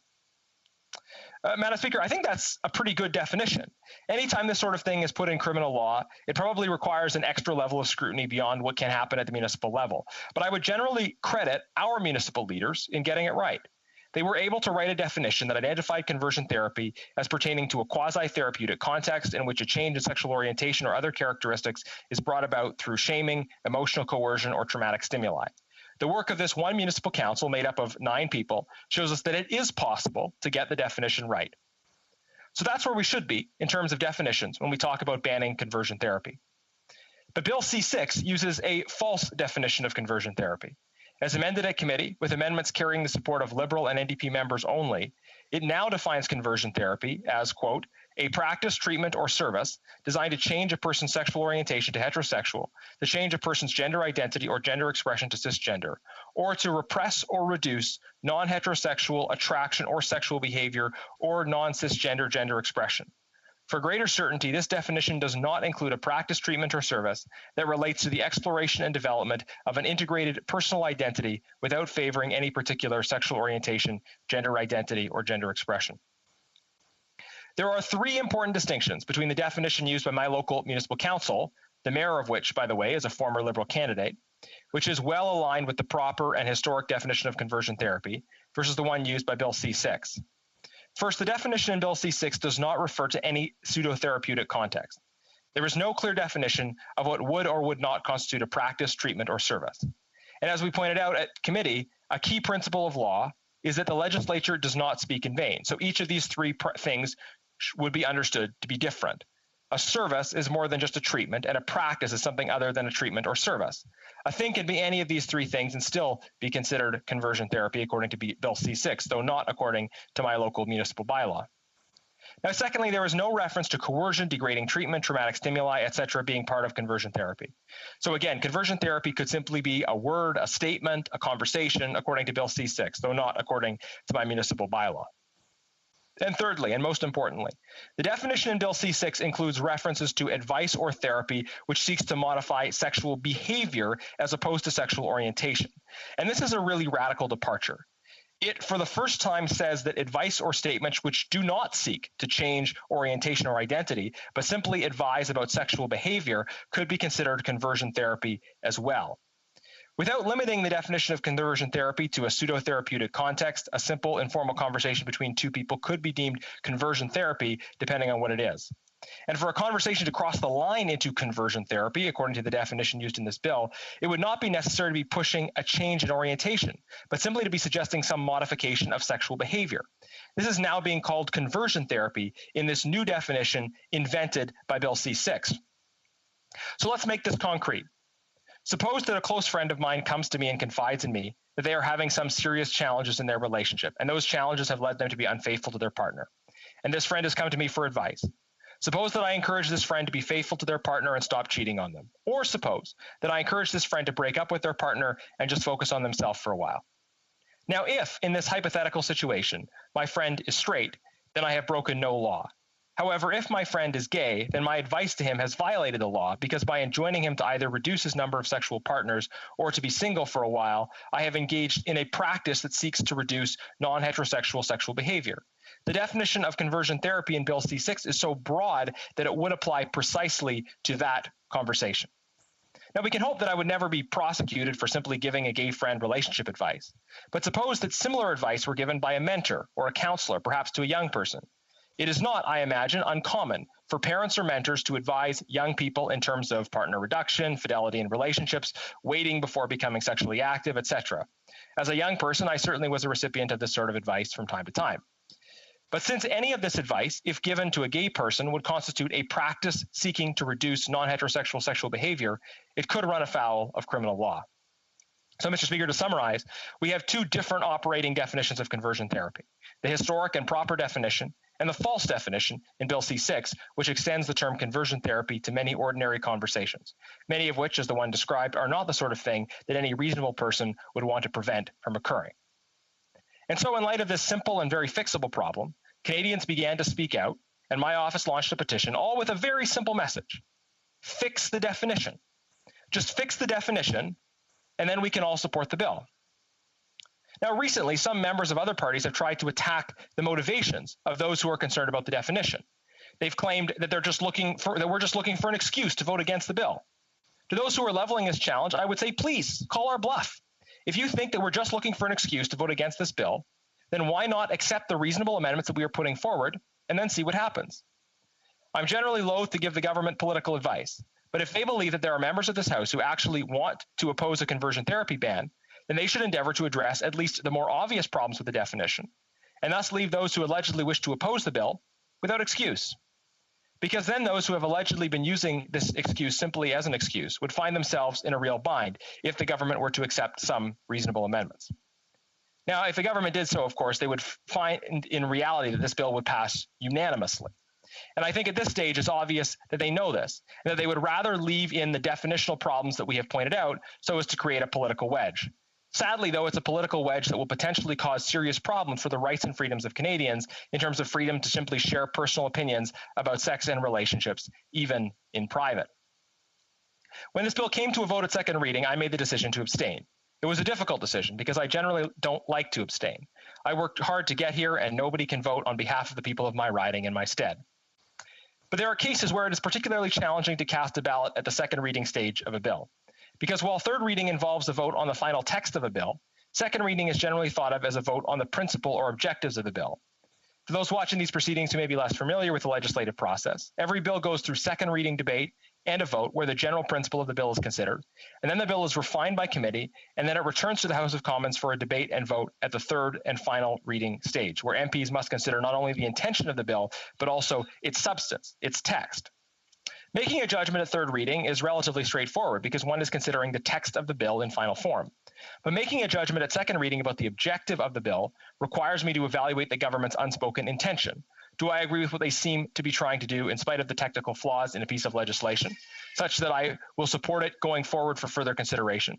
Or do I determine that the flaws in the bill are there by design and demonstrate a policy decision of the government to draft the bill in an overbroad way? It is sometimes impossible to resolve the question of what the true intent of a bill is without being able to read minds.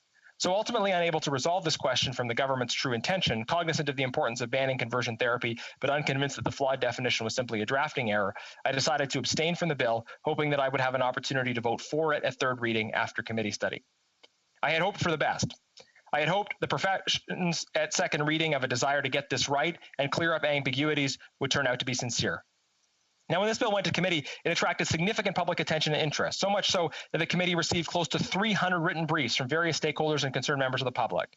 Liberals on the Justice Committee sadly made a mockery of the committee process by refusing to even allow enough time to read those briefs, refusing to incorporate reasonable concerns, and table-dropping amendments to actually make the problems with the definition even worse. At that stage, where various amendments were considered, Conservative members put forward reasonable amendments which sought to fix the definition. These were opposed by Liberals and the NDP, who in the process also tipped their hand about their true intentions. I noted in particular the comments of the member for Etobicoke Lakeshore in response to one of the reasoned Conservative amendments. Conservatives proposed an amendment taking language directly from the Department of Justice website, clarifying that the definition of conversion therapy would not apply to the expression of views on sexual orientation, sexual feelings, or gender identity, such as where teachers, school counselors, pastoral counselors, faith leaders, doctors, mental health professionals, friends, or family members provide support to persons struggling with their sexual orientation, sexual feelings, or gender identity. This amendment would have taken a big step to addressing the problems in the definition. But when this amendment was put forward, the member for Etobicoke Lakeshore said, quote, "I am concerned that this amendment would defeat the purpose of this bill." Again, during the final stage of this committee, when Conservatives proposed an amendment which simply sought to clarify in the definition that conversion therapy would not apply to the expression of views on sexual orientation, sexual feelings, or gender identity, a Liberal member admitted that the adoption of this amendment would defeat the purpose of the bill. I thought the purpose of this bill was to ban conversion therapy, not to restrict the expression of personal views on issues involving sexuality.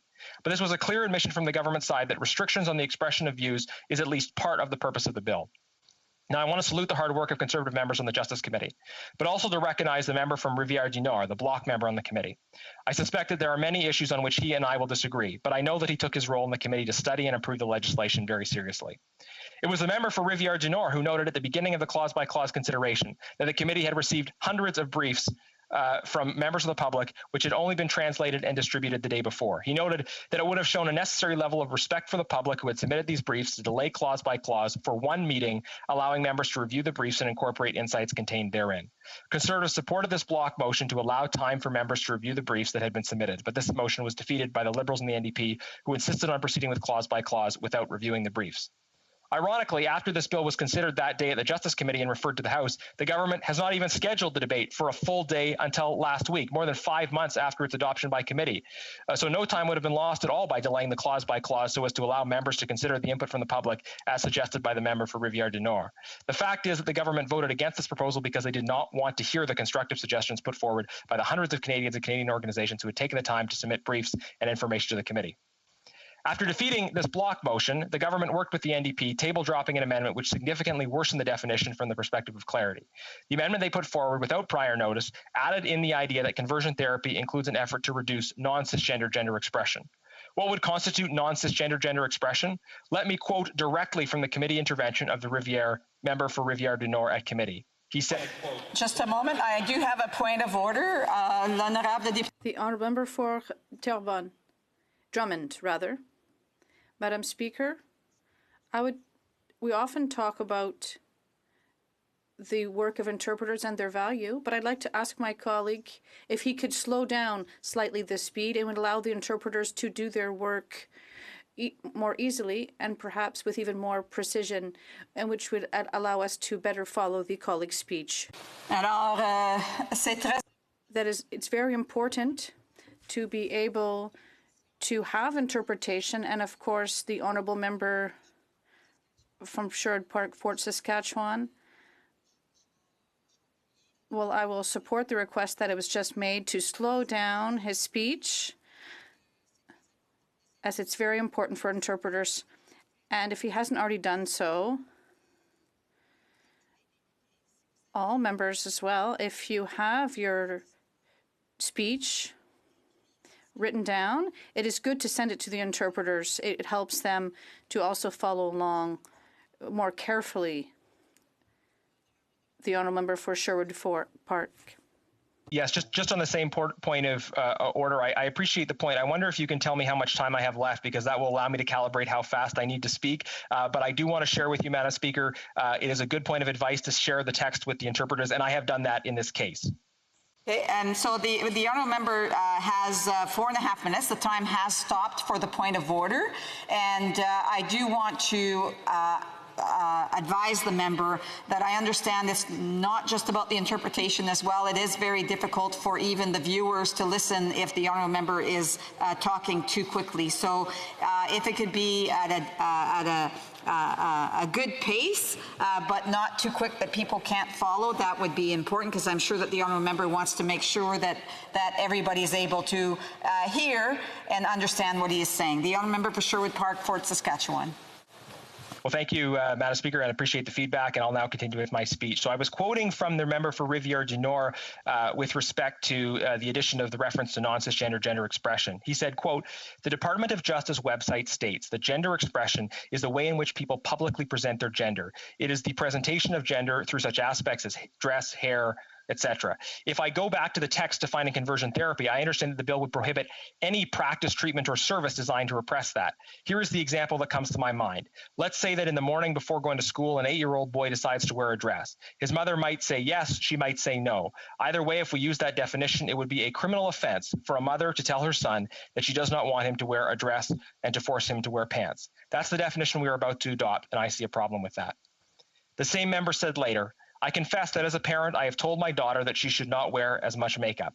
From what I understand, by engaging in that practice, and I do feel it can be considered a practice, I would have committed a criminal offense. I'm sure no one wants that." That's a quote from the member for Rivière-du-Nord of the Bloc. Despite the serious concerns raised about this further expansion and confusion of this definition, this amendment on gender expression passed the committee by a vote of 6-5. So the House has now received back from the committee a bill that is substantially worse than the one it was sent, because now it more clearly says that any treatment, practice, or service, which could be anything at all, that involves an effort to reduce non-heterosexual sexual behavior or non-cisgender gender expression. So everything from advice about sexual and romantic activities to conversations about dress and makeup could now very easily constitute a violation of criminal law. The definition could have easily been fixed, but I think it was for political reasons that the government chose not to. Because if they fixed the definition, then this bill would have had the unanimous support of the House, which would have deprived them of the opportunity to use this issue to drive a political wedge. At the end of the day, though, regardless of anyone's evaluation of the government's intention or political strategy here, we are now at third reading and are voting on the final text of the bill. We are not voting on aspirations or intentions or on a response to conversion therapy as the term was historically defined. We are voting on a piece of legislation that will put many different kinds of private conversation, counseling, or advice about sex, relationships, and anything captured by gender expression under criminal code scrutiny. And this is fundamentally unacceptable in a free society.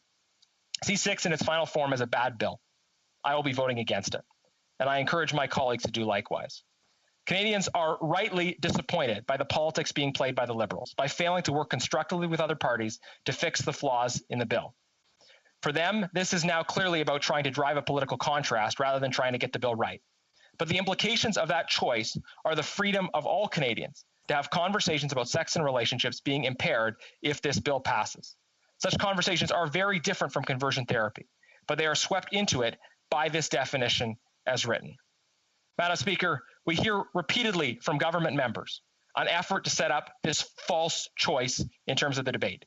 They try to tell us that we either have to pass this bill in its current form, yes, criminalizing conversion therapy, but also sweeping up all kinds of other things that have nothing to do with conversion therapy. We either pass it in its current form, or we don't pass it and we don't ban conversion therapy. Madam Speaker, this is a false choice. This is a false choice of the government's own making. There is an alternative, which is the alternative that Conservatives and other members have been calling for from the beginning of this conversation.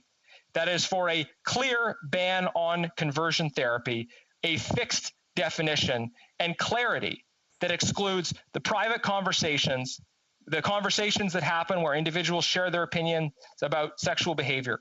We can have clear exclusions in line with the reasonable amendments proposed to committee. And then we can get this done and passed and moving forward quickly. Now, I think everybody should want to see that happen. but the government is creating a false choice for political reasons. Let's reject that false choice. Let's fix the definition. I would submit, Madam Speaker, that there is still time. There is still time in this Parliament for us to work collaboratively across party lines to fix the definition and pass a clear, comprehensive conversion therapy ban that does not limit the rights and freedoms of people to have conversations about sexual behavior. Thank you. Questions and comments. Denis Islands. Thank you very much, Madam Speaker. Madam Speaker, I think, at least in my opinion, the majority of those who are against a ban on conversion therapy are most likely individuals, people who think that one's sexual identity is a choice. And I'm just curious if this member can comment as to whether or not, how he views the situation. Does he believe that somebody is born a certain way, or does he believe that their sexual identity is a choice that they make in life? The honourable member for Sherwood Park, Fort Saskatchewan. Well, thank you, Madam Speaker. I am very happy to say that I believe that it's not a choice to have that identity. That's, I mean, I don't know from personal experience, but this is what people that are friends of mine have told me, and I'm, I certainly believe the things they share. I am a bit reluctant to indulge the member for Kingston the Islands, though, in going down this road of trying to have gotcha questions to members about, their personal views on these kinds of questions. I answered the question. I was willing to answer the question, but I would encourage the member to actually take a step back from trying to look for those gotcha opportunities and to look at the text of the bill, because he has a responsibility not just to be the man who sits in the House and parrots government talking points, but to actually look at the legislation that he's going to be voting on and to consider the substance and its impact. So I would encourage him. I would encourage him to do that. I would encourage him to take on that role and dig into the text of the bill and reflect on whether or not he would be willing to support some of the reasonable amendments that Conservatives and others have been talking about to fix the definition, to try to work to consensus and move forward on this. Questions and comments. The honourable member for Mégantic-Labelle. Thank you, Madam Speaker. I have a simple question, but before, I'm really touched when people really talk about these little details, even though everything's really clear. We talked about it for hours, and we looked at a demonstration, and I find these details somewhat exaggerated. There was a consultation that took place. We're at this step now, and now we're talking about a majority, and time is running out because Canadians agree. So my question to my colleague is, has he seen the movie Boys to Erase that was released in 2018? And that's what we're talking about in this bill on conversion therapy. And if he hasn't seen it, does he think he will? The honourable member for Sherwood Park, Fort Saskatchewan. Well, thank you, Madam Chair. I have not had the opportunity to see the film that the member referred to. I appreciate the recommendation, and based on her recommendation, I'll be happy to endeavour to access it and watch it. If I gather the implication is that it shares the story of a person who has been through conversion therapy. I do want to share with the member that, as I said in my speech when this topic initially came up, I made some efforts to look at and read other stories of people who had been victims of conversion therapy. And I recall one story of a young woman who was forced to walk around with stones in a backpack, and it was a story that I found, and there were other aspects of the story as well that I found particularly affecting, and it formed my conviction that we do need to ban conversion therapy. I believe that, and I've said it over and over again, and that's why I've asked the government, give us a bill that fixes these details so that we can all support it. And the members sort of raised some questions about the look at details. I'll just say to her that her own Bloc colleague on committee did raise some of these questions about details, and I quoted extensively from what I thought was the very good work of the Bloc MP. And I understand that the political impact on the Bloc perhaps when the government tries to create this false choice. But let's not accept that false choice. Let's work to fix the bill. Let's work on constructive amendments so that we can ban conversion therapy and address the problems with the definition. Questions and comments? Questions et commentaires. The honourable member for Sarnia-Lambton. Well, thank you, Madam Speaker, and I'd like to thank my colleague for an excellent speech. He mentioned that as a result of the discussion around Bill C6, that he was asked about fixing the definition and that there was a web page put up. And I wondered if he could comment on what the reaction was from other members of the community across Canada. Honourable Member for Sherwood Park, Fort Saskatchewan. You know, Madam Speaker, it's very interesting on this issue, the experience I had having conversations with people who were maybe from different kinds of political backgrounds. I recall one conversation I had with a constituent who phoned me initially hearing that I had concerns about Bill C6 and initially, very worried about that. We had a long conversation, close to half an hour. And at the end of that, she said, what you're saying is perfectly reasonable. Well, why doesn't the government just fix the definition? And I said, I hope they do, right? This didn't need to be an issue on which people disagreed. It still doesn't need to be an issue on which people disagreed.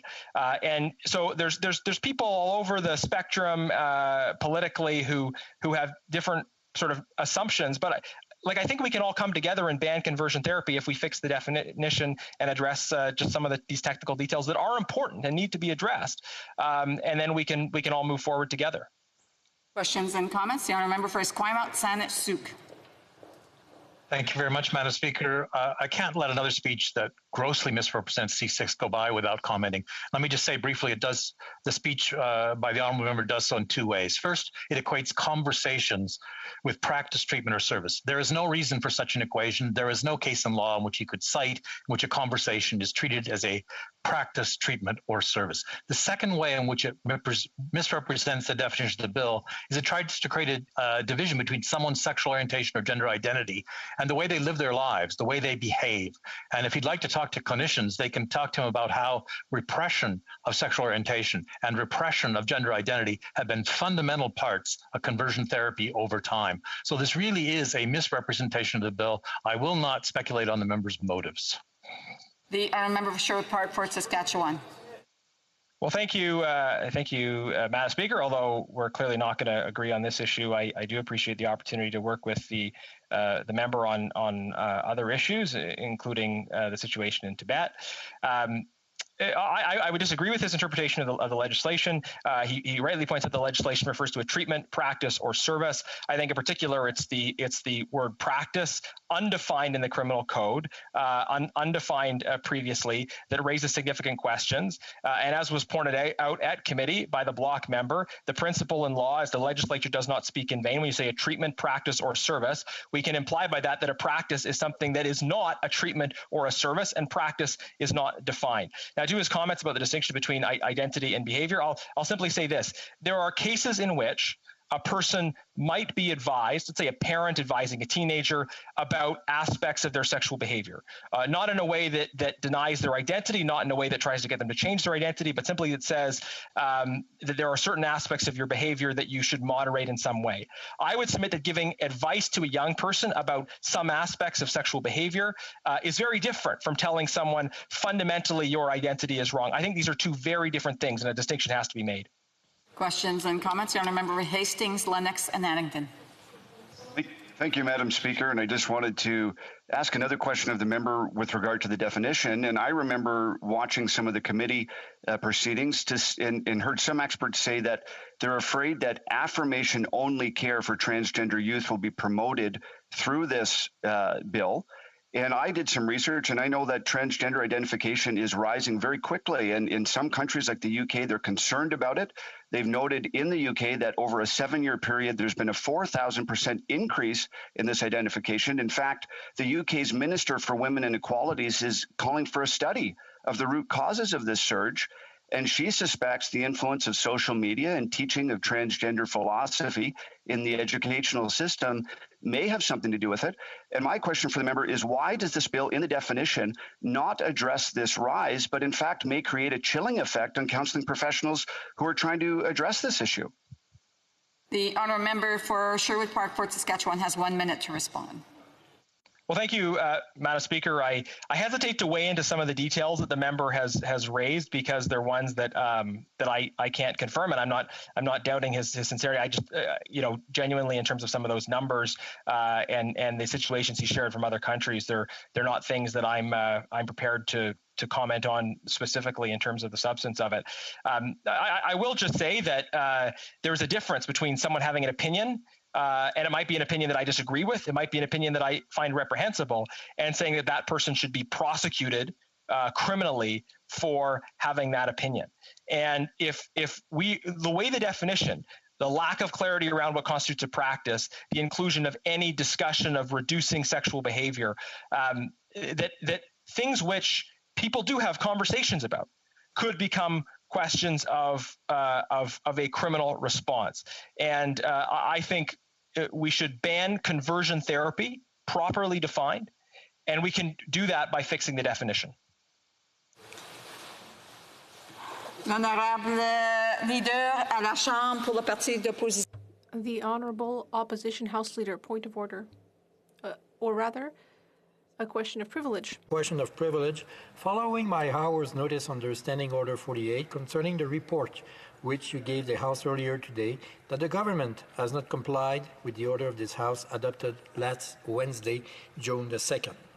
This is a disappointing and troubling state of affairs which undermines our Parliament, one of the world's oldest continuously functioning democratic bodies. Comme le président Milliken l'a si clairement exprimé en 2010. As the Speaker clearly expressed in 2010, this is a difficult situation, even an impasse, as was heard in a previous, generally favorably viewed ruling. In a regime of responsible government, the House of Commons' fundamental right to oblige the government to be held accountable is an incontestable right. In fact, it is an obligation. That's what the ruling said. In this case, the opposition adopted a motion on Wednesday. It's on pages 1023 and 24 of the journals in French, and indicates that the House gave order to obtain the non-redacted version of all documents produced by the Public Health Agency of Canada in response to various parts of the business of the Canada-China Committee regarding the Wuhan Institute of Virology, as well as the fact that 2 doctors were let go from the Canadian laboratory.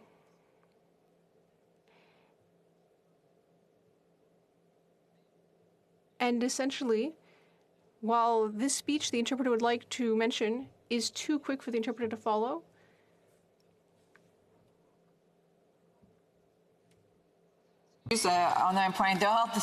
point of order. On the question of privilege, the honourable member. Docs to have a point, but if the interpreter says the speech is too fast to properly be interpreted, and I'm listening very closely, so. I will ask the honourable member to slow down a bit. There's been a point of order on that same topic a bit earlier. Even if documents are sent to the interpretation, if the document is not bilingual, it can take more time. And just in general, the interpreter would mention that it's helpful to send the document, but that is not the case here. The speaker continued that we would ask the member to speak slowly to give everyone the chance to be interpreted in both languages. The Honourable Opposition House Leader. Thank you very much, Madam Speaker, and you are entirely right. And I would like to thank my colleague, my excellent colleague. I won't mention why I find his performance so exemplary, because if I do mention why it's so exemplary, I will be told I can't mention who is here or who isn't, but I would like to congratulate him on his hard work. Now, more seriously, I would like to thank all of our interpreters who are working under difficult conditions. I believe earlier my colleague from Montmagny-les-Basques, well, I don't remember the name of his writing, one day I'm going to learn the names of all these long, complicated writings. But in any case, as my colleague said, interpreters have sensitive work under difficult circumstances, as we recognize. And I would like to thank them for their support in our work. Back to my text and get ready. I have a few sentences to pronounce today. So, get back to the quotation that the order have been adopted by the House a few days ago. B, je reprends. Donc B, le légiste est... I will continue. The parliamentary advisor and law clerk immediately inform the Speaker, who must immediately inform the House if convinced that the documents were produced as was ordered by the House. End of quote. Now, you have indeed, Madam Speaker, informed the House, as under Section 2 of this order, that the documents had not been provided. In order for everyone in the House to have all the context necessary, I would like to just specify the scope of this order. As the Canada-China Committee was formed on December 10th, 2019, after a motion was brought forward by the leader of the official opposition, as mentioned on page 28 of the journals, it was stated that the committee should have all powers that are conferred upon standing committees, even though it is an ad hoc committee. In section 108(1)(a) of the standing orders, committees are given the power to bring in witnesses and to require that files and documents be produced. And that authority was renewed when the ad hoc committee was renewed by special order on the 23rd of September 2020. Now, this March 22nd, Ian Stewart, President of the Public Health Agency of Canada, bore witness before the committee. The members for Montarville, Sherwood Park, Fort Saskatchewan, New Brunswick Southwest, and others, at their questions, Mr. Stewart refused to give substantive answers to questions. His answers were variations on the statement that he could not provide details. In answer, the ad hoc committee adopted the following order, which said that the head of the Public Health Agency of Canada provide a written answer to all questions raised in tonight's meeting regarding the fact that 2 scientists were let go from the Canadian laboratory and that the answers be sent to the clerk of the committee by the 26th of March, 2021. End of quote. Mr. Stewart responded with an unsatisfactory letter. He said that the Privacy Act prevented him from disclosing this information to a parliamentary committee. Subsequently, the committee consulted the law clerk on its powers and about the Privacy Act. On March 31st, the committee adopted the following order, which we heard about in the House last week, that the committee ask for any information that may be held by PHAC regarding the transfer of the Ebola and Nipah viruses from Canada to the Wuhan Institute of Virology, and the fact that subsequently Xiang Guo and Ke Ding Cheng's security clearances were revoked. These documents were tabled in a non-redacted form to ask that these documents be presented in non-redacted form to the law clerk, and that the law clerk and parliamentary advisor discuss all documents that could possibly, according to them, compromise national security or interfere with judicial proceedings, so that the committee could itself determine which information should be disclosed at a public meeting. C, in the eventuality that PHAC did not provide the non-redacted documents within 20 days as specified, the head of PHAC and the Director General of the Canada National Microbiology Lab appear before the committee within 23 days in order to explain why the documents were not provided. That's the end of that text. Then on April 21st, the law clerk received many documents, but that were heavily redacted. And 279 further pages had been completely redacted. At its meeting on April 26th, the committee adopted the following motion to say that the committee had not found this response satisfactory. It said that pursuant to the motion adopted previously by this committee, the part of that motion that said that if PHAC does not provide satisfactory documents within the specified timeline, in that case, the head of PHAC and the microbiology lab appear before the committee for 3 hours. Within 27 days after this motion is tabled, in order to explain why the documents were not provided. Therefore, the motion invited these officials to appear as soon as possible. End of quote. On May 10th, Dr. Stewart appeared once more before the committee, and he continued to refuse to provide the requested information. And given that this was the case, the committee adopted another motion,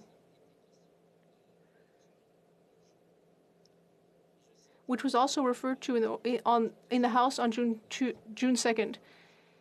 And according to this motion, that the documents be handed over to parliamentary officials, and that if they're not provided, that the committee report to the House of the following. Your committee recommends that an order of the House be issued for all information and documents regarding the role of PHAC concerning the transfer of Ebola and Henipa viruses to the Wuhan Institute of Virology in March 2019, and the subsequent revocation of the security clearances and firing of Dr. Xiang Guoqiu and Kuding Cheng, on condition that these documents be tabled in both official languages with the parliamentary law clerk no later than 2 weeks after this motion, and that the law clerk discussed at an in-camera meeting with the committee all information that could potentially compromise national security or disclose details of an ongoing judicial proceeding, putting aside the existence of legal proceedings, that the committee can decide what information can be disclosed at a public meeting. The second order of the committee was not respected, given that the recommendation in this motion was presented to the House subsequently in the third report of the committee on May 26th. And now,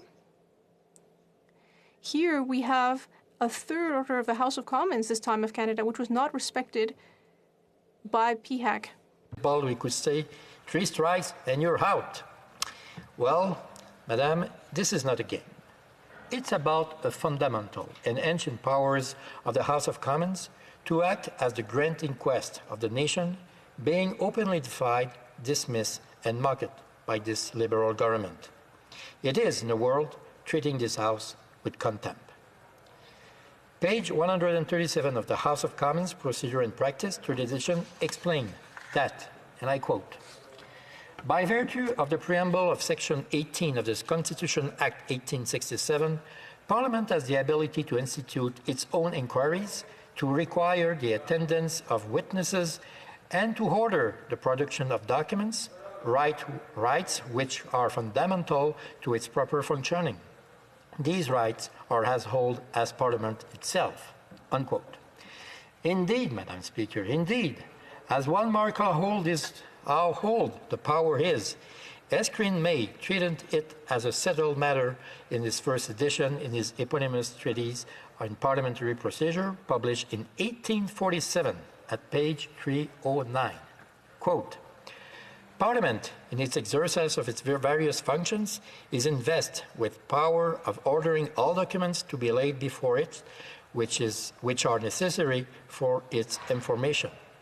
Unquote. Quant à la portée de ce pouvoir, Bosque et Gagnon. Regarding the scope of these powers, Bosque and Gagnon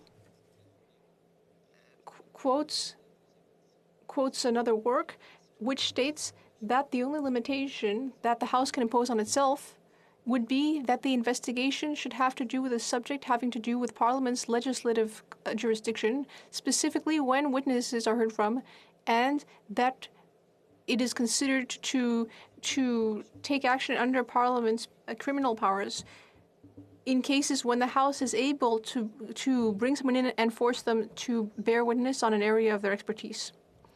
Bosque and Gagnon go even further.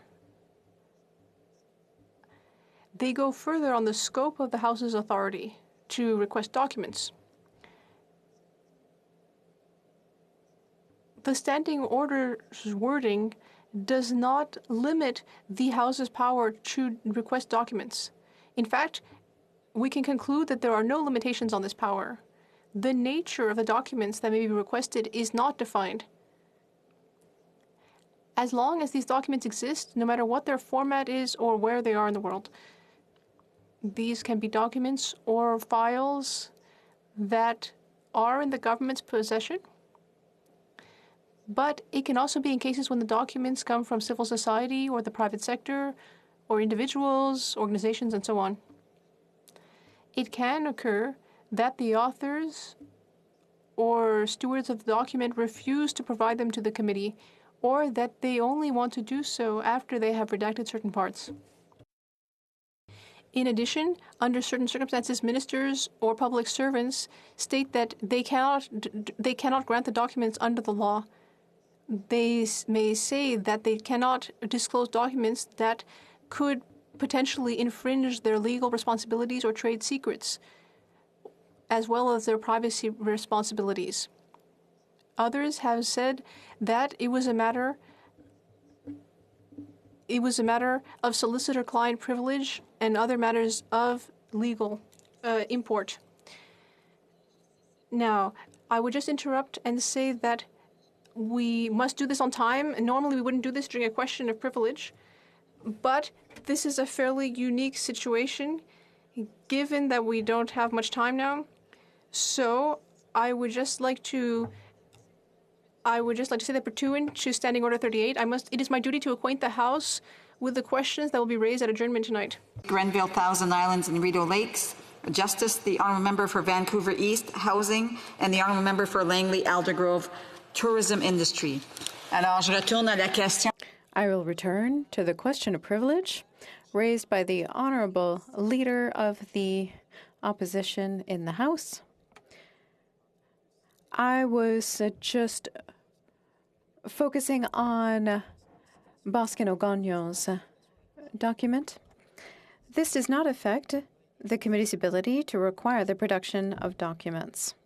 No practice can reduce this power derived from privilege in the House unless there are legal provisions that specifically limit them, or the House decides to restrict this privilege on its own. However, this has never been done. This point was raised in the first report of the report in 1991,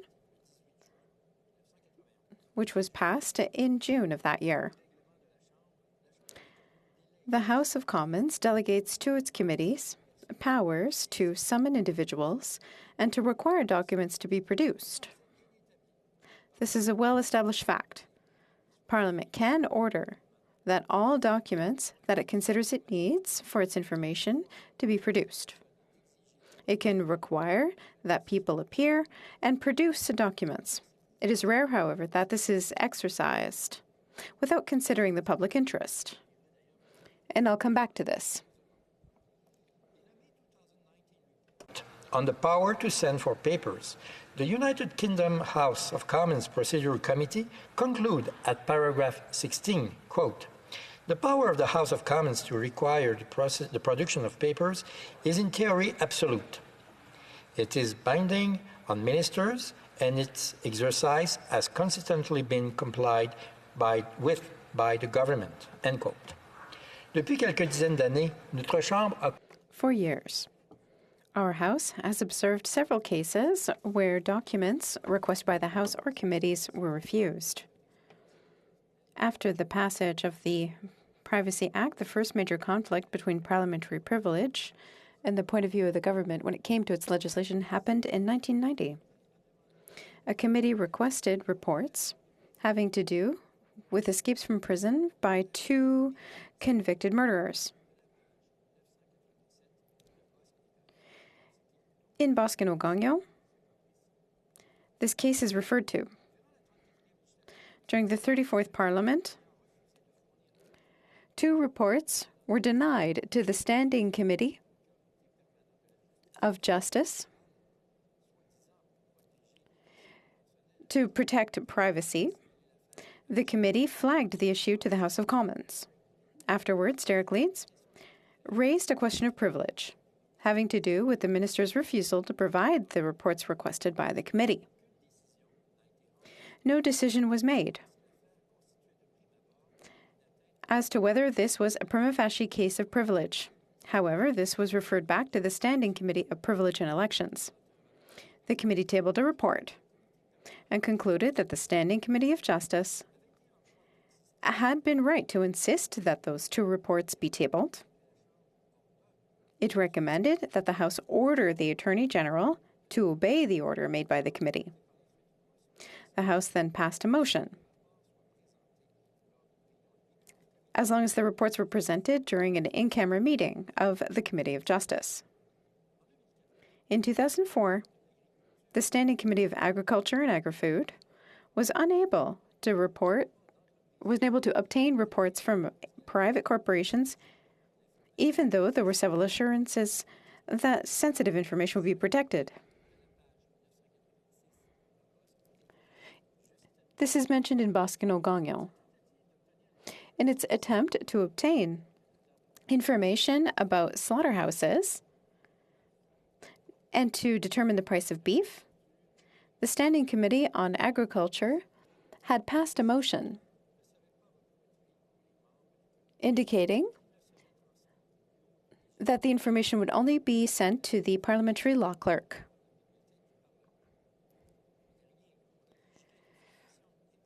The information would then be collated and given to committee members in order to protect sensitive commercial information that could reveal the identity of an individual or business.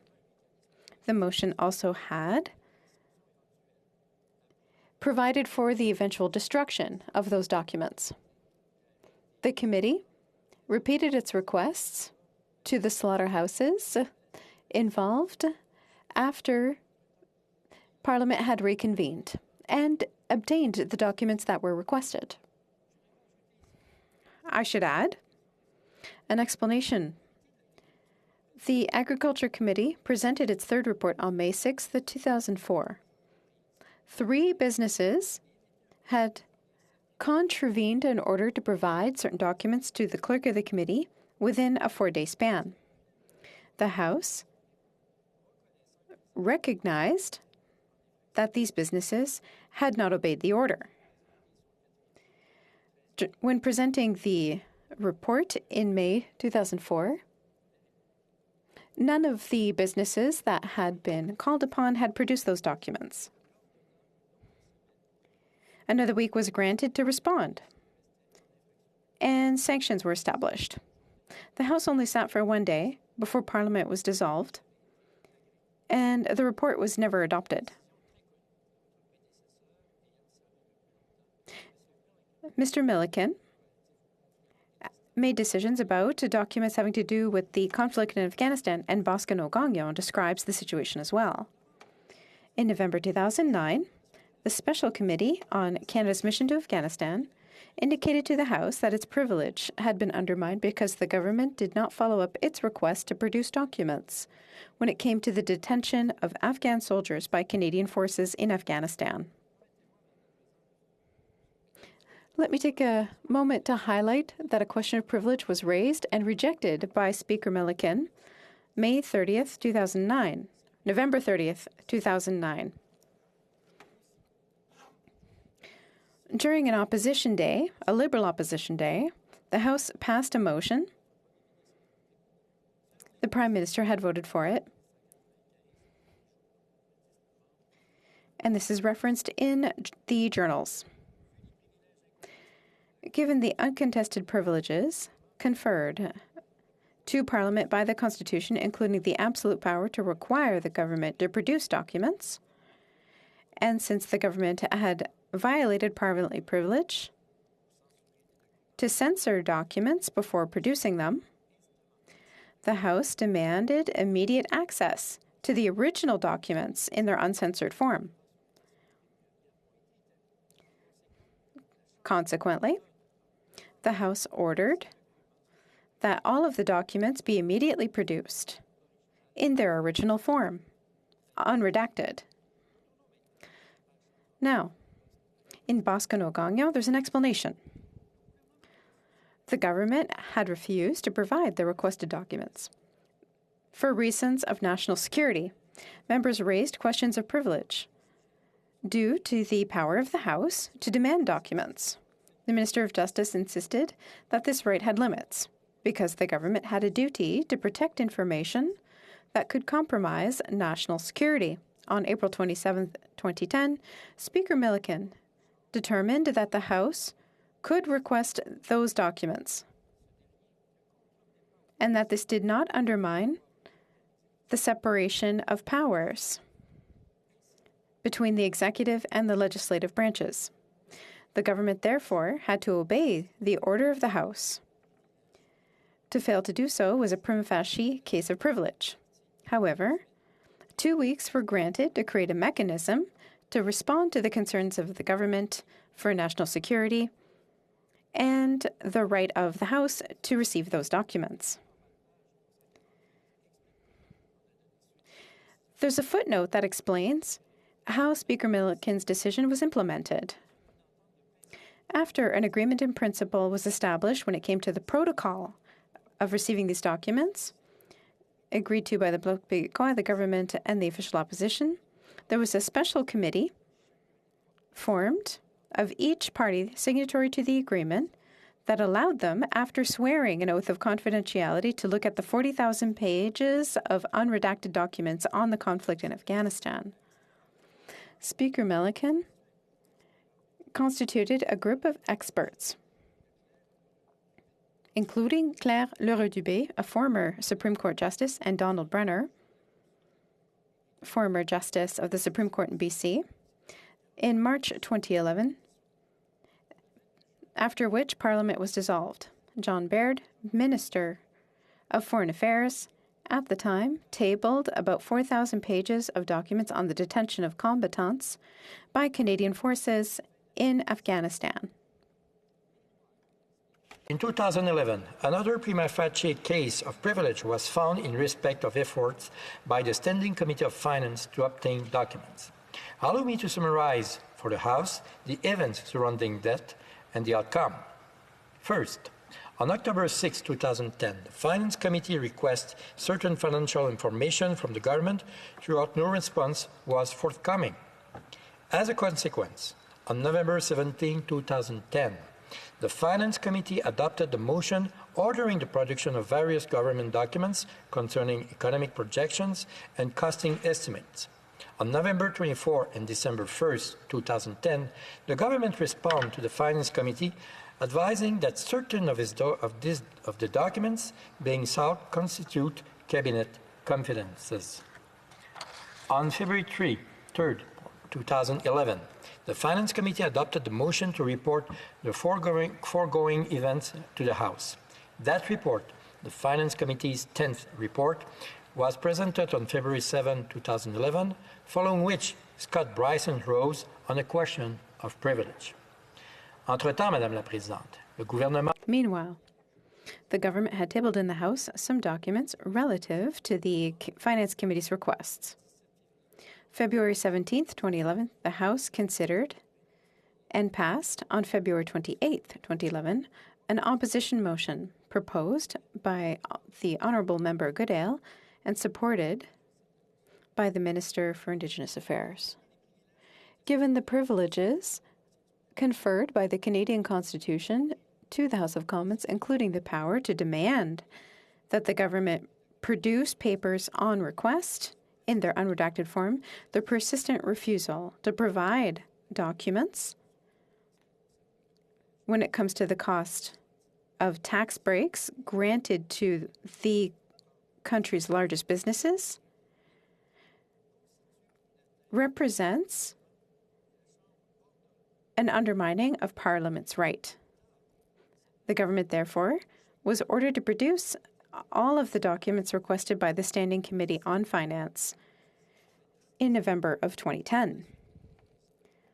After that, in March 2011, Speaker Melican addressed the question of privilege raised by Mr. Bryson, concluded that it was a prima facie case of privilege, and a motion was presented to refer the matter to the Standing Committee on Procedure. The Standing Committee on Procedure presented its 27th report in March of 2011. On March 21st, 2011, the House reviewed and passed a motion by Mr. Ignatieff indicating that the House agrees with the conclusion of the Standing Committee on Procedure and House Affairs, that the government was indeed guilty of contempt of Parliament. Part of the report dealt with the matter of cabinet confidentiality. It's important to highlight 2 points from this report. The first, on page 4, indicates that Mr. Robert R. Walsh, the law clerk, indicated that by making this decision, the Speaker concluded that Parliament can receive any information it requires, but the government can decide to refuse to communicate this information. Therefore, Parliament needs to be convinced of the solid basis of its request. Mr. Franks, a former professor of Queen's University, said that he agreed with Speaker Milliken. In his opinion, the government can't limit the powers of Parliament to receive documents. As the House accepted the conclusions of the report in March 2011, it is clear that it accepted the analysis that preceded it. Are developments in the United Kingdom Parliament which some of our colleagues may not be fully familiar with. In the 2017 general election, the incumbent Conservative government did not secure a majority in the House of Commons. Throughout, it was able to muster a working majority throughout a confidence and supply arrangement with one of the Northern Ireland parties. It was the UK's first true minority government in some 4 decades. The Labour Party devoted some 10 of its opposition days in the first session of Parliament following that election to ordering the production of documents. Half of these motions were defeated by the House, and of the remaining 5, 4 of them were responded to in a satisfactory manner by the government.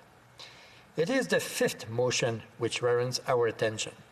It also prompted the UK House of Commons Procedure Committee to study the matter and issue its 9th report entitled, and I quote, "The House's Power to Call for Papers, Procedure and Practice," unquote, in May 2019, in which I had quoted earlier. On November 13, 2018, the UK House of Commons adopted the following motion proposed by Sir Keir Starmer, now the leader of the opposition, record at page 1 and 2 of the vote and proceeding, and I quote, "That an humble address to be presented to Her Majesty, that she will be graciously pleased to give directions that the following papers be laid before Parliament. Any legal advice in full, including that provided by the Attorney General on the proposed withdrawal agreement on those terms of the UK's departure from European Union, including the Northern Ireland backstop and framework for a future relationship between UK and the European Union." End of quote. Subsequent events can summarize by the following extracts from paragraph 41 to 43 of the UK Procedure Committee's 2019 report. Quote, "Ministers advanced argument against the motion from dispatch box, but did not seek to divide the House. The motion therefore passed unopposed. In points of order raised immediately after the House's decision, members sought to clarify the obligations on the government arising from it. No ministerial statement was made in response. An agreement between the United Kingdom and the EU on the UK's withdrawal from the EU was endorsed by heads of state and governments at the European Council meeting on November 25, 2018. On 3 December, the Attorney General presented to Parliament a comment paper which purported to describe the, quote, overall legal effect, unquote, of the agreement of 25th November 2018. On the same day, he made a statement to the House. Neither the comment paper nor the statement made reference to the resolution of 13 November, the comment paper did not purport to be returned to the resolution of the House. Following the presentation of the government's comment paper to the House, Keir Starmer, together with representatives of 4 other political parties, wrote to the Speaker alleging that the government had not complied with the terms of the resolution of 13 November. The Attorney General also wrote to the Speaker with his observations on the matter. He argued that the government was in considerable difficulty in knowing how to comply with the resolution. End of quote. Mr. Speaker, Bercow ruled on December 3, 2018 at columns 6 to 5 of the official report, and I quote, "The letter that I received from members mentioned at the start of this statement asked me to give precedence to a motion relating to privilege in relation to a failure of ministers to comply with the terms of the resolution of the House of Commons 13 November. I have considered the matter carefully, and I am satisfied that there is an arguable case that the contempt has been committed. I am therefore giving precedence to a motion to be tabled tonight before the House rise and to be taken at first business tomorrow, Tuesday. It will then be entirely for the House to decide on that motion. The following day, the House considers such a motion. After defeating the Government Amendment 307 to 311, the House voted 311 to 293 to adopt the following motion found at page 3 of Votes and Proceeding. And I quote, "That this House finds minister in contempt for their failure to comply with the requirements of the motion for return passed on 13 November 2018 to publish the final and full legal advice provided by the Attorney General to the Cabinet concerning the EU withdrawal agreement and the framework for the future relationship and order its immediate publication." End of quote.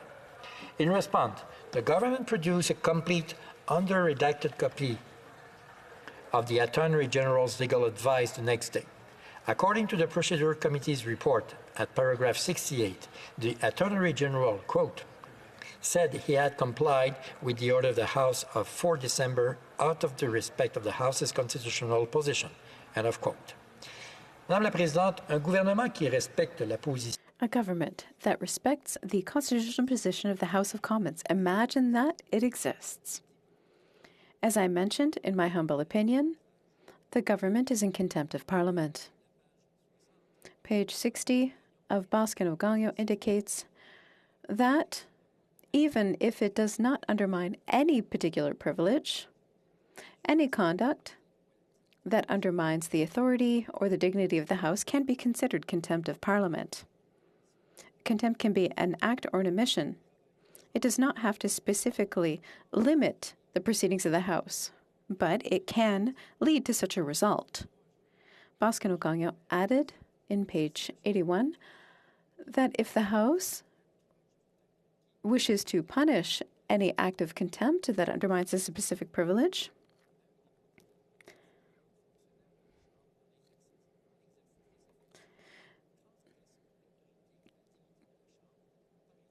this can be done in cases of disobedience to its legitimate orders. Among the categories of contempt that are well outlined in page 802 of Boskin-Ogallio, There's modifying, deleting, hiding, or deliberately destroying documents that the House or the committee requires without a good reason refusing to answer a question or to provide information or to produce documents when the House requires it, without a valid reason to disobey a legal order of the House or committee.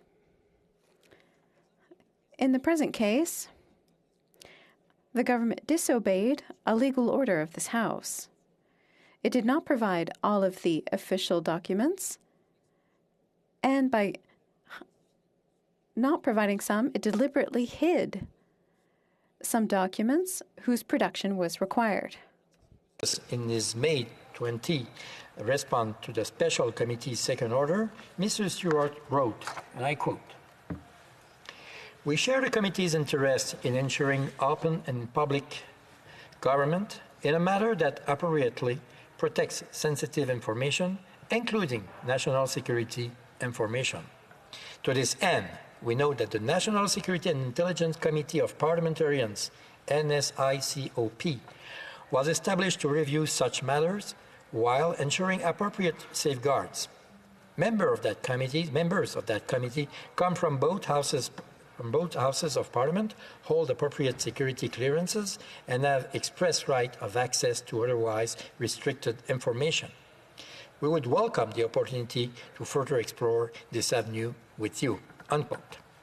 Last week, Madam Speaker, Tuesday's debate on the order, we heard the same message from the Parliamentary Secretary of the Government House Leader, who often speaks in the House of Commons on behalf of his government. And I know what I'm talking about. Puis, mercredi. And then, on Wednesday, when the Prime Minister reiterated the same point at question period, saying that this is why they elect members who hold the government to account. However, in terms of national security questions, it's important for members have the necessary security clearance that is higher before they can study these type of files further and ask relevant questions. End of quote from the Prime Minister. It is important to remember that the government is talking about a committee of parliamentarians, not a parliamentary committee, rather, and that's the whole difference. Paragraph 4, line 3, about national security and information says that the committee or any House or Senate committee, well, that doesn't stop there, Madam Speaker. Article 5 sets out that members of this committee be appointed by the Cabinet with the personal recommendation of the Prime Minister. Article 6 says the same thing about the chair of the committee. The Prime Minister can ask all appropriate questions, they say. But Article 5 of the law allows the minister to veto the choice of a study at committee, and Article 16 allows ministers to refuse to provide information. In terms of transparency, well, we don't want that. However, even if they consult the documents, can they really tell people the truth? Once again, Madam Speaker, the answer is no. Article 21 says that the committee has to provide all reports to the Prime Minister and allow the Prime Minister to ensure that all of these reports are consulted even before they see the light of day. And that's the whole difference there, Madam Speaker, between this type of committee and the other types of parliamentarian committees. It is the Prime Minister that has the final word, not the same thing as a committee of parliamentarians. Perhaps the former freedom of expression of the Parliament would allow anyone to speak up if the Prime Minister is disseminating something. But once again, no, Madam Speaker. Paragraph 12.2 describes 3 centuries of freedom of expression to allow the government to sue a member of committee who says something that the Prime Minister does not want to hear. The Prime Minister does have a veto, in fact, on everything.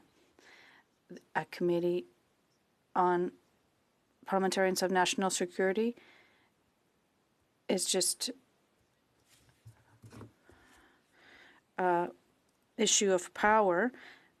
And President Milken said on page 4000 of the debate, that the government tried to find the solution to this impasse.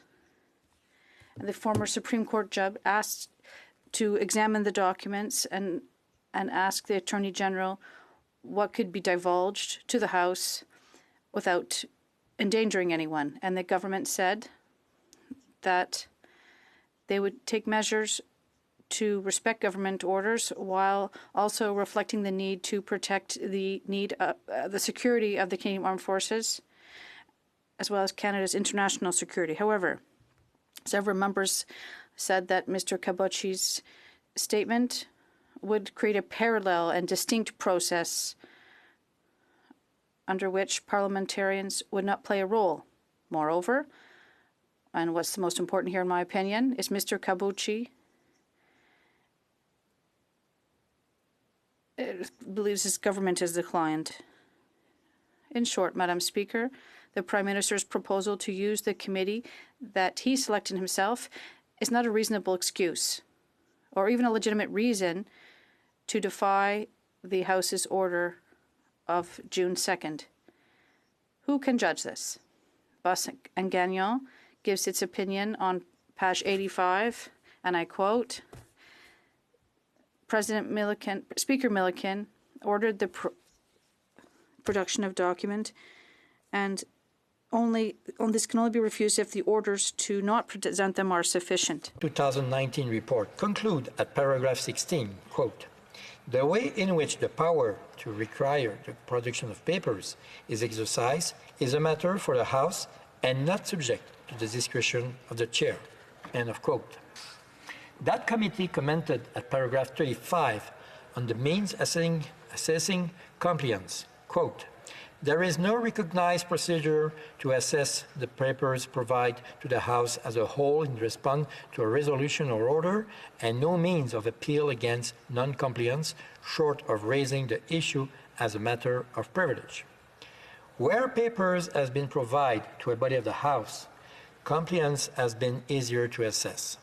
Select committees in receipt of paper have been able to review the information they have received and to determine whether the House's instructions have been complied with, end of quote. The UK Procedure Committee conclude at paragraph 86, and I quote, the House alone determines the scope of its power to call for papers. In its consideration of each motion, it is able to discern whether inappropriate or irresponsible use of power is sought, and whether it is being asked to require the production of information from ministers on a scale disproportionate to the matter under debate. We expect that in each such case, the House will continue to exercise its judgment in favor of a responsible use of power, unquote. Madam Speaker, in our current circumstances, the House set up mechanism to assess at first instance whether its order was complied with. Paragraph A of last week's order required the document to be referred to the law clerk, both to have the benefit of its initial judgment, but also to ensure appropriate security, while paragraph B gave him a means to report. On the stretch of the law clerk's initial assessment, it now falls to this House to make a determination of whether the lawful exercise of its power has been satisfied or defied. The House takes its decision throughout and through methods of motions, debate, and vote. And it is what I'm asking for you to permit throughout this question of privilege. The House has the benefit The House has had the benefit last Tuesday of hearing from the Government House Leader's Parliamentary Secretary, and then on Wednesday from the Prime Minister himself on government's proposed approach. Since these views were put before the House prior to the vote, I would argue that the House had the benefit of considering them and, in the end, prefer the approach of my friend, the member from Wellington, Alton Hills. In any event, if you find a prima facie contempt, the government can always test the will of the House on its alternative approach by proposing an amendment to my motion. Madam Speaker, as I said earlier, the House is acting optimally on this question when it takes account of the various political public considerations, which includes public interest, of course. Madam Speaker, like the Speaker Milliken underscored at page 2000 and when he made his decision on documents related to Afghanistan, you have to protect the rights of the executive and the legislative. The House has understood for a long time that it has a great responsibility with respect to security, national defense, and international relations. The government also understands the undeniable role that the House of Commons has as an investigator, and we have to provide exact information and hold the government to account. Madam Speaker, this balance is represented by the House's moderation, not by the right to veto of exterior partners. This concept was explained in a decision on page 43. The Speaker believes that the fact to allow the executive to be able to censor information provided to the Parliament goes against the separation of powers, which is at the very heart of our parliamentary system and at the independence of the entities that compose it. Moreover, it could weaken the privileges of the House and the members, privileges that are acquired and have to be protected. As we saw earlier, there's categoric proof that when the House orders the production of documents, there can be no exception for any type of government documents, even for those that are related to national security.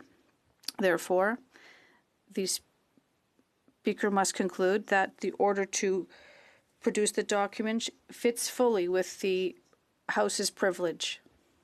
Therefore, it establishes that it is up to the House to decide how to exercise its power to require documents and how we can establish a mechanism to have a good balance. Boscan-Gagnon discusses the choices that committees have in such circumstances, and I will quote them. In the case where the author of the documents refuses to provide the documents at the request of committee, they have three options. First, they can accept the conditions and the motives to justify their refusal.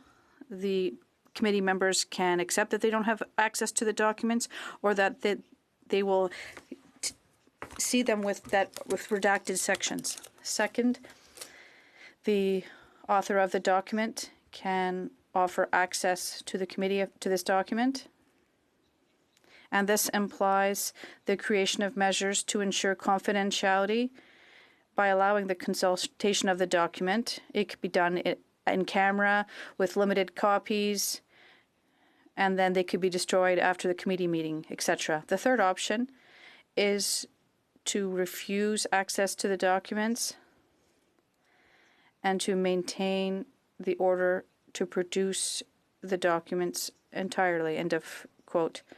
As you would agree, Madam Speaker, in the case of the Afghanistan documents in 2019-2020, there were 40,000 pages of documents that had to be produced immediately in their original unredacted form, even though some said that they could danger Canada in a zone of conflict.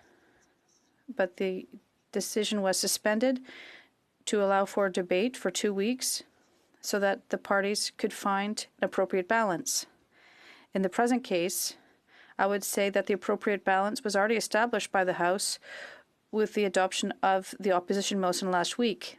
And the document, the unredacted documents rather, should have been submitted to the law clerk so that they could be confidentially examined, and then the information that could damage national security could be redacted.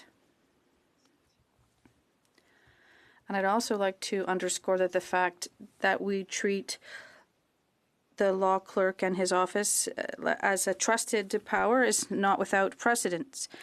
In the past, the House adopted an order to produce several documents with respect to the COVID-19 pandemic, and these documents had to be submitted to the law clerk's office so that, as I quote, they could be approved with respect to national security, privacy, and with respect to vaccines, redacted for any information that could hamper negotiations between the Government of Canada and various parties.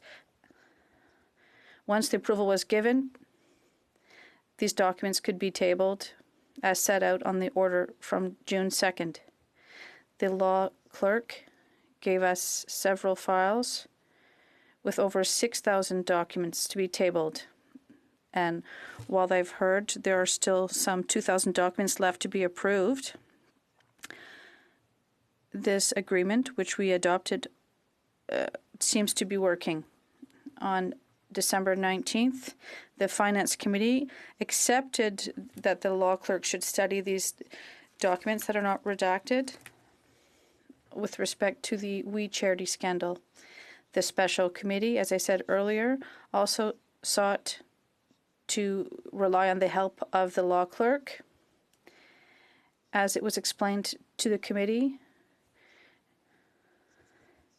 since this is a national security issue potentially, my bureau office acted as the Minister of Justice by offering legal advice to the committee, particularly with respect to any potential motives of privacy that this House could accept or reject. We are ready and able to provide legal advice on the interpretation of this concept and on the issue of national security and commercial sensitivity, amongst others.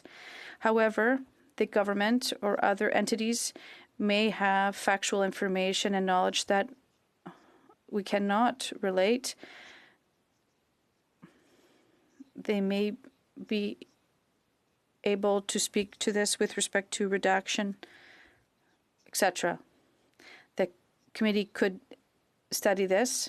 My office could provide advice about these motives, but this wouldn't prevent the government from proposing something else, even though the last word with respect to the acceptance or the rejection of this interpretation is always up to your committee and ultimately up to the House.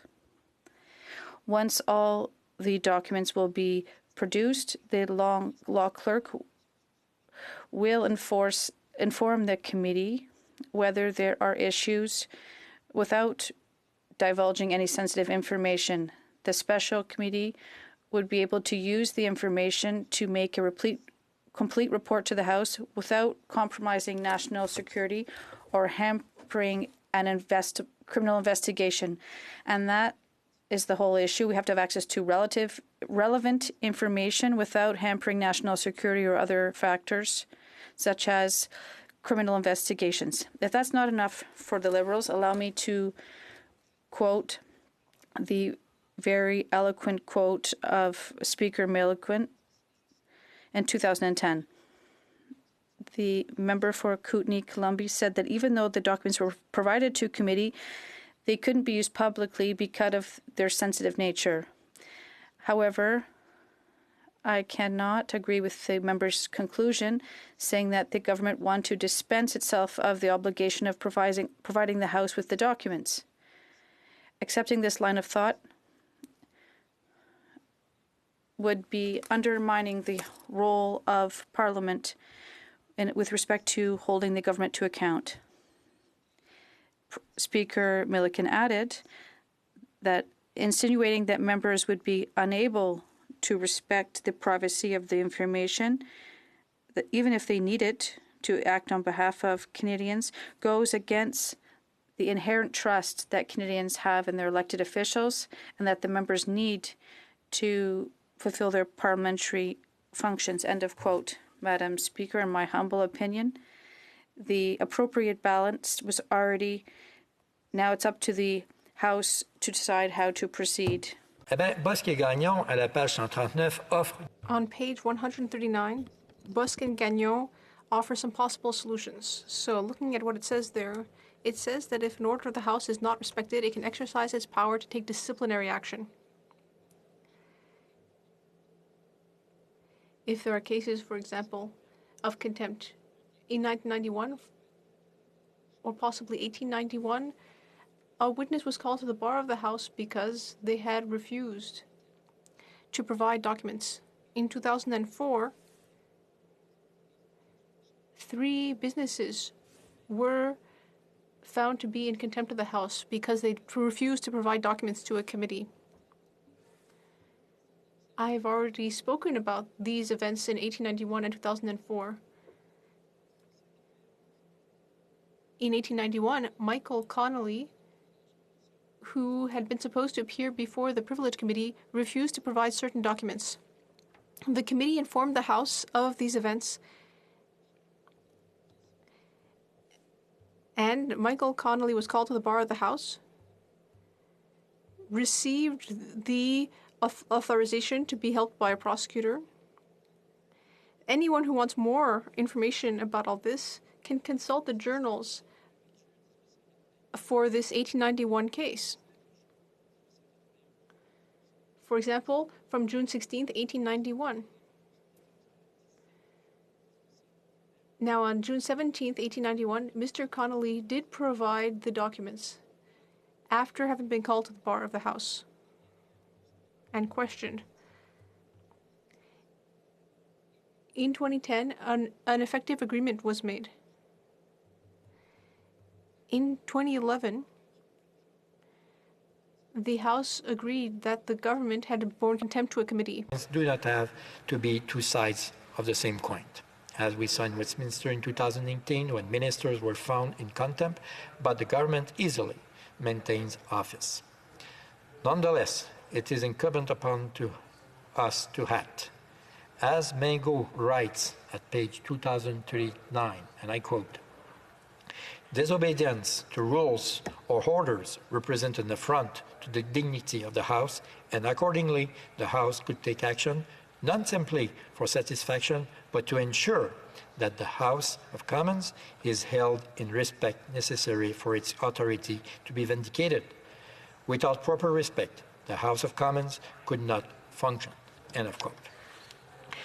That brings me to the remedy which I'm prepared to propose in the motion, should you agree that there is a prima facie case of contempt here. In the interest of giving members appropriate notice of where this debate might go, the motion I intend to move would do the following things. A. It would find the Public Health Agency of Canada to be in contempt. B. It will order the Minister of Health to attend in her place, here in this House, to produce documents which had been ordered. C. It would then require the Minister to be questioned by the House. D. Finally, it would set out the procedures for this questioning, because the old practices followed when a witness would be summoned to the House for questioning, which the curious can find explaining at the assemblage in Sir John Bourrineau's Parliamentary Procedure and Practice in the Dominion of Canada, do not fit neatly into our contemporary rules and ways of doing business. In summing up, Madam Speaker, firstly, the House adopted a valid order on June 2nd under its ensign, constitutional, unadopted, and unlimited power to send for paper. Secondly, the Public Health Agency of Canada, to whom the order was addressed, did not, in the opinion of the law clerk, comply with the order. Thirdly, the failure to comply with the lawful order of the House for the production of papers without reasonable excuse is a contempt of Parliament. Fourthly, the House, as a grand inquest of the nation, consumarily exercise its power to send for papers in a responsible fashion account for the executive's duty as a defender of the realm. This balancing act was, in my view, appropriately stuck in the House's original order last week. Cinquièmement, Madame la Présidente. Fifthly, Madam Speaker, the government's reasons for not respecting the order, whatever they are, in my humble opinion, are inadequate and do not respect the threshold for a reasonable excuse, especially under the mechanisms established by the House for responsible treatment of documents. It is clear that the idea of turning to the National Security and Intelligence Committee is not an acceptable option, because as we saw, the person who has the last word is the Prime Minister. Sixthly, only the House can judge whether these orders to produce documents have been respected. Seventhly, the House takes its decisions through motions, debates, and votes. As a prima facie breach of an order of the House, I believe this is a case of contempt, and the House must render a decision on this. Eighthly, contrarily to the case with Speaker Milliken in 2010 regarding the request to table around 40,000 non-redacted pages about active military operations that Canada and its NATO allies were engaged in, unlike in that, the House has already taken account of the required conditions for the security of this sensitive information. Accordingly, consider appropriate sanctions in response to the breach of its order, including a fining of contempt, the ordering of someone responsible to attend the House and be questioned, and, as a means of allowing for yet another second chance, the further ordering of the production of the document. In closing, Madam Speaker, allow me to quote the Prime Minister's former caucus colleague, Derek Lee, when he raised the first of three questions of privilege which led to Mr. Speaker Milliman's famous 2010 ruling. These words at page 610 of the debates for March 18, 2010 are just as equally applicable to us today. Let me quote them. Enfin, il n'y a pas d'endroit dans ce pays où cette question... There is no place in this country where this matter can be raised and handled. There is no department or court which has the right to take action in this regard. There is no one else who can come to the House to protect the constitutional basis of our country. There are only the 308 MPs in the House of Commons. That means that if we do not defend the role of our Parliament on behalf of Canadians, there will be no one else to do so. This is clearly an effort. It is in an effort to prevent undermining of the work of the House and its committees that I present this question of privilege today. If we don't do anything, these efforts will have borne fruit, and we can't allow that to happen. Madam Speaker, this is an important decision, and I know that it may be difficult to make that decision, but I know that you will be ready to make the necessary efforts to grant a fair decision. Canadians, parliamentarians, and decades, if not centuries, of procedure are waiting for a ruling on the matter of a prima facie breach of privilege. Thank you very much, Madam Speaker. I'd like to thank the honourable member for Louise Saint-Laurent. I'd like to thank him for raising that question of privilege. He will agree that there was a great deal to it, and therefore I won't be able to come back to him immediately, but we will return to the House if necessary. The honourable member for Jonquière, on the same question of privilege. I listened very closely to my colleague's very brief speech, and I do share some concerns with him, especially about accountability. Without the relevant information, we can't play a role as a watchdog. We can't be a good watchdog if we don't have the information. And we can't represent our constituents properly, because the democratic process needs to have the information in order to be able to occur properly. How can we deliberate properly here? How can MPs deliberate properly if they don't have all the relevant information? I think for the last few months, things have been going downhill. I'll give 3 examples. We know about CanSino. The committee questioned the government, and it fell back on the vaccine task force and said that it was a task force that took the decision. But in the end, we learned that the task force had never recommended that the government move forward with CanSino. And yet it was extremely difficult to get information about that. We were told that there were privacy concerns. Well, in my opinion, privacy concerns and national security shouldn't be a strategy to try to avoid accountability. And yet, this government seems to be using matters of national security and personal information to avoid having to comply with its transparency obligations. Now, with general events, the same thing happened. And with the WE scandal, where once again, we weren't able to get the information we needed. You can't have a democracy without transparency.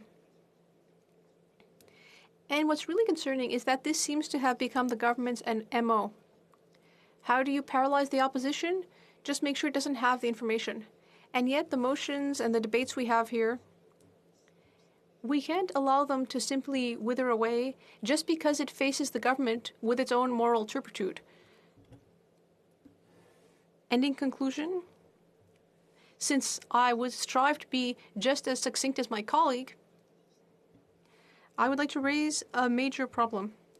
The Minister of Health referred the question to the Parliamentarians' Committee on National Security, but there is no representative of my party on that committee.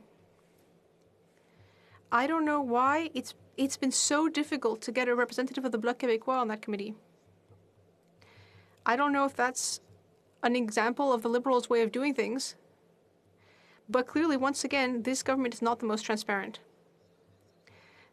I'd like to thank the honourable colleague for adding those points to the debate raised by the honourable member for Louis Saint Laurent. We will take that under consideration, and we will return to the House. Resuming debate. Lambton. Well, thank you, Madam Speaker. It's good to have an opportunity to speak to Bill C6. This is my first opportunity to speak to the bill, and I know there's been a lot of conversation, and I've listened intently to some of the debate. Now, what I would say at the outset is that in my riding, I received a huge number of phone calls and emails and letters about this bill. Many people were very concerned.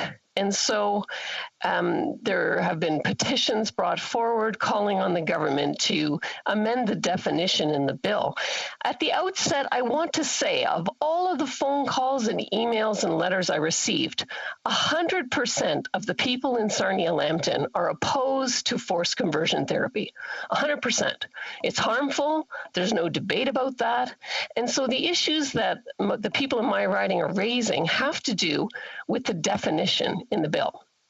Now, we know that the purpose of the bill is to ban conversion therapy, make sure that children cannot be forced into conversion therapy, make sure that advertising or benefiting materially from conversion therapy is also banned.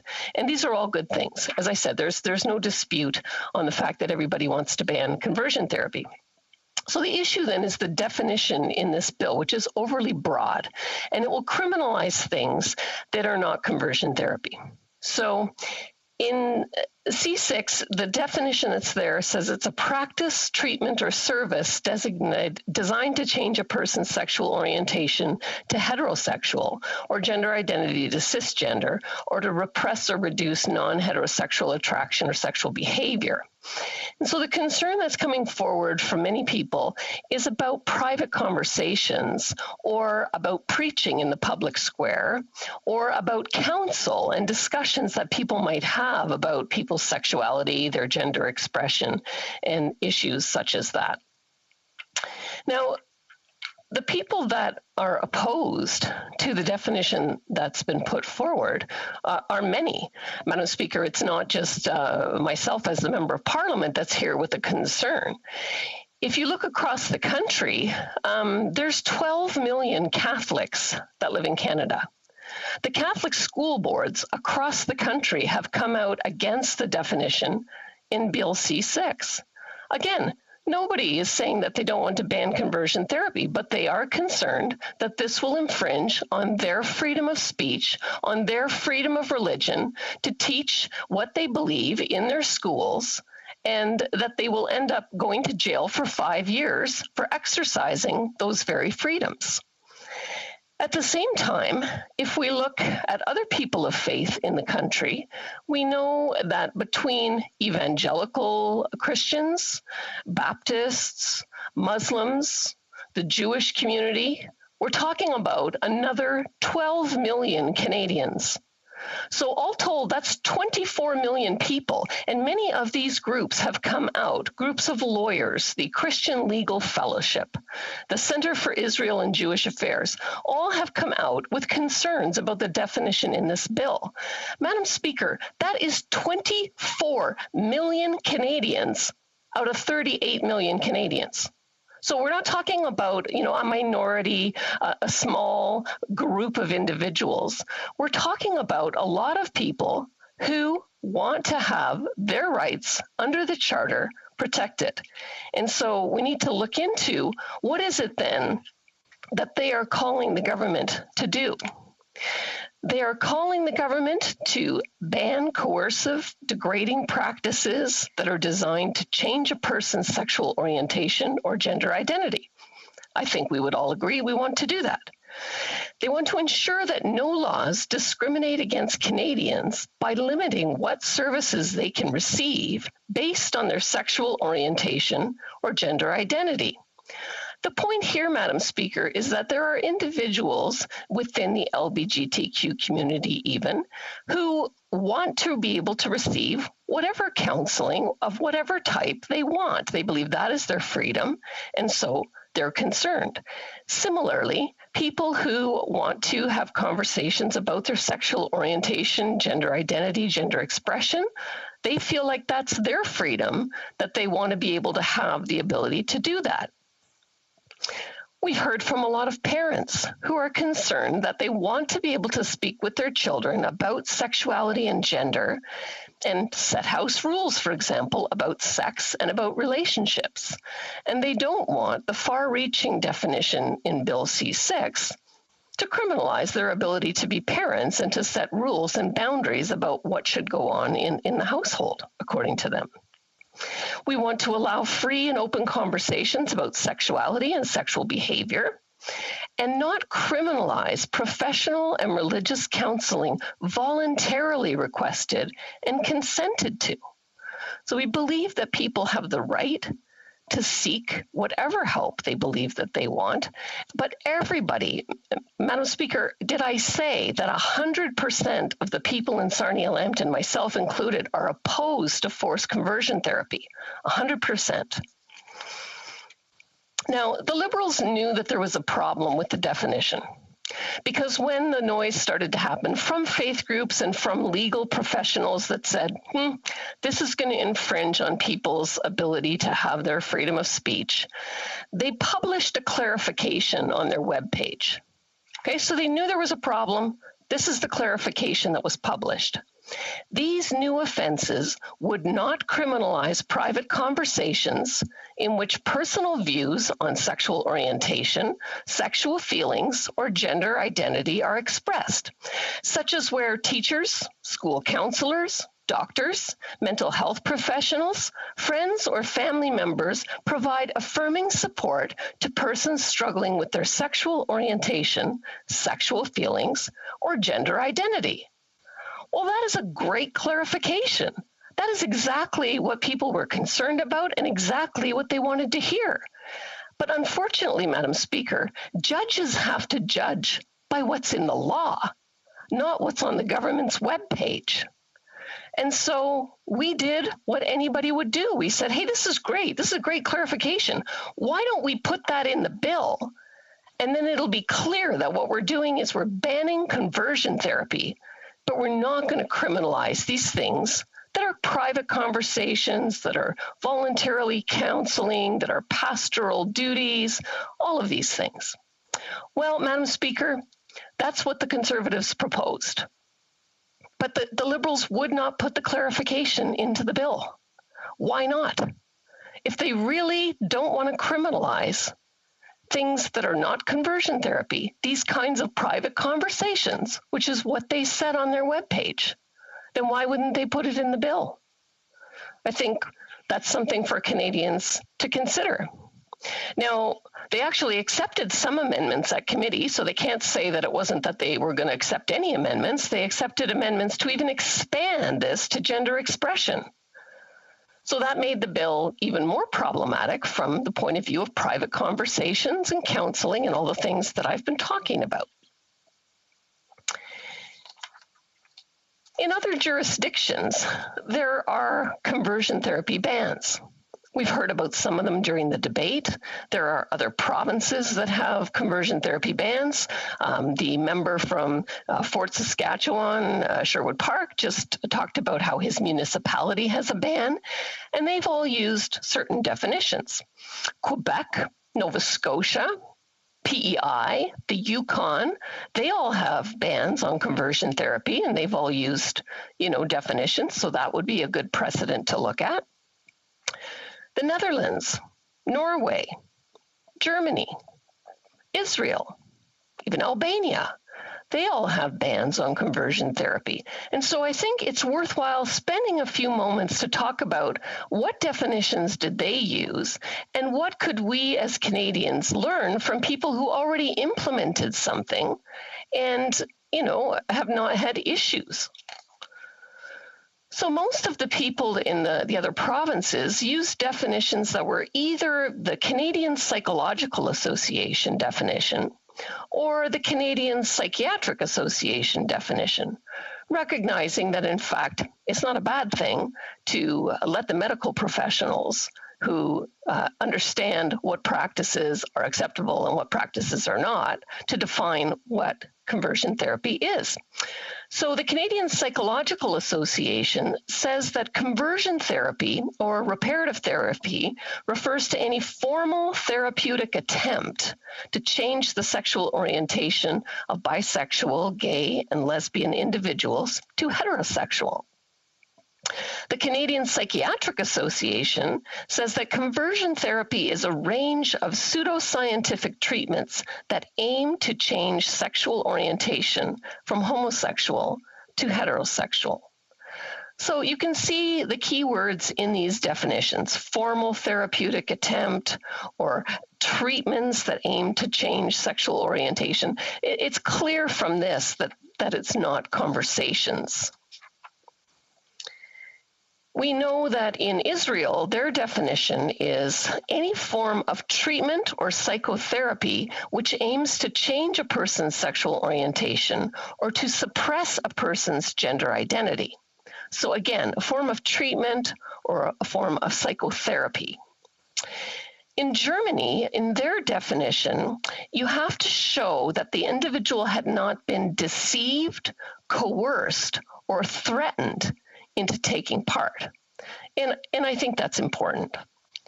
And so if we look at all of the definitions that have been presented, I think there's a lot of good options for the government to choose from.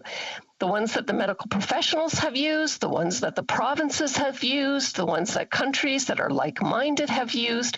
All of these things would be better than the definition that we have in this bill before us today. Now, did I mention, Madam Speaker, that 100% of the people that have spoken to me in Sarnia-Lambton are opposed to forced conversion therapy? I just need to really keep restating that, because a lot of times, when you're talking about the definition, people think, oh, you're against conversion therapy. No, 100%, everybody that spoke to me, myself included, is opposed to forced conversion therapy. So let me just talk a little bit about my own experience and why I think that it's clear that the Liberals and, in fact, the NDP want to criminalize things that are private conversations, things that people of faith are concerned about in this country. Madam Speaker, when I was on the Health Committee, we studied LGBTQ health. And conversion therapy was one of the topics that came up during that discussion. And so, I shared some of my experience. I've been a youth leader for about 32 years in various churches. And over that time, I've certainly had numerous conversations with young people about their sexuality.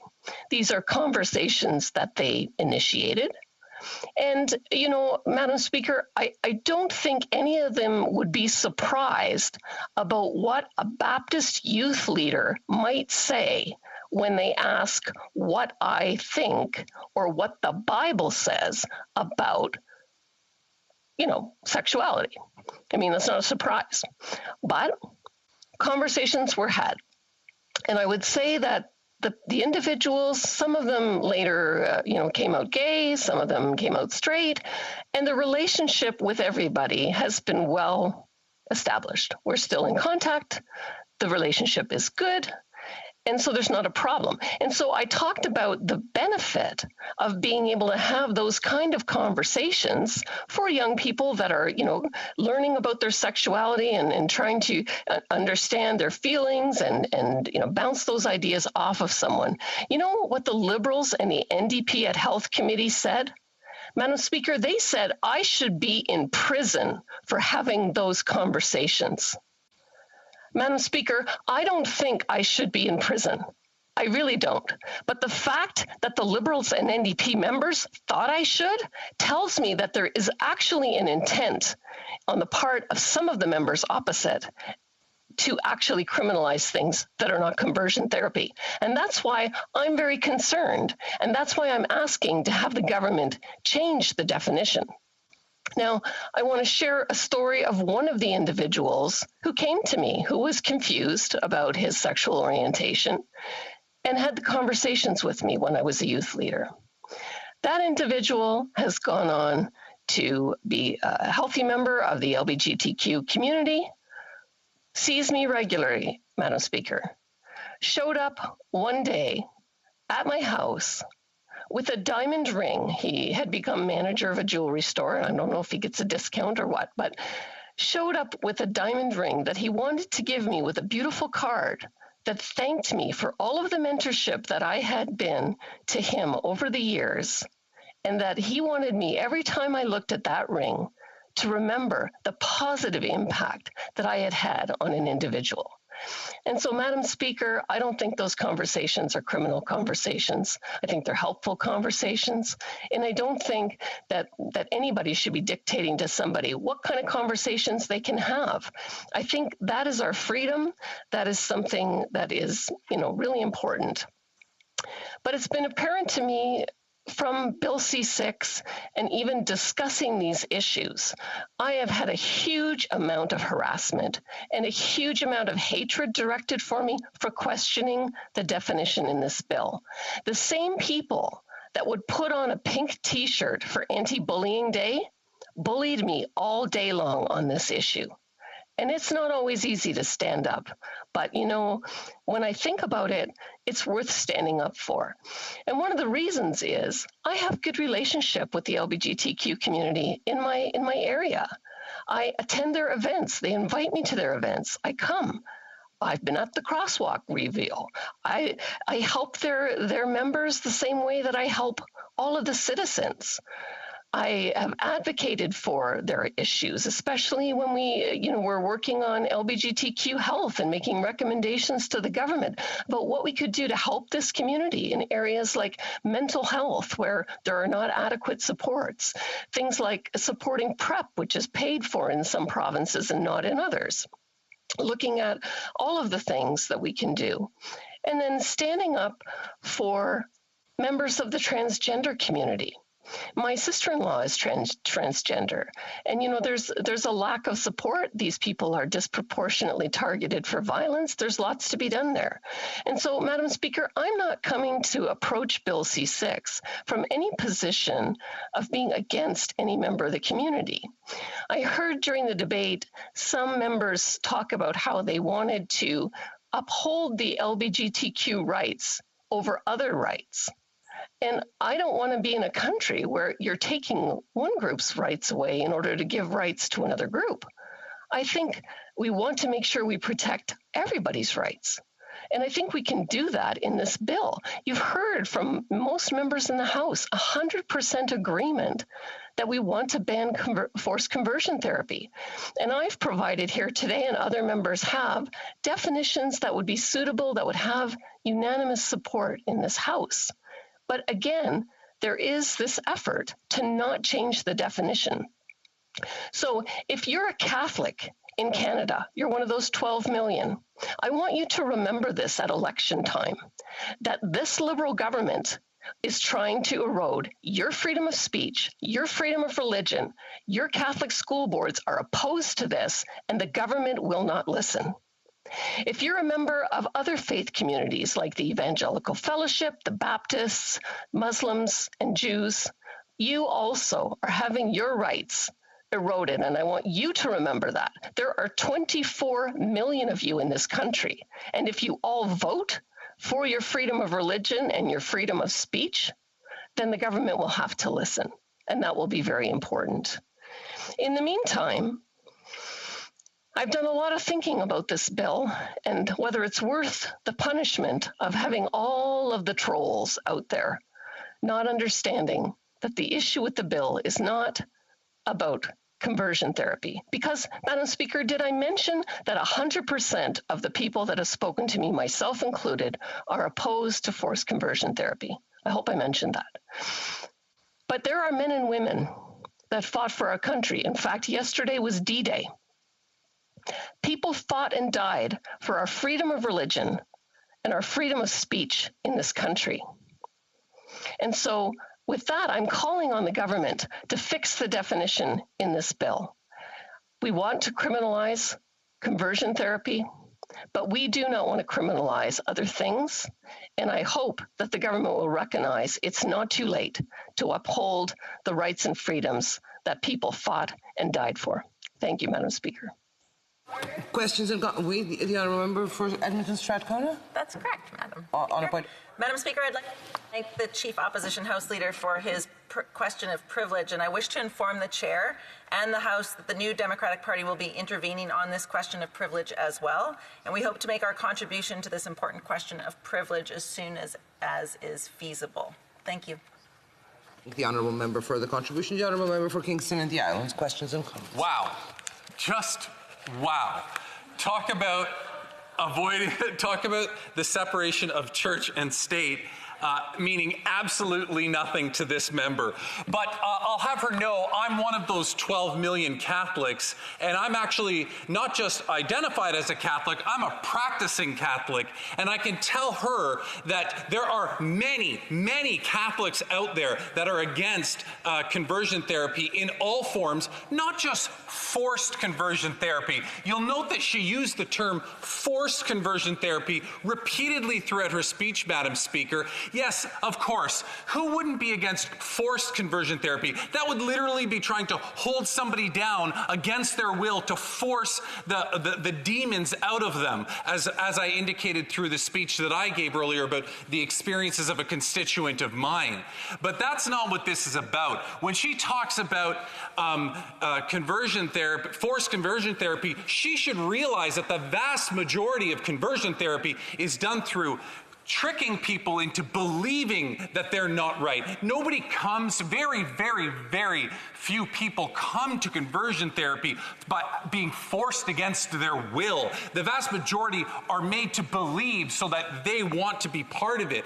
For this member to suggest that this bill doesn't give the right for families to have conversations is nothing more than a red herring. She has to come to terms with whether or not she will support this bill, Madam Speaker, because it will protect and save Canadian lives, or if she is going to get hung up like so many other conservatives on this definition and these nuances of a definition. I have to give the honourable member from Sarnia-Lambton an opportunity to answer. Wow, Madam Speaker, just wow. I guess I would ask the member opposite, what he thinks about the fact that Catholic school boards across the country are concerned and that many of their lawyers have looked at this bill, looked at this definition, and are still concerned. There are a huge number of people that have an issue. And if I wasn't clear enough, 100% of people in my riding, myself included, are opposed to conversion therapy. I didn't necessarily use the word forced all the time. I understand this is a damaging and harmful practice. This is about the definition, and the government needs to fix that. Thank you, Madam Speaker. Honorable député de Lac-Saint-Jean.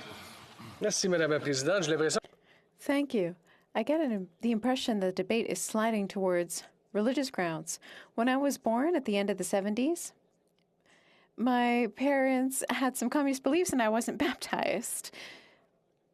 This might not be relevant to the debate, but what I'm seeing here, what we're all seeing here, is that there's a great deal of discussion of conscience, religion, freedom of choice with regards to one's religion. We received a lot of emails at the Bloc Québécois from religious groups. According to my honourable colleague, how do groups that defend religion organize themselves when it came to Bill C6 about the direction that it's taking? For Sarnia Lambton. Merci beaucoup, Madame la Présidente, et merci. Thank you very much, Madam Speaker, and thank you to the member for his comment.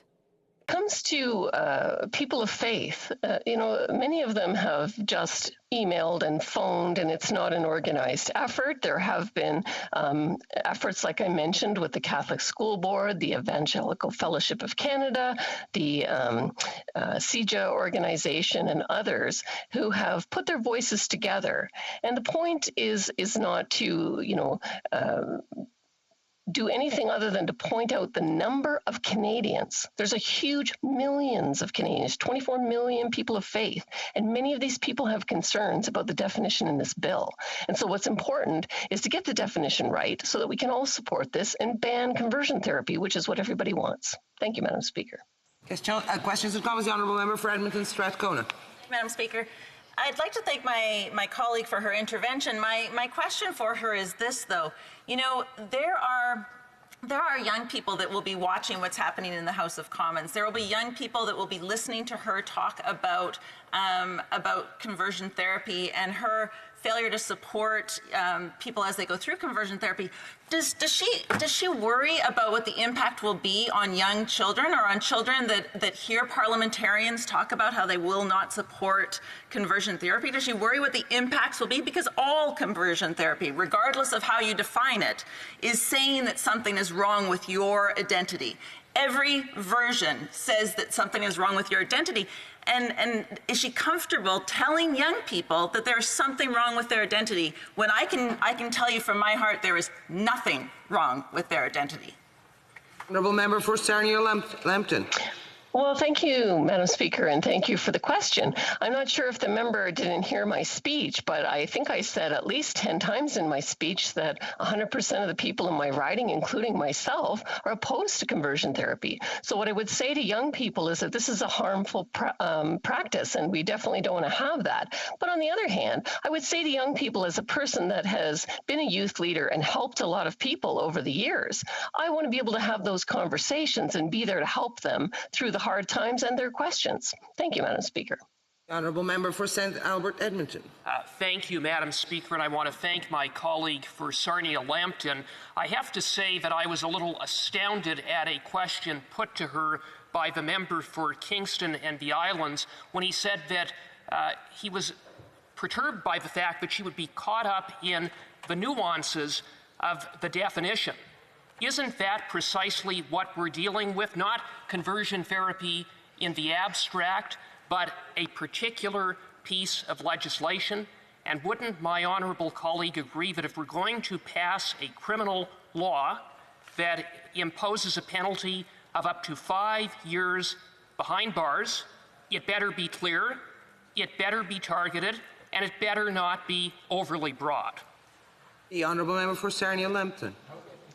Well, thank you, Madam Speaker, and I'd like to thank my colleague. He always has a great, intelligent question, and he's right at the heart of the matter on this one, because we know that the Liberals knew there was a problem with the definition because they put a clarification on their webpage that specifically said this isn't going to apply to private conversations, counseling, preaching, all of these different things, but they would not put that wording in the bill, and judges have to judge what is in the law and not what's on the government webpage. And so that's very telling, isn't it, Madam Speaker? Thank you. The Honourable Parliamentary Secretary to the President of the Queen's Privy Council. Yes, thank you, Madam Speaker. And I've had the opportunity to listen to a number of Conservatives talk about the legislation. And to a certain degree, it's quite actually disappointing. When you take a look in terms of the support for the legislation, you can look around the chamber itself. It's not just the governing party, the Liberals. You have the Bloc, you have the NDP, you, I believe, have the Greens that are recognizing the true value to this legislation in moving us importantly forward. Yet the Conservatives seem to be stuck on something, an issue within the definition, which the government and others have been very clear on, is something that really, for all intents and purposes, cannot be justified as a stalling tactic.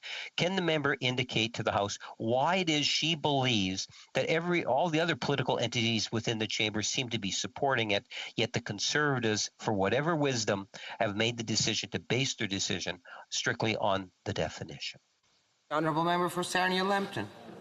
Well, thank you, Madam Speaker, and I'd like to thank the Parliamentary Secretary. Now, the reality is when it comes to this bill, the numbers in the House, I'm good at math.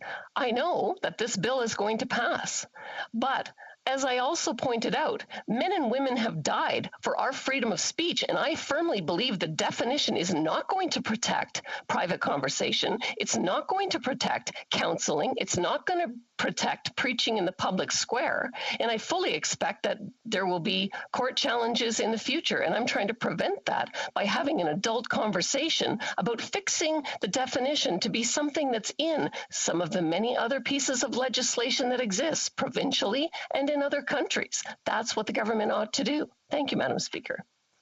Resuming debate, the Honourable Member for Provencher.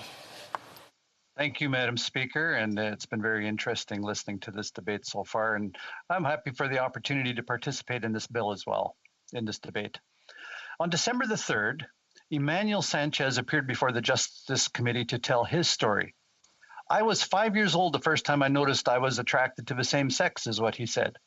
As he grew older, he noticed the attraction more and more. He was bullied by the other boys at school. He was called crude names, and as he sought an escape from the bullying, he found himself drawing nearer to the girls in a desire for safety and protection. In times, these experiences, previous abuse, and the hurtful words of others caused him considerable confusion. He told the committee he began to question his sexual orientation and gender identity. He hated himself. He hated being alive. He felt lonely and he didn't feel safe confiding in anyone. He pursued a dark response to these feelings, but thankfully, his suicide attempts failed. As a teenager, Emmanuel began exploring gay culture. He wanted to understand his sexuality. He wanted to belong. At 16, he began to identify as gay and entered relationships with other men, but he feared rejection from family, friends, and his faith community. While he knew not everyone in his life agreed, he still described them as very loving, caring, and supportive of me as an individual. Despite Emmanuel's decision to embrace his truth, he described himself as still very unsettled. He made the choice, to meet with a counselor. She encouraged him to continue living the life he was living. Yet, week after week, he still felt confusion and not peace. So feeling that he wasn't getting the support that he needed, he made the choice to seek counseling from a pastor. This individual journeyed with him, neither affirming nor condemning decisions related to his sexual identity. But in time, he made a personal decision, his own choice, that he no longer wanted to continue this course that his life was on. He wanted to live his life in a way that was consistent with his faith and beliefs. Had it not been for the guidance and support that he freely sought out and received, he told the committee he didn't think he would be breathing today and sharing his story. This isn't a story with a neat and tidy ending. Like every single one of us, Emmanuel is a unique and complex individual. He didn't claim that counseling removed his same-sex attraction. He simply said it helped him determine the life that he wanted to live.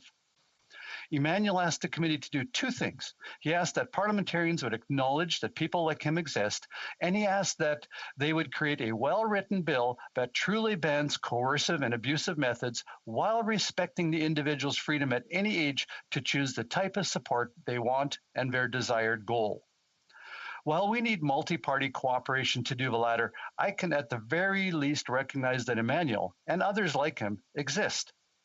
The problem with Bill C-6 is that it writes off people like Emmanuel. It suggests that the choices he has made, the support that he has sought, is wrong.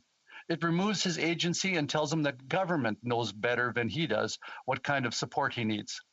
Why? Because the definition of conversion therapy used in Bill C-6 is extremely broad.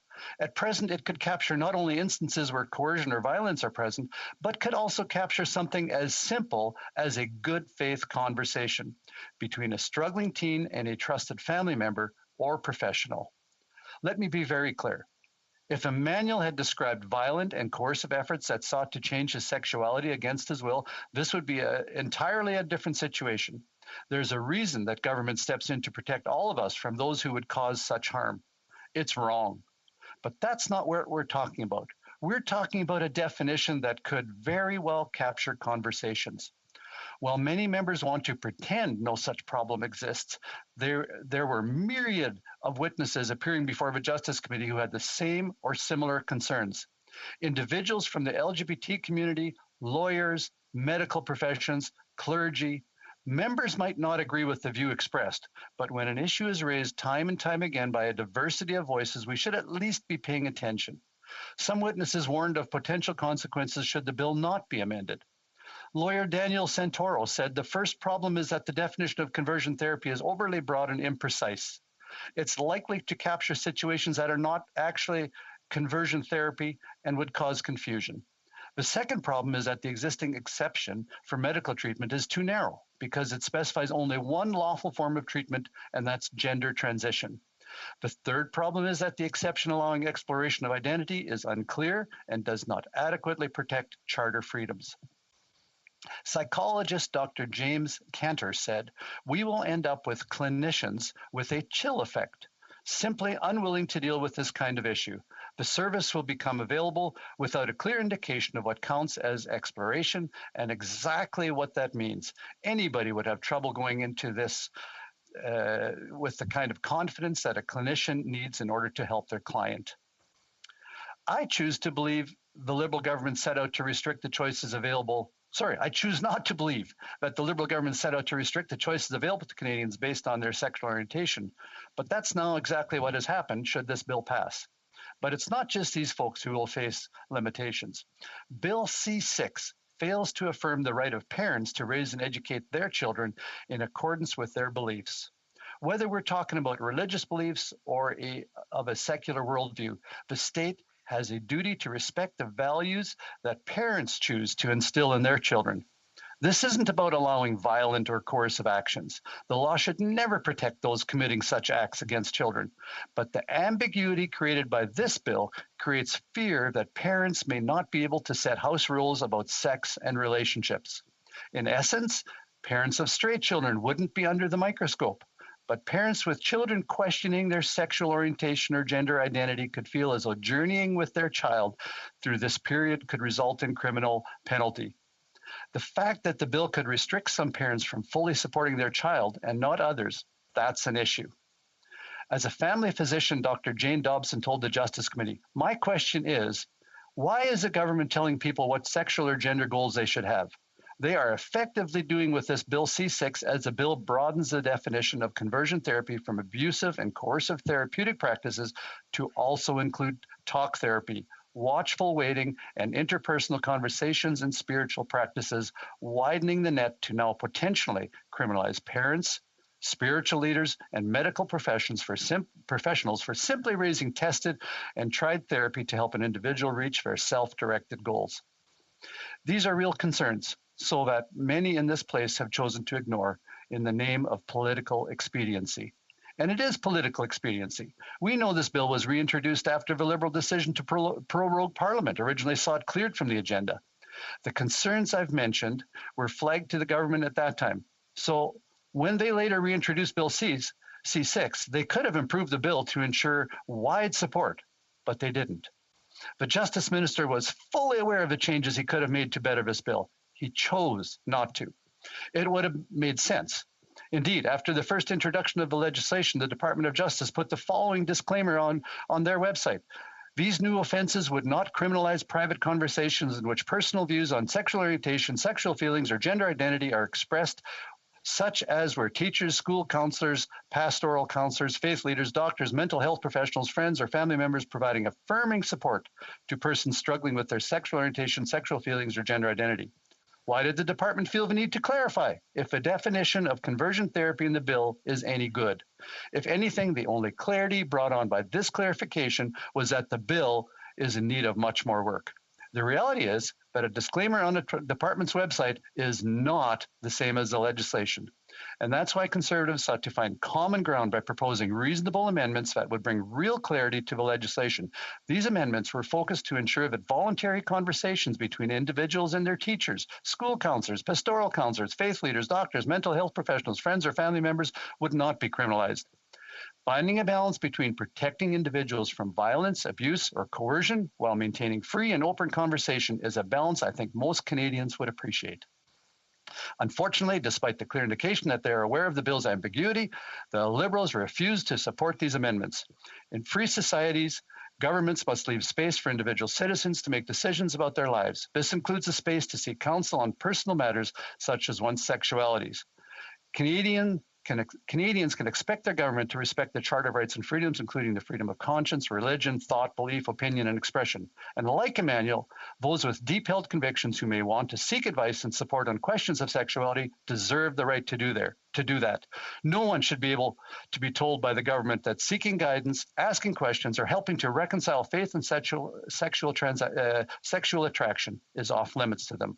I stated earlier that Emmanuel had asked parliamentarians to do two things: acknowledge that people like him exist and create a well-written bill that protects from violence while respecting the rights of individuals to receive their chosen support. Unfortunately, I find that Bill C6 fails on both points, and as long as Bill C6 fails Canadians like Emmanuel, I will not support the bill. Thank you, Madam Speaker.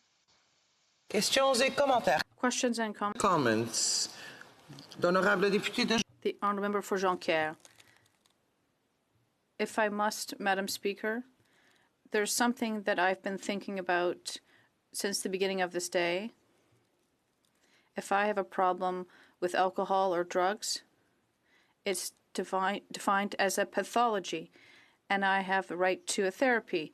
And I hear my Conservative colleagues, and I think sometimes that they interpret sexual orientation as perhaps a pathology. So I'd like to hear from my colleague if he considers that sexual orientation, being not heterosexual, is a pathology.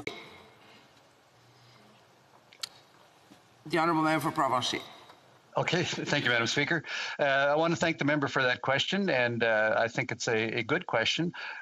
The bill, however, Bill C6, the problem with that is that the definition is so cloudy and so poor, and it's so overly broad that one can't clearly define what would be acceptable as far as having conversations or asking for counseling or asking for help from a spiritual leader or pastor.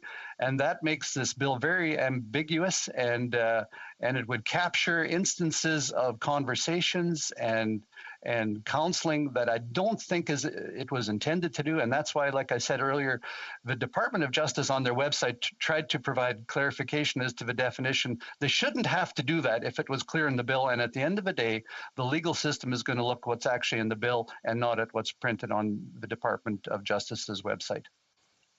Honourable Member for Hamilton Mountain. Thank you, Madam Speaker, and I want to thank my colleague for his intervention. And I would like to say that his leader has been unequivocally stated that conversion therapy is wrong, and in his view, it should be banned. I want everyone to feel accepted in our society. To be forced to change who you are is not okay, and if that is the intent of this bill, it needs to be clarified. So my question is to the member: is that it's good to hear that the leader of the Conservatives' party believes conversion therapy is wrong, but if the Conservatives will not support him in this bill, then what? What happens? Member for Provencher. Thank you, Madam Speaker. And perhaps I didn't say it from the outset, but I, like all of my Conservative colleagues, and I believe everybody in this House, feels that conversion therapy that would be violent, that would be degrading, that would be abusive and coercive, of course that should be banned. And that's what we've been consistently saying, whether it's from my leader, the honourable member from Durham, or whether it's anybody else in the Conservative caucus or at committee. We all are opposed to violent, coercive, unwanted therapies of any kind. But that's not what this bill clearly identifies. And this bill actually muddies those waters by not providing that clear definition of what conversion therapy is or what is meant by conversion therapy. And as Conservatives, we've asked at committee, please let us put forward amendments that would bring clarity to this bill, that it's something that we can all get behind, because we all believe that conversion therapy, as I just previously stated, is something that we don't support, but we 100% support a person's desire and ability to retain counsel and to have good faith conversations with, whether it's youth leaders, as the previous speaker mentioned, or whether it's friends and pastors or professional counselors. And that's something that I think we need to protect that right for all Canadians. Member for Kingston and the Islands. There you go. There they go again, Madam Speaker. We're all against violent conversion therapy. Violent conversion therapy? Isn't violence already illegal? You can't inflict violence upon somebody without it already not being illegal. This is just more of the same rhetoric that we heard from the previous member, going on and on and on, making it seem as though they really care about this issue. All they're doing, and Canadians see right through it, is looking for justification not to vote in favor of this, when the reality is they're against conversion therapy. Why doesn't he just stand up and say that he's against conversion therapy? He'd be a lot more honorable doing that, Madam. The honourable member for Provencher. Boy, I think, Madam Speaker, that member from Kingston and the Islands, he's getting a little bit worked up there. Can't even keep it straight who you are and who I am. But anyway, you know what? As I've said all the way along, Conservatives and all members of this House know exactly what conversion therapy is, and we are opposed to it. What we are not opposed to is parents having a conversation about sex and relationship, about pastors, about youth leaders, about professional counselors, about medical people, having conversations about sexuality. And that is something that, for whatever reason, that member doesn't understand. I don't get it, why he doesn't understand it. But he needs to open his eyes. Resuming debate, the honourable member for Peace River Westlock. Well, thank you, Madam Chair, and I want to rise today to speak on Bill C6, which proposes a ban on conversion therapy. And I want to say on the onset that I too am opposed to conversion therapy. Coercive and degrading practices should be banned, and I think that my colleagues in this House would agree with me on that. I think you wouldn't find anybody in this place that is supportive of conversion therapy. However, this bill proposes to criminalize much more than coercive and degrading practices. We need to protect people from being victimized. Madam Speaker, I have spoken with and consulted and received feedback on this bill from many of my constituents and from Canadians across the country. In a mailer recently, I polled my constituency, and the vast majority were not happy with Bill C6. They are opposed to conversion therapy. However, many are concerned about the definition given in this bill and fear that it is overly broad and that many conversations would be criminalized. The voices of the people of Peace River Westlock echo those of many Canadians who are concerned what this bill might and will criminalize certain types of voluntary counseling and conversation. There are concerns that this overly broad definition of conversion therapy will criminalize different supports that will hurt people that we are trying to protect. This bill seeks to ban counseling that is related to managing sexual behavior. My colleague from Cypress Hills Grassland described how nowhere else in the world has the same definition of conversion therapy as presented in this particular bill, which would ban sexual behavior counseling. No individual should be prevented from getting the mental or behavioral supports that they want. A Nanos poll conducted earlier this year found that 91% of Canadians support the right of Canadians to get counseling of their choice, regardless of their sexual orientation. Canadians are concerned about the lack of clarity and the broad scope of this bill regarding what constitutes conversion therapy, leading them to petition the government to fix the definition. As a member of Parliament, I have tabled many petitions in this House and on this very topic to raise their concerns about this legislation. Some of their concerns include that pastors and religious educators might be thrown in jail for teaching or holding to traditional views on sexuality. There are also concerns that this bill would restrict the choices and freedoms of the LGBT community by limiting their access to professional services based on their orientation or gender identity. As legislators, it is of utmost importance that our bills and definitions are clear. We should not write bills that are imprecise or overbroad, and that would be quick to lead to court challenges. I note that the Bloc member who sat on the committee repeatedly brought this point up and saying that we should get this definition right, and I commend him for his work on the committee.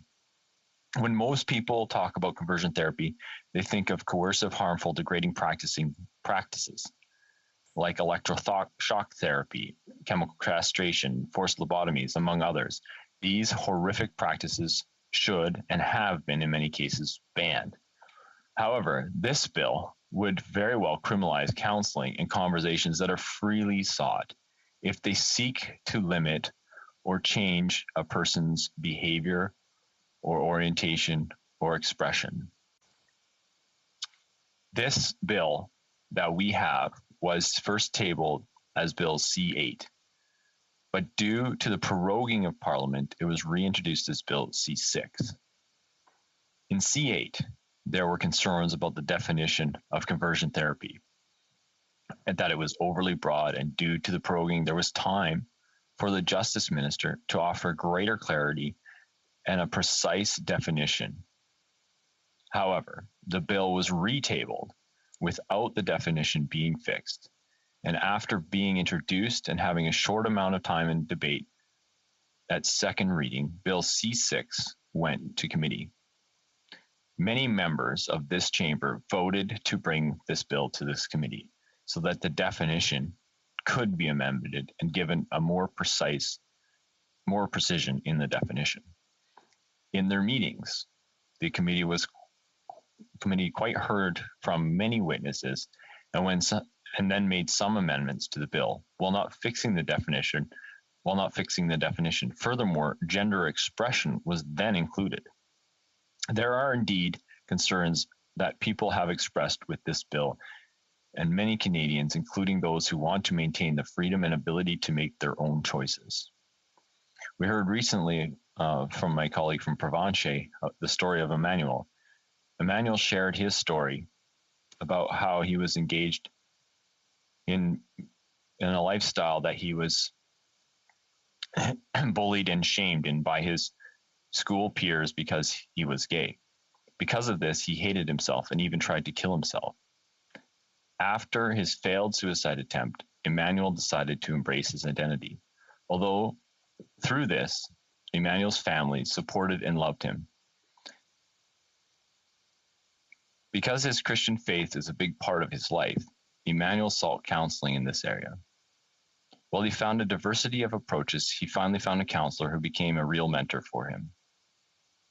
Emmanuel says that the mentor counseled him in ways he wanted to be challenged in.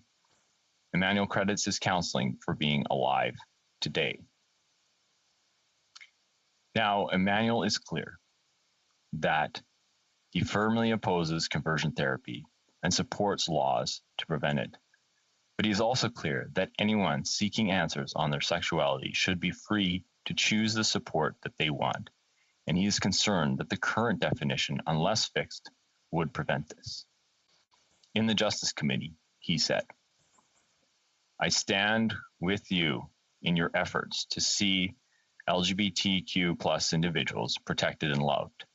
Therefore, I ask you to create a well-written bill that truly bans coercive and abusive methods while respecting the individual freedom at any age to choose the type of support that they want and their desired goal.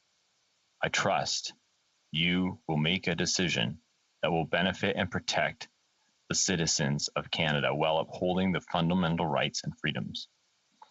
With the passing of Bill 6, there are many fears that religious counseling would be banned. Many different faith traditions have teachings about the person and human sexuality. Several teach that there's a difference between behavior and orientation and that they're not the same thing. There's a variety of reasons why someone might not want to act in a particular way, including their personal faith tradition or just not wanting to do something. If a religious leader offers counseling, sharing their experience, or a teaching on sexuality, there is a fear that Bill C6 will criminalize that conversation. Canadians might have a variety of reasons why they might want to reduce a particular behavior, which may be unwanted or undesired. I know people with porn addictions, and reducing their sexual behavior is something that they desperately want to do. It is important that we do not remove or eliminate the tools and the resources that enable people to be able to seek the support that they want. I have to interrupt the honourable member. The honourable member will have about a minute and 20 seconds to finish his speech when the bill next comes up for debate. But now, in accordance with Standing Order 38, a motion to adjourn the House is deemed to have been made and seconded at this time. Therefore, the question is that this House do now adjourn. The honourable member for Leeds, Grenville, Thousand Islands and Rideau Lakes. Madam Speaker, the Liberals have one thing among them of which you can be sure, that they will always help their friends to jump the queue, to secure that sole source contract, to get that insider access, and to make sure they're always appointing Liberals to the bench. Time and time again, the names that are found atop the list of judicial appointments are also found atop the Liberal donor list. This time, the Justice Minister let it slip that one of his own major donors, now not just a donor to the General Election Fund, but to the minister's nomination campaign, and then to his local election campaigns directly. This individual will be receiving an appointment to the bench. It appears, and this creates the appearance, that if a lawyer wants to be a judge in Canada, that they'd better start giving to the Liberals instead of focusing on the quality of their work. But Canadians want their judges to be appointed on their merit and not how much they've donated to the Liberals, and specifically how much they've donated to this Justice Minister. Canadians want a culture change in Ottawa, one that shifts appointments and contracts away from Liberal insiders and back to those who, on their merit alone, are the most deserving. Canadians deserve better. And we've seen it over the last 6 years. And very notably, as the government spent all kinds of money in aid to folks during the pandemic, the Liberals found themselves at the front of the line. But it wasn't just the WE scandal, and it's not just the minister, the former Minister of Finance being besties with the Kielburgers, or the Prime Minister's ill-fated trip to Billionaire Island. What about the then Fisheries Minister and clam scam, or the then Finance Minister and his forgotten French villa? And on and on and on, with ethical lapses and oh, I forgot, and we're not really that close of friends, and that's why I thought it was okay. But here we have a situation where we have the Minister of Justice and Attorney General, for a second time, has found himself on the front page of the newspapers because his donors find themselves on top of those appointment lists. Most notably in this most recent accidental outburst of honesty from the minister in a now deleted tweet, we see a donor to the minister's nomination campaign. To outsiders, that might not mean anything. But folks know that when they run to be the candidate of record for a party, that it's usually friends and family who find themselves donating to those nomination contests. So first the donation to the nomination, then the donation to the local election campaign. The link is quite clear.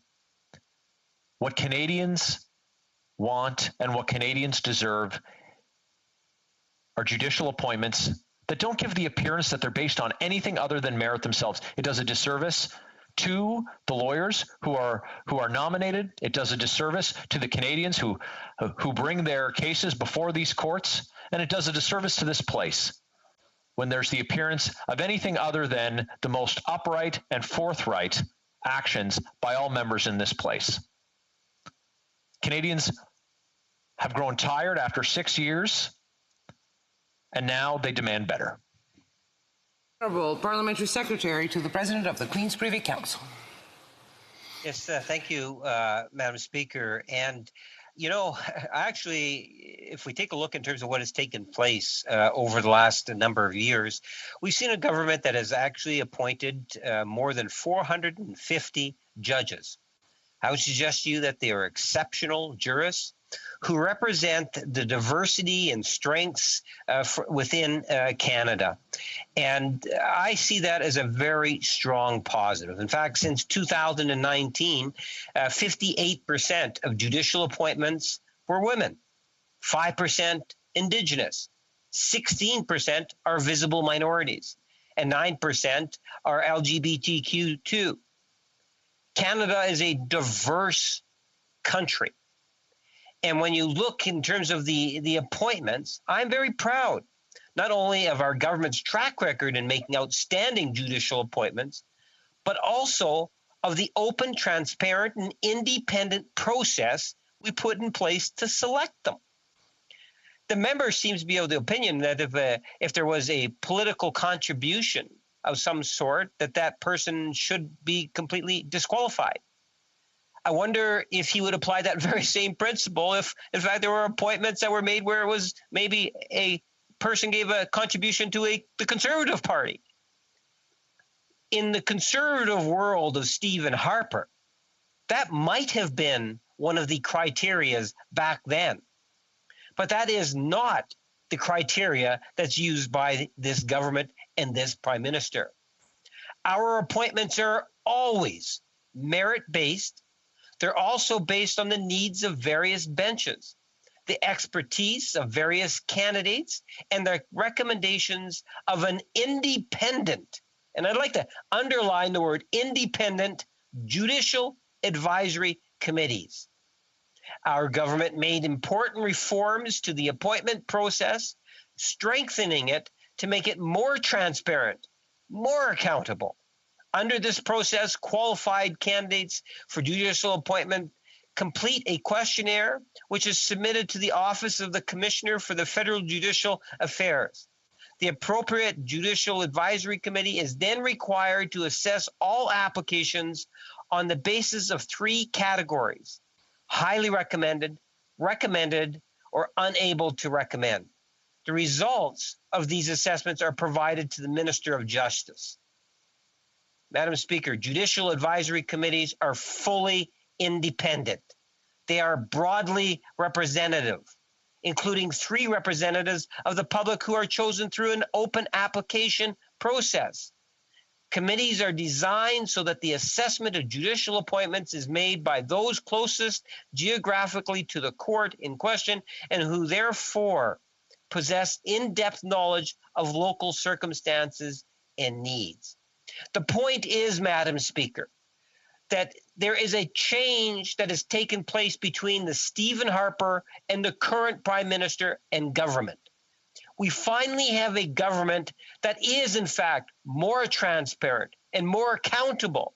We have seen over 450 appointments in the last number of years. And these appointments are based on merit, and it's advisory committees that are advancing and putting forward these names for recommendation. Is there a chance that some of these members might have contributed to a political party, whether it's Liberal, Conservative, NDP, or perhaps even Bloc? That member probably knows better than I, because I haven't done that sort of research because it wasn't necessary. Our appointments are based... Honourable member for Leeds, Granville, Thousand Islands, Rideau Lakes. Madam Speaker, what the parliamentary secretary is saying is, we'll call it disingenuous. I would draw his attention to articles from last year in the CBC and the Globe and Mail. A former Liberal staffer even saying, quote, I denounced practices that raised serious ethical issues. I would have much to say on the topic and feel it would be in the public interest, close quote. We have cabinet ministers, Liberal MPs, plugged-in lawyers, provincial Liberal Party presidents being consulted on judicial appointments.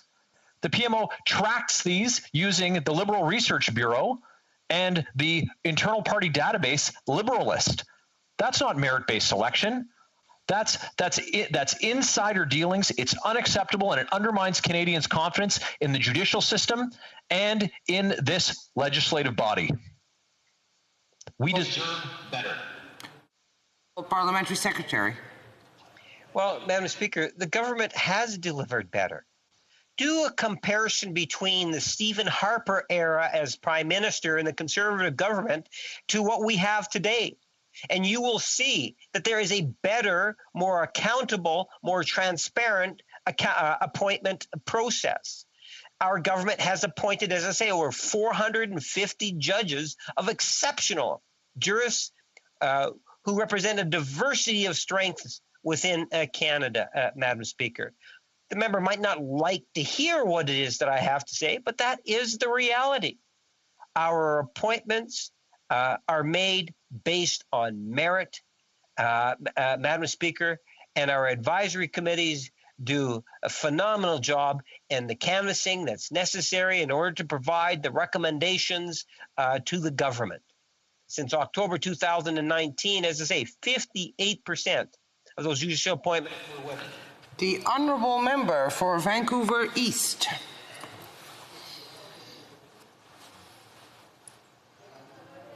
Thank you very much, Madam Speaker.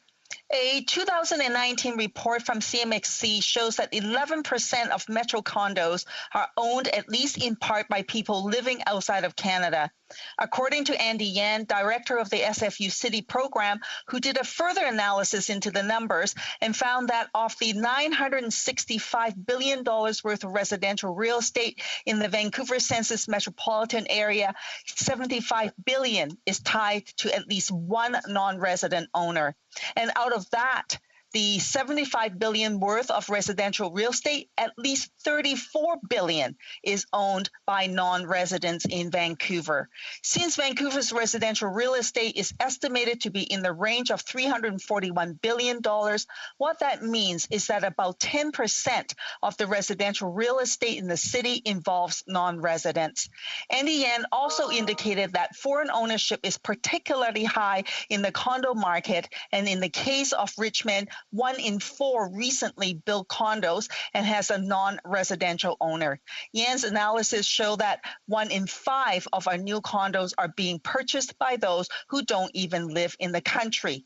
He notes that it's taken 10 years to get this information and rightfully asks, now that we have the data, what are we going to do about it when 1 in 5 of our new condos are being purchased by those who don't even live in the country?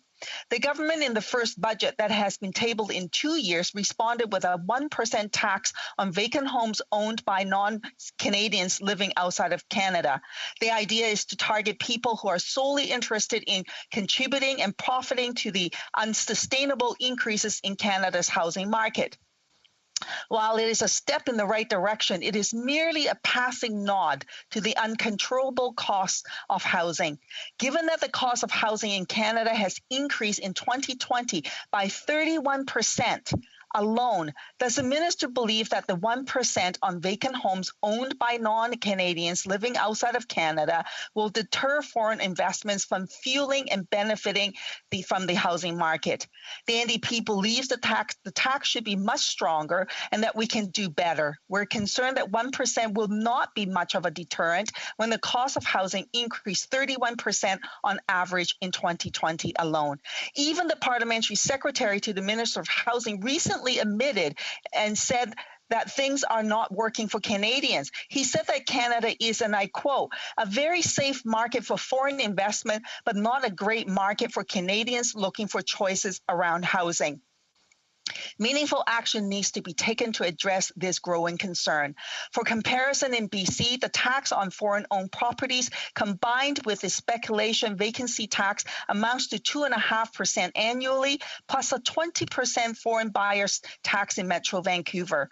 The government's proposal is very narrow and must be increased. The government should at the very least expand the initiatives in BC nationally. This must also be combined with other measures to address the housing crisis, and the government needs to step up in supporting provinces and FINTRAC with resources in combating money laundering and introduce other measures such as a beneficial ownership registry to increase transparency about who owns real properties and to make tax avoidance of capital gains on secondary residents more difficult. The government should also take action to stop tax evasion on the capital gains tax for secondary homes. Urgent action is needed. We need a comprehensive package to address the out-of-control costs to housing, including home ownership. The time to act is long overdue. Honourable Parliamentary Secretary to the Minister of Families. Yes, the Honourable. Oh, thank you very much. It's a long title. I get it mixed up myself sometimes. I'd like to thank the member from Vancouver East for raising this issue. I think she is absolutely correct on almost all of what she just said. I did say on an interview a few weeks ago that we have found ourselves with a housing system that makes it easier for foreign investors to purchase and own property in this country than for Canadians to achieve their dream of home ownership, in particular for first-time homeowners, and that situation must change. It's why we have introduced the vacant home tax for offshore owners. It's also why we're working with the province of British Columbia on money laundering and making sure that FINTRAC does have the resources to uncover that part of the investment portfolio, which is not only illegal, but is also driving up home prices for Canadians. That's why we've taken steps in the recent budget to move forward on beneficial ownership disclosure. It's a complex issue based largely because of the way in which the secondary mortgage market operate, but we have work to do there, and I agree that work must be done.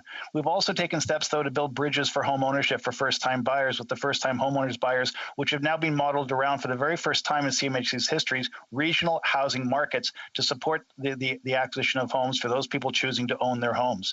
As well, we've also done things like portfolio funding for Habitat for Humanity to help with targeted approaches to equity-seeking groups and equity-deserving groups in the home ownership market to make sure that others that have different barriers to home ownership also have an opportunity to make that choice if that's the choice that they want to make. What's been disappointing is that the Conservatives, who often talk only about market housing, have opposed every single one of our reforms on market housing. And while the NDP has spoken very strongly and is a strong supporter of our national housing strategy, it's good to see them now taking on the challenge of market housing. I'm sorry, there's an interference from somewhere. Seems to have stopped. Can the Honourable Parliamentary Secretary take the last two sentences perhaps and repeat them? You are on mute. I think it's actually your feed that is the issue. We can't hear you. We can't hear you at all. It's almost as if it burnt.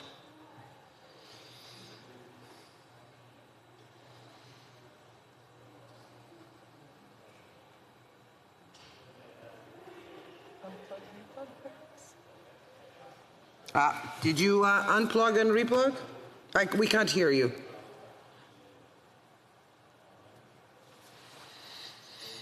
No, still nothing. I think your headset just burned. That was the sound we heard. Was it just freezing? Yeah, overheated or whatever. Yeah. Do you have another headset available? I don't. Oh. we hear you now. Oh, we hear you now, yes. Oh, no, we don't anymore. I was just going to conclude to say that we're very... Okay, yes, please proceed. Please proceed, yes.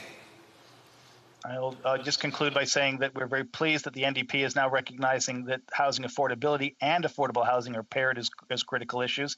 We look forward to them supporting our budget and the measures we've taken this year. And we look forward, quite frankly, to working on this file with the NDP and other interested parties to make sure, because the impact that high housing prices have is a land value issue. And that land value issue is now making affordable housing harder to build in the social sector. We need to address both issues simultaneously in order to give Canadians the choices they deserve. Our government is committed to exploring all of the options and moving on all of these files to make home ownership a possibility for all Canadians if that's their choice.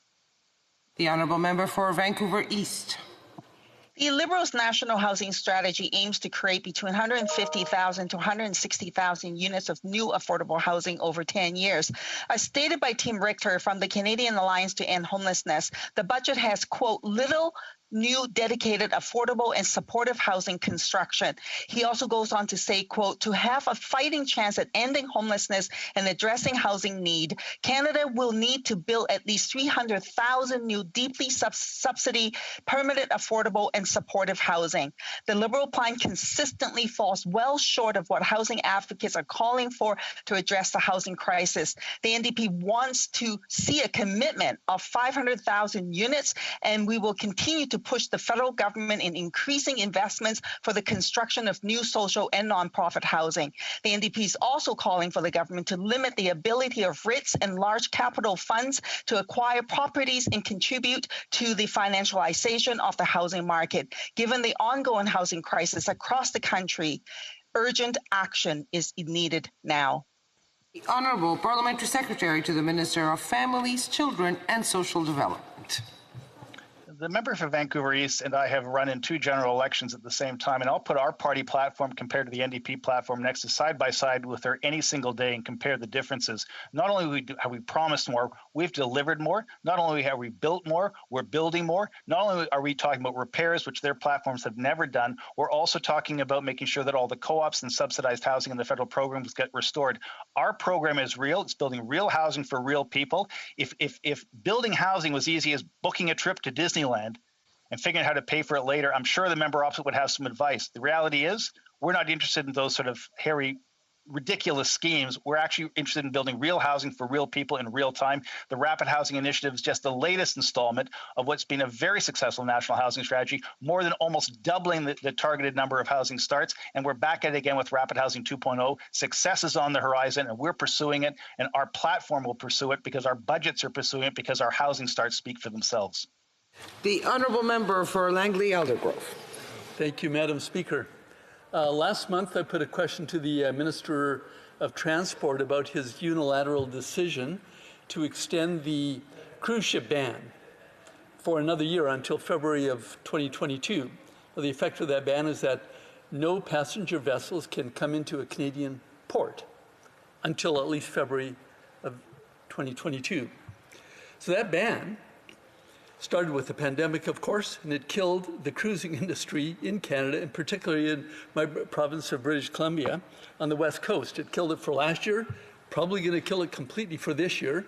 And the concern is, what is the ban going to do to the industry next year and going forward?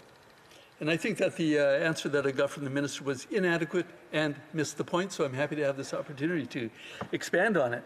Now, the cruise industry is a very important segment of Canada's tourism sector, and for sure it is on the west coast of British Columbia. Now, I said in my intervention last month that every time a cruise ship stops by either in the Port of Victoria or Vancouver on its way up to Alaska from Seattle, another $1 million gets pumped into the economy. These are people who drive buses, tour operators, taxi drivers, restaurants, store owners, farmers that grow the food, that provision the ships when they come in. So it's a big, big industry. A lot of people are hurting. Now, the minister in his answer said, well, his major concern was health and safety of Canadians and seeing Canada through the pandemic. And of course, we agree with that. But here's the thing. The Americans are now looking at a way to at least salvage the second half of the cruise industry in Alaska for this year. they're as frustrated with this minister's unilateral decision as we are on our side of the border. They were not consulted at all, and this is an international endeavor because cruising is cross-border. Now, the Americans have figured out a way around it. They're going to amend their own legislation, which was designed initially many years ago to protect American jobs, and I don't know if it ever had the effect of doing that, but inadvertently it had a very beneficial impact on Canadian tourism in that American legislation required vessels to stop at a foreign port before stopping at another American port. And that's what kick-started the tourism industry in Canada. Now, I guess we thought maybe that, that was sort of a safety check for us, but the Americans have figured out a way around it. This is American legislation. They can amend it. They did amend it. And I told the minister about this 3 months ago, back in March, that the Americans were contemplating it, and I don't think he took it seriously. The Americans have done it. Both houses of Congress, in an uncharacteristic time of unity, so I have another minute, yes, passed it unanimously, and President Biden has now signed it into law, so the Americans will salvage the second part of the cruising season. Now, they figured out they're ahead of us in vaccinating their citizens, of course, but we are catching up. So we're looking for a more creative solution than just an outright ban. The Americans are telling us that our minister didn't consult with them. He just went ahead, made this announcement. It's just very frustrating for them. So my question to the minister is, why did he not consult with his American counterparts before coming up with this unilateral decision, knowing how important cooperation is for this industry? And number two, is there any chance that the second half of the cruising season in Alaska, the Alaska cruise season, is going to be rescued? And thirdly, what is the plan going forward? Do we know that there is a cruise industry going forward for Canada? Thank you. The Honourable Parliamentary Secretary to the President of the Queen's Privy Council. Yes, thank you, Madam Speaker. I appreciate the questions, and I'll do my best in terms of providing an answer for my friend. There's a couple things in which I would call into question in terms of their accuracy. And, when the member made, for example, use of the thought that the USA's ahead of Canada on the vaccine front, I might question that. In fact, today, if you take a look at the first dosage, Madam Speaker, you might even yourself be aware of it.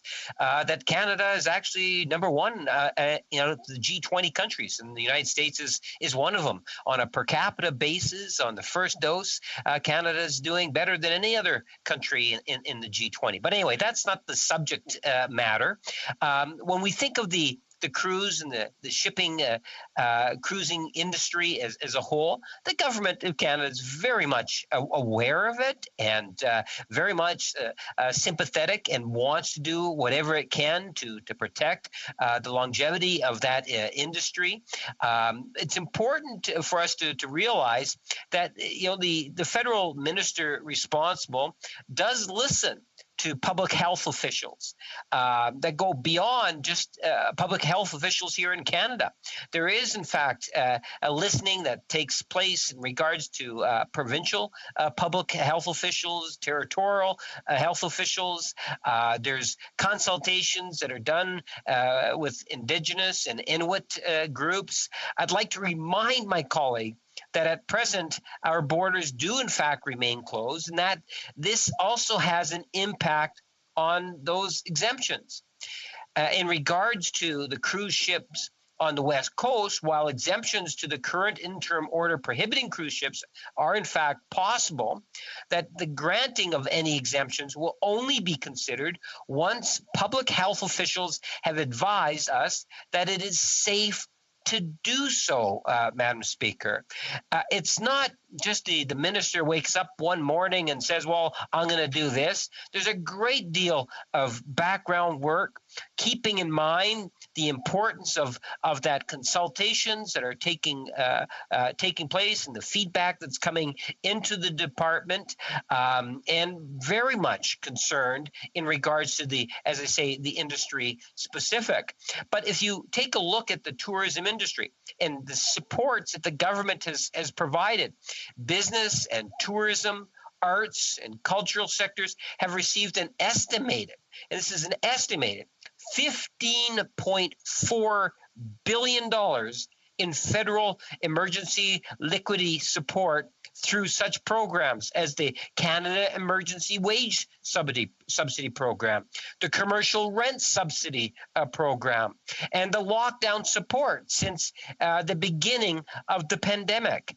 The government has been there in a very real and tangible way because we understand how important the industry as a whole, our tourism industry, is to Canada. The amount of people that are dependent, we want to be there in that tangible way. So when the time is right, when the healthcare experts, when the provinces and territories and people are on side saying, look, we do need and it is safe to do so, we will move forward and we will be in a better position to do that.